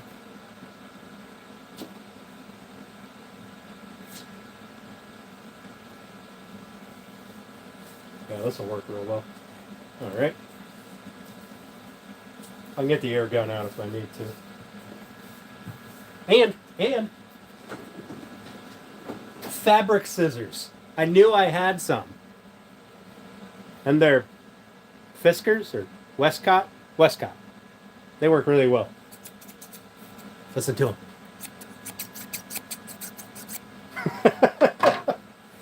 Way better than that other junk I used the other day.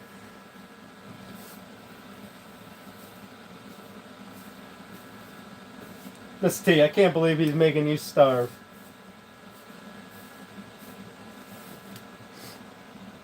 I don't even know if Miss T's in here. Whew. Almost broke that. So we're going to make this a little bit bigger because there's this whole edge that I don't want to use.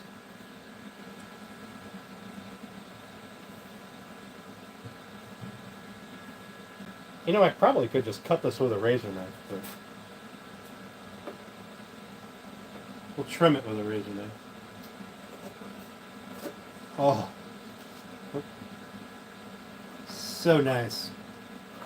It's like butter.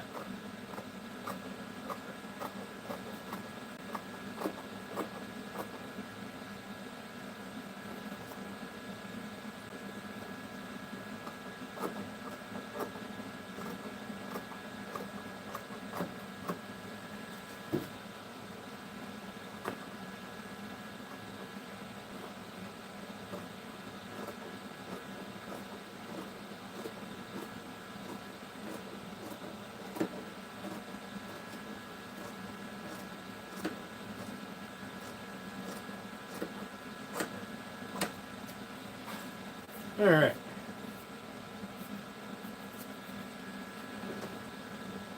Put those back in the drawer so they can get forgotten about. Fold that up real nice and neat, and stick it back in the bag.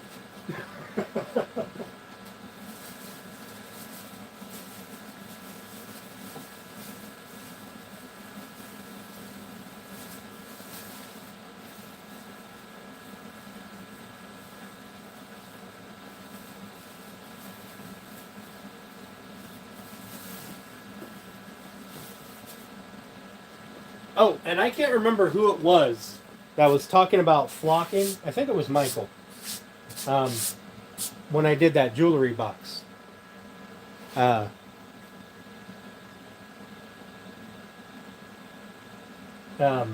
think it was Michael that asked me if I had ever tried flocking.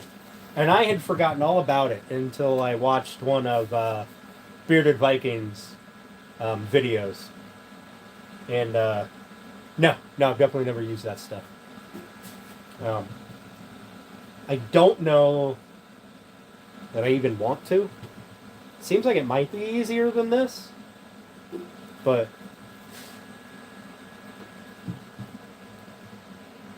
oh yeah, that's like rubber cement.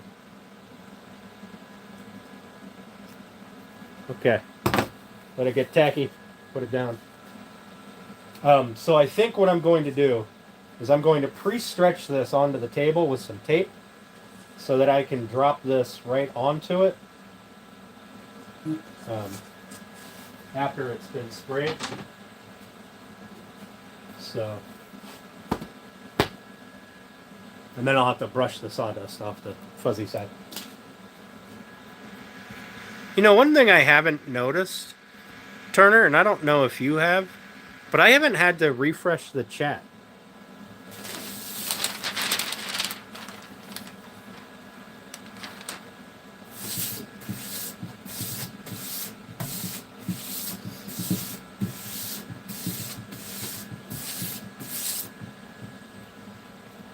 So we're going to put this down here, and we're going to try to get it evenly stretched out.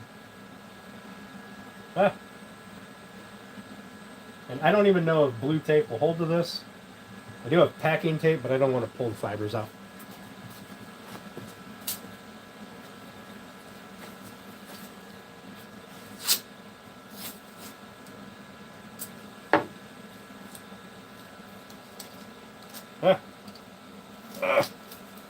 Stuck my tape to my tape.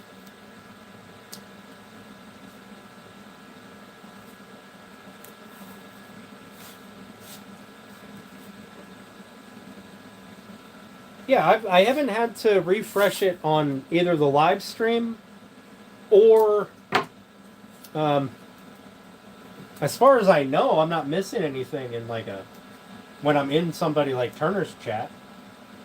I mean, I might be missing stuff and I just don't realize it. But chat does seem to keep moving, so I don't think that it's frozen. Maybe it's only certain people that are moving it. I don't know.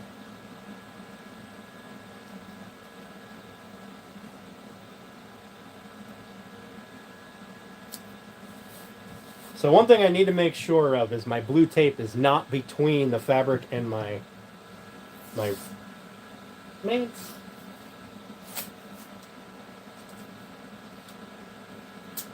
fabric and my wood.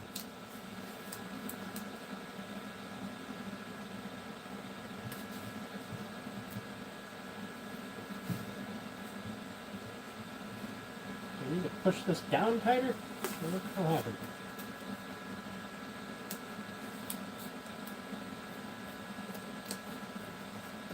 Hey, stop it. I will staple you to the counter.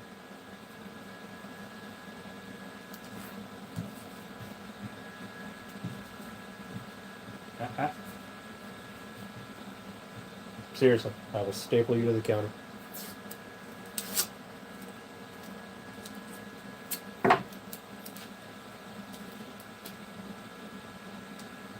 That's going to be way too far in.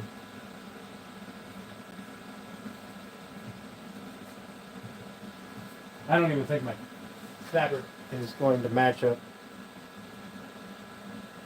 Oh, that would be super close.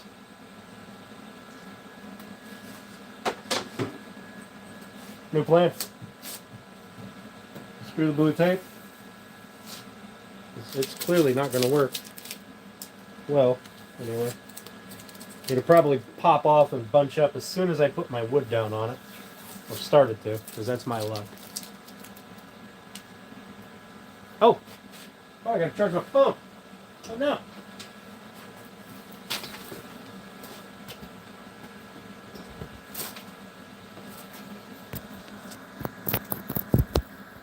There we go.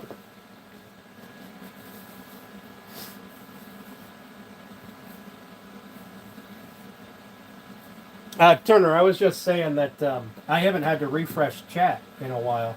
I don't know if you had or not.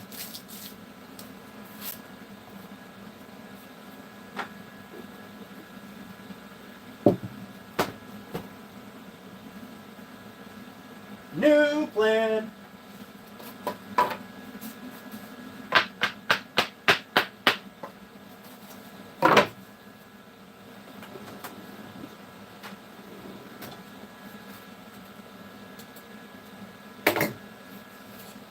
We're going to staple it to here, flip this over.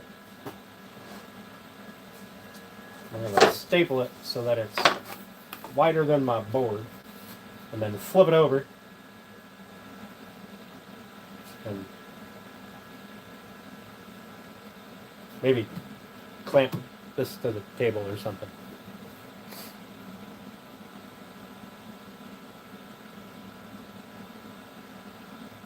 $12K view is $70. Nice. Nice. I wouldn't know nothing about that. I don't get the cool YouTube's monies. But hey, there's a straight edge. There's a straight edge on this thing. Okay. Let's try this. Wiggle that over. We're going to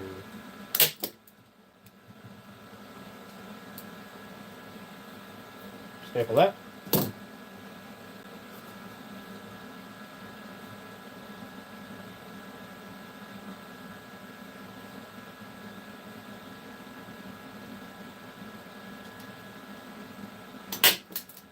Staple that. Man, I should have thought about this before. Stretching this stuff out with wood, with a wood frame is super convenient. As long as it doesn't roll.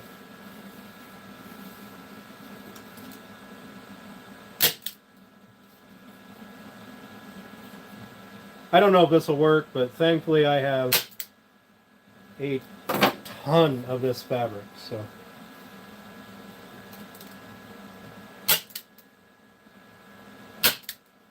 Hopefully it works. I'm hopeful. I'm hopeful.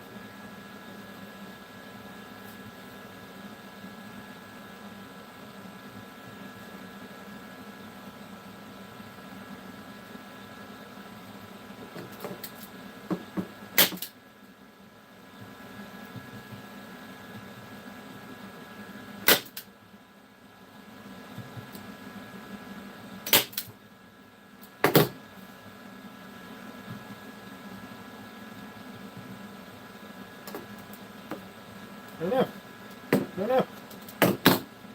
I'm messing it all up.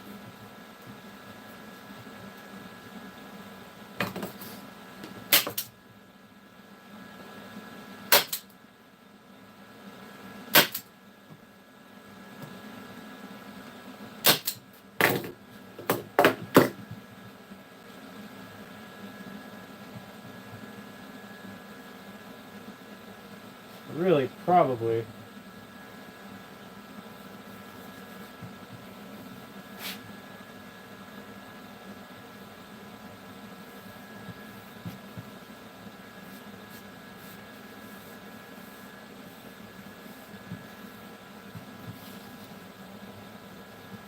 I don't know if that'll be good enough. don't want to stretch it too far or the fabric starts opening up and then you can see the backer. I don't like that.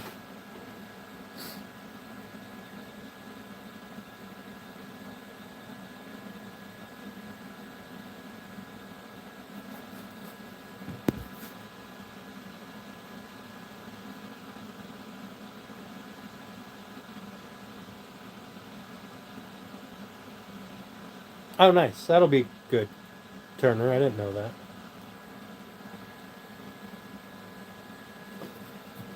Yeah, Cleveland, you'll have to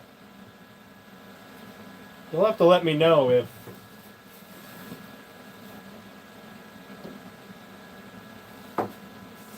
you'll have to let me know what you figure out, because while I'm not trying to, make a career off of YouTube, I also don't want to screw myself. I think that'll work out really nice. The wood seems to be heavy enough to hold the fabric over. There's only a little bit of wrinkles, which I think I can smooth out by hand. I think this will be alright.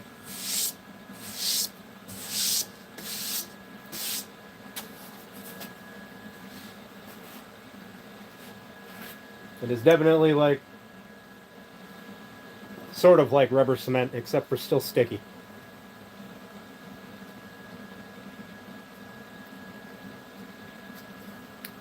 So, let's get this sprayed. I don't know if I should put a piece at the top and bottom. But I don't want to pull it apart too much. Well, I'd have to cut some stuff down. I don't have any real small pieces. I mean, I could probably do something like that. But I think it'll be alright. If not, I can redo it. It's not a big deal. But this will be the first time that I ever did this. The last time I stretched it, I stapled it right to the tabletop. That was a terrible idea. I do not recommend doing that. So let's cover that. Make sure there's no glue can get on there.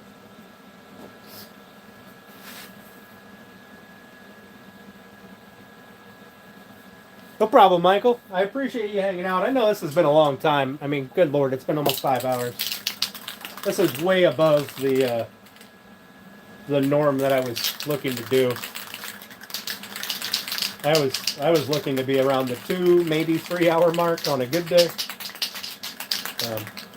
But if I'm going to be out here anyway, and you guys are interested in watching, why not, I guess. Alright, so I want to brush this off, make sure I don't have any debris on it. Because I don't want anything that creates like a bump. A rogue piece of sawdust or something.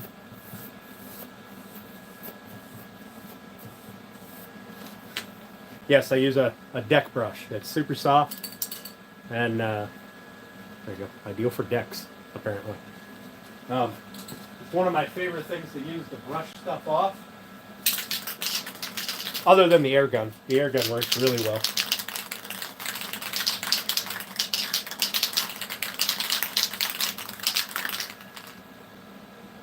All right.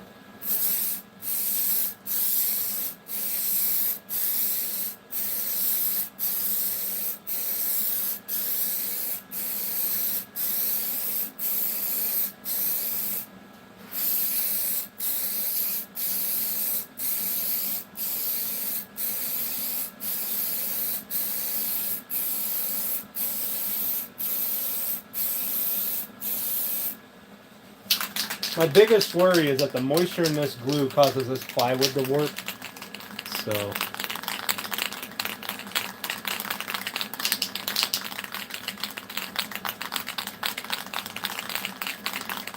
Michael, I did try some of that, and it seems to be about the same as the like stuff with the little purple cap. It's like this, but I think it's a different brand. I haven't been able to find it in a while.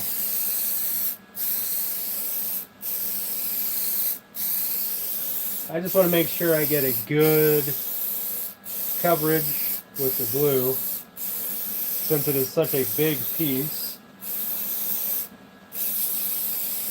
particularly the edges.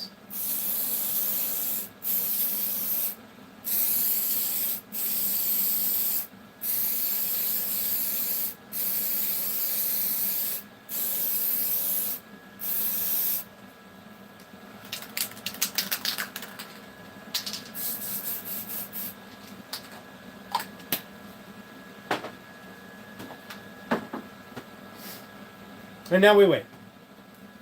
So, what's new, guys? I have a drink around here somewhere. It's in a Crappy Man Jigs koozie. Ah, found it.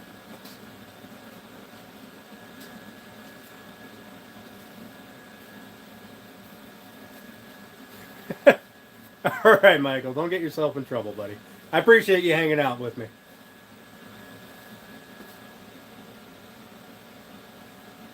More watch hours off of one video than you did in all of 2024. Which video is this? Is this the that short or whatever it was where you showed the Woodcraft sign? Or I'm sorry, the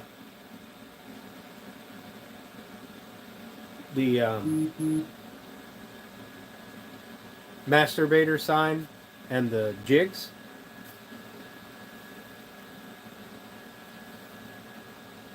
Or is this a different video that I missed?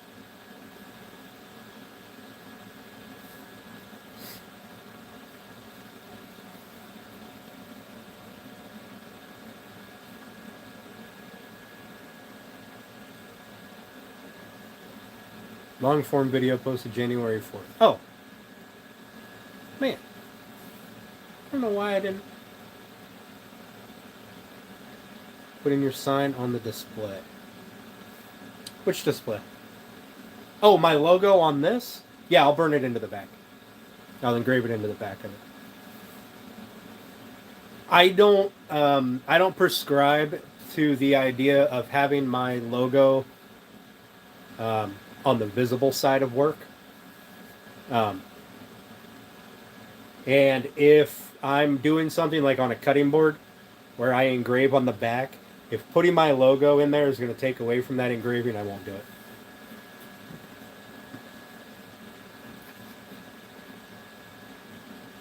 Yeah, I'll definitely engrave it onto the back. I'm going to spray the back with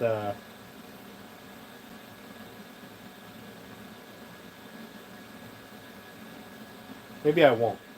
Maybe I'll just leave the back as it is, that prime, because it's going to be on the back. Nobody's going to see it.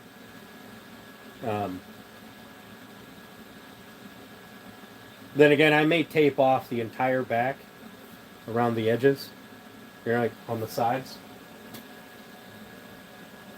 Like tape off here and leave this open and the inside open, like for the backing, and just spray all of that.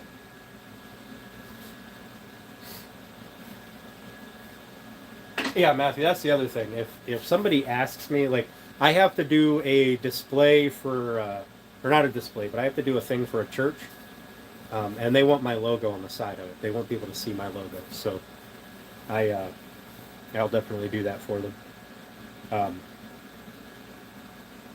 But yeah, I'll definitely put my logo on the back. I'll do that when everything's assembled, and then I'll put it in the laser and raise the laser up so that I can engrave the back. And it'll probably be somewhere right in the middle or so, because there's nothing else going on back there. So, at least that I'm aware of, unless you have something else that you want to put on the back. There is. Oh, I don't have my own sign in here anymore. I used to have a sign in front of that window. I'm going to have to make my own sign. Although there is something nifty that I seen on somebody's channel, and I can't remember who. They took the tops of fence pickets like this bit here that's got this dog ear on it. They took that and they must have been using fence pickets or something because they cut a bunch of them off, or they just did that on a bunch of pieces, right? And they engraved a logo or stenciled it, maybe. Um, they engraved a single letter onto each one and then put it out so that it spelled out the name of their shop, I think, or the name of their channel. I can't remember offhand. I see it all the time, but it's not clicking for who it is. But I think I'm going to do that above my garage door. Because that'd be something cool to kind of take up that space. And nothing else goes on up there anyway. We're just hanging out for a bit, guys. Nobody knows, waiting for this glue to set up so that I can put the fabric on it. It needs to be dry. If it's wet, it'll soak through the fabric and make the fabric hard. And we don't want that. Yeah, I could definitely do that. In fact, I've done that before. I've cut out.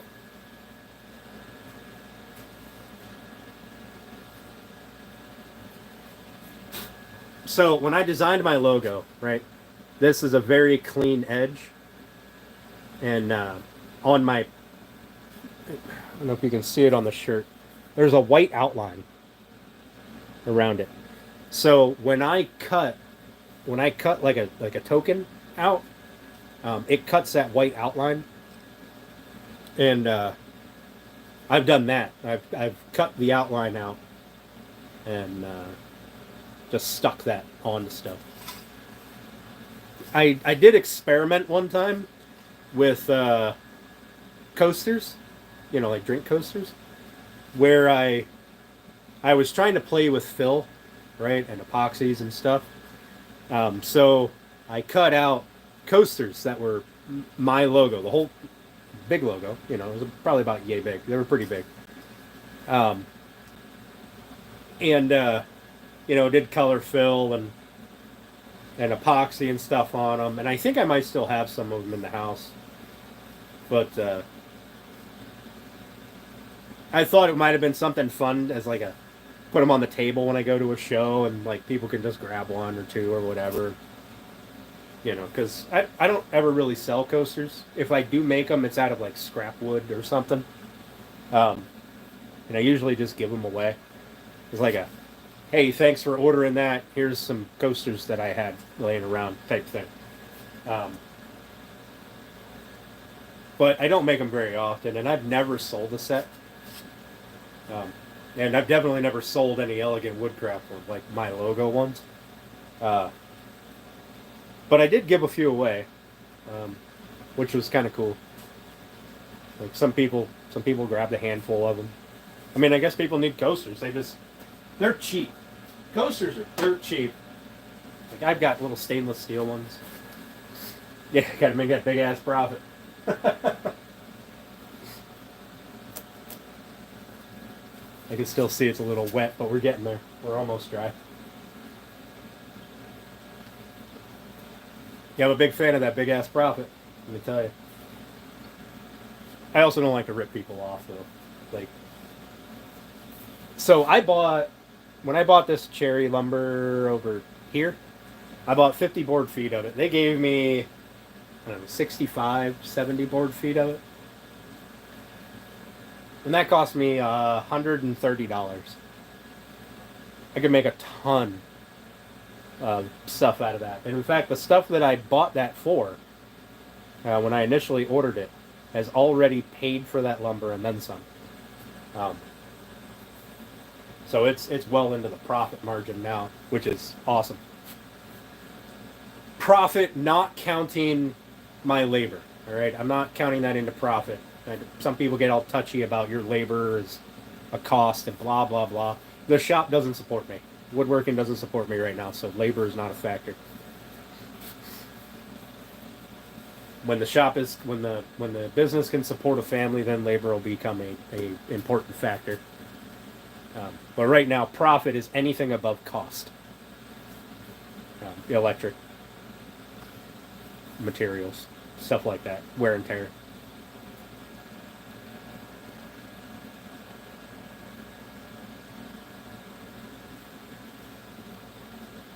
Yeah, see, that's my thing too. Is I have a really hard time counting labor, because all right, so this box, we're gonna say this is the first time I've ever built this box because I haven't.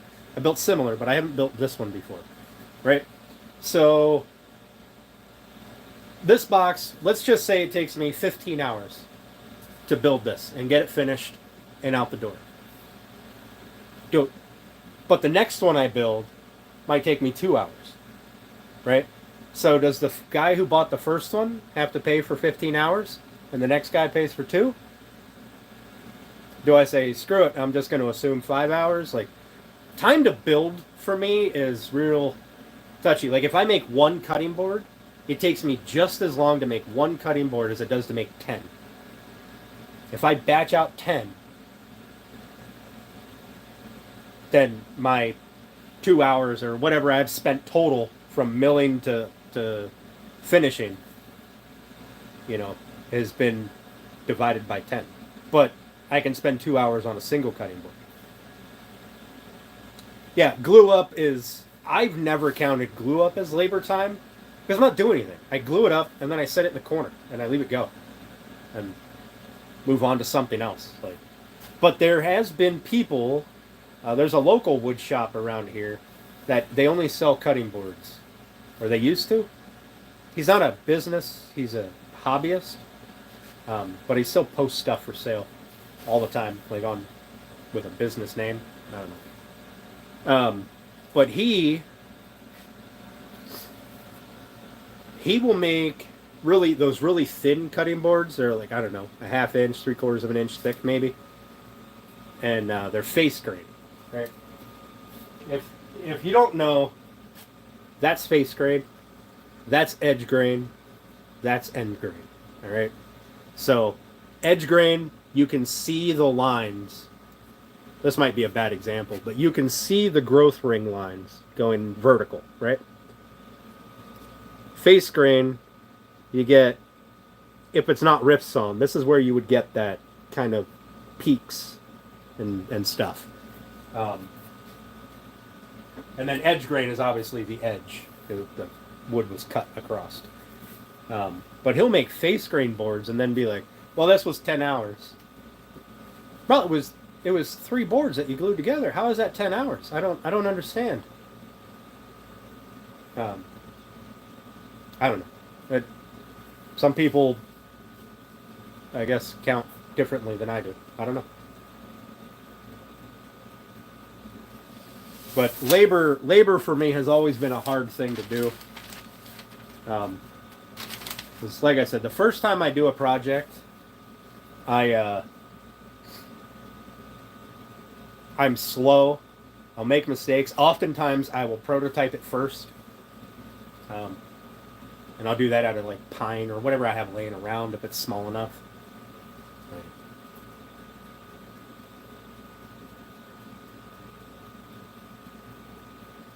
Yeah. Yeah. Like, if it takes you an hour to tie a fly,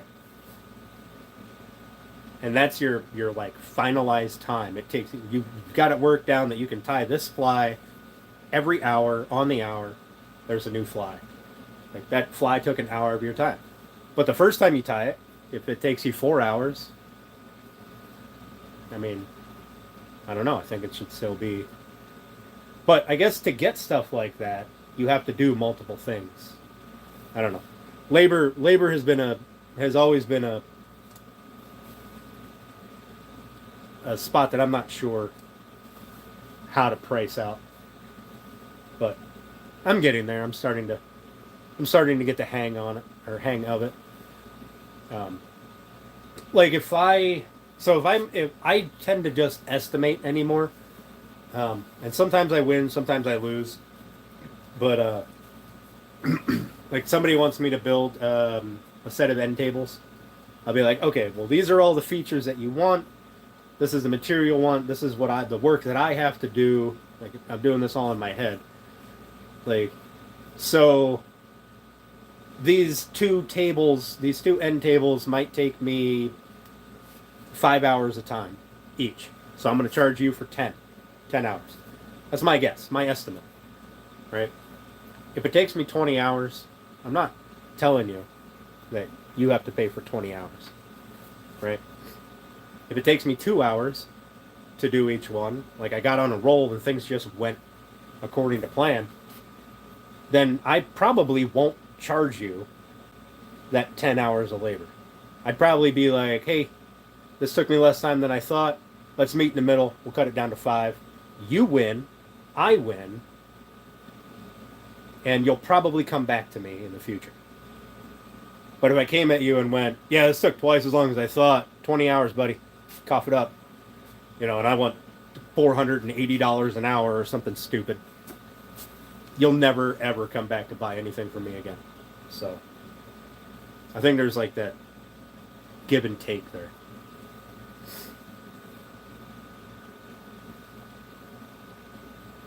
Yeah, Matthew. Rush jobs are never fun, but yeah, you're paying for quality and experience for sure.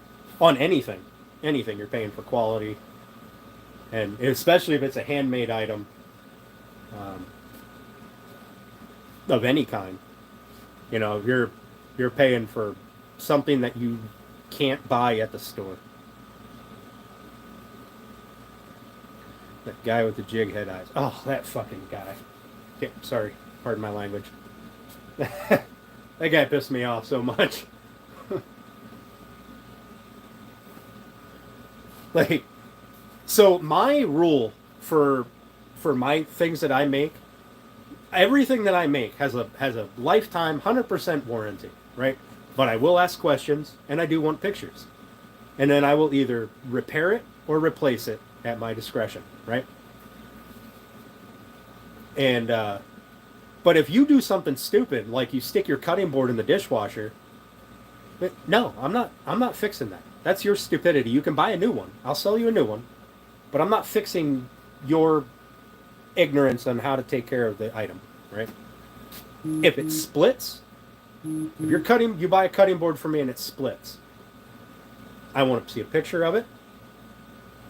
I may just tell you to keep it, and I'll make you another one and send it out. It won't look the same. I'll try to get it the same, but wood is wood. It's all different. But I may tell you to send it back. It's something that I can fix, and then I will give you the shipping cost, stuff like that. But if I see you took a hatchet to it and split it in half, well, no, sorry, I'm not fixing that. Like, I have questions, and I'm very particular. Like, I will stand behind my work 100%. But I need to see what the failure was, because if it was something I'm doing or a product I'm using, I need to not do that ever again. Right? So I think you wanting that guy to send you pictures was 100% or 100% acceptable, and he just didn't. So, all right, I think this is tacky. I don't want to touch it, but I'm touching the stuff on the cardboard, the overspray. So.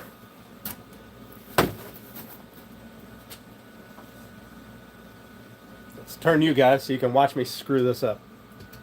Oh no. Yeah, like, if it is...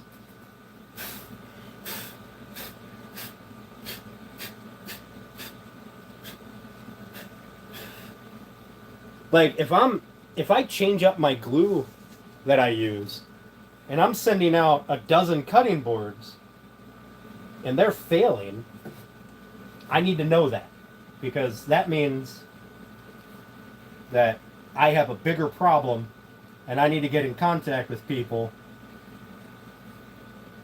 and get their stuff replaced. Because when you're working in a small business of any kind, really, all you have is your word. If you're not,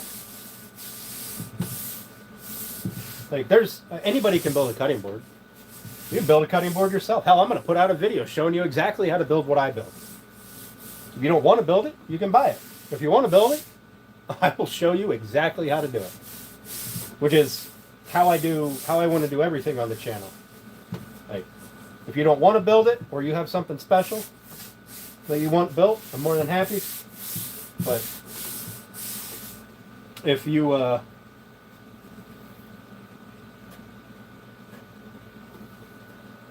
that's not the route you want to go and you want to try doing it yourself, sure, I'll tell you how to do it. I'll even give you my laser files if you want to burn something on your own that I've got. I don't care. I mean, unless I've paid for it. If I paid for it and I didn't get, rights to it to do that kind of thing, then I can't do that legally.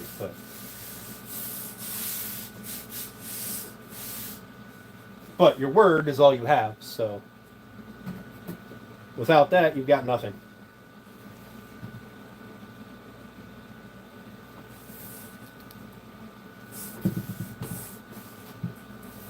One thing I do ask, though, if you do ask me for directions on how to build something that I make, or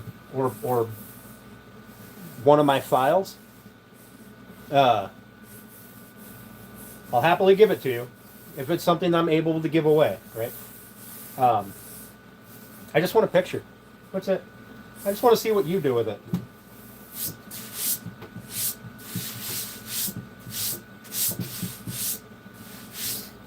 And that goes for anybody. I don't care if you want something and you're gonna just mass produce it and sell it. Whatever. There's enough room in this market for all of us. Right? There's 300 and some odd million people in this country. I can't give everybody a cutting board. Right. All right. So I don't know how to test this to see if it's stuck down.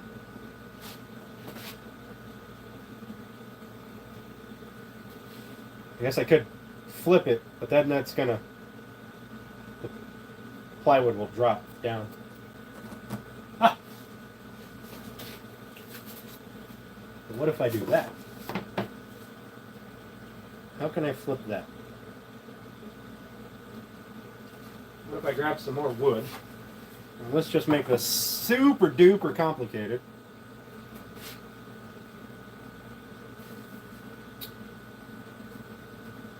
No, we're going to take a chance. I have absolutely no idea what I'm doing. So we're going to take a chance,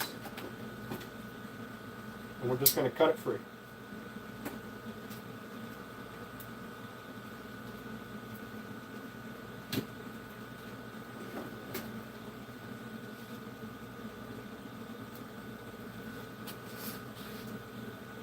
People steal your fishing spots and still don't catch them. That's because they're not using them crappy man lures.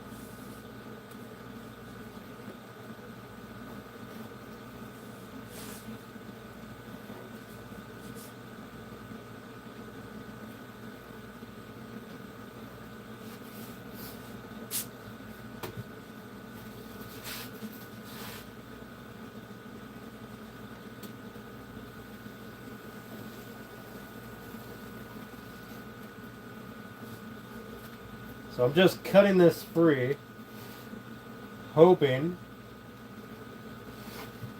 that this is going to work. Let's see, for free. Let's see how it looks. Let's give it a good press. Make sure we are properly adhered.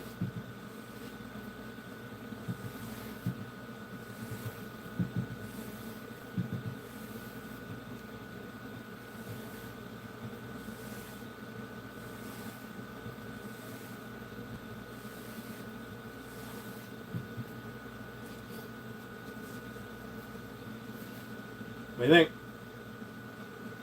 Oh, it's pretty sexy. I do say so myself. I love the sheen of this stuff.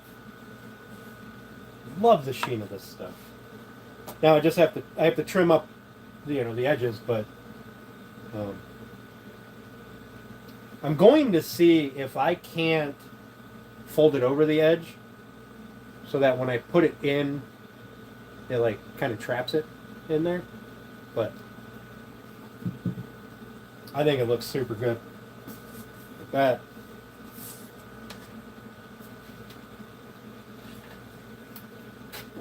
Let's just lay this stuff out here, just for shits and giggles.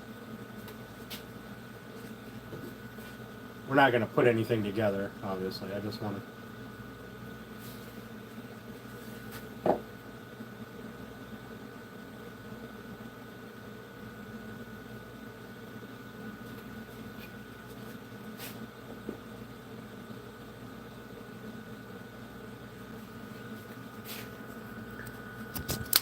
Alright, let me see. Can I unplug this? Is this going to explode on me?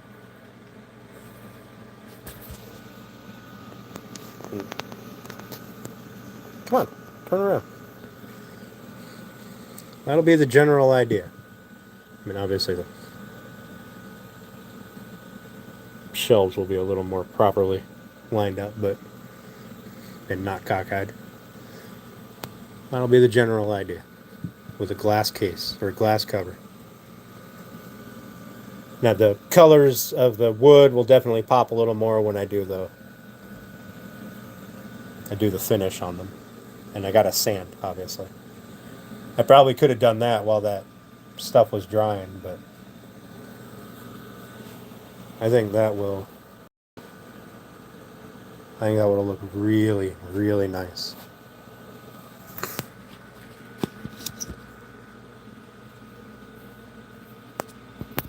Good, Matthew. I'm glad you like it, bud. Glad you like it. Guys, it is 7:15. I have been live for 5 hours and 15 minutes. I don't know if I have it in me to keep going. I got to get the dog out. And I got to get him fed. And I got to get me fed. So.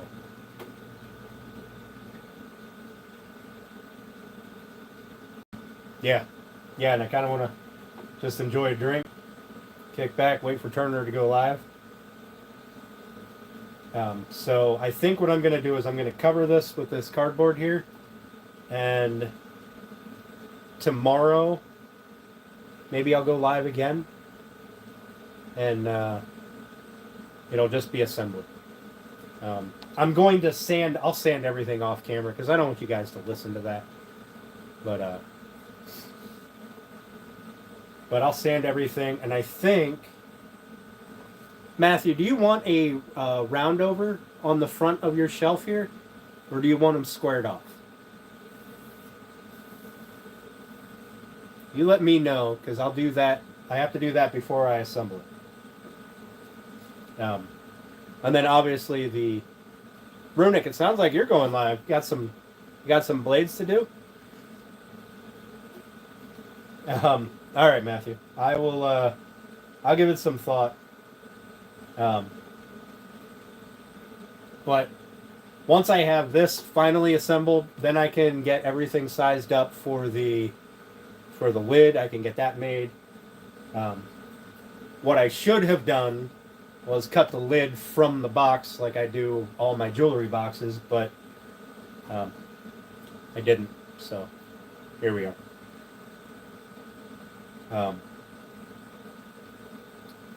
Yeah, I think this is going to turn out really nice. Like I said, I'm going to take care of all the sanding off camera. And the router stuff, I'll take care of that off camera. So let's get that covered up. And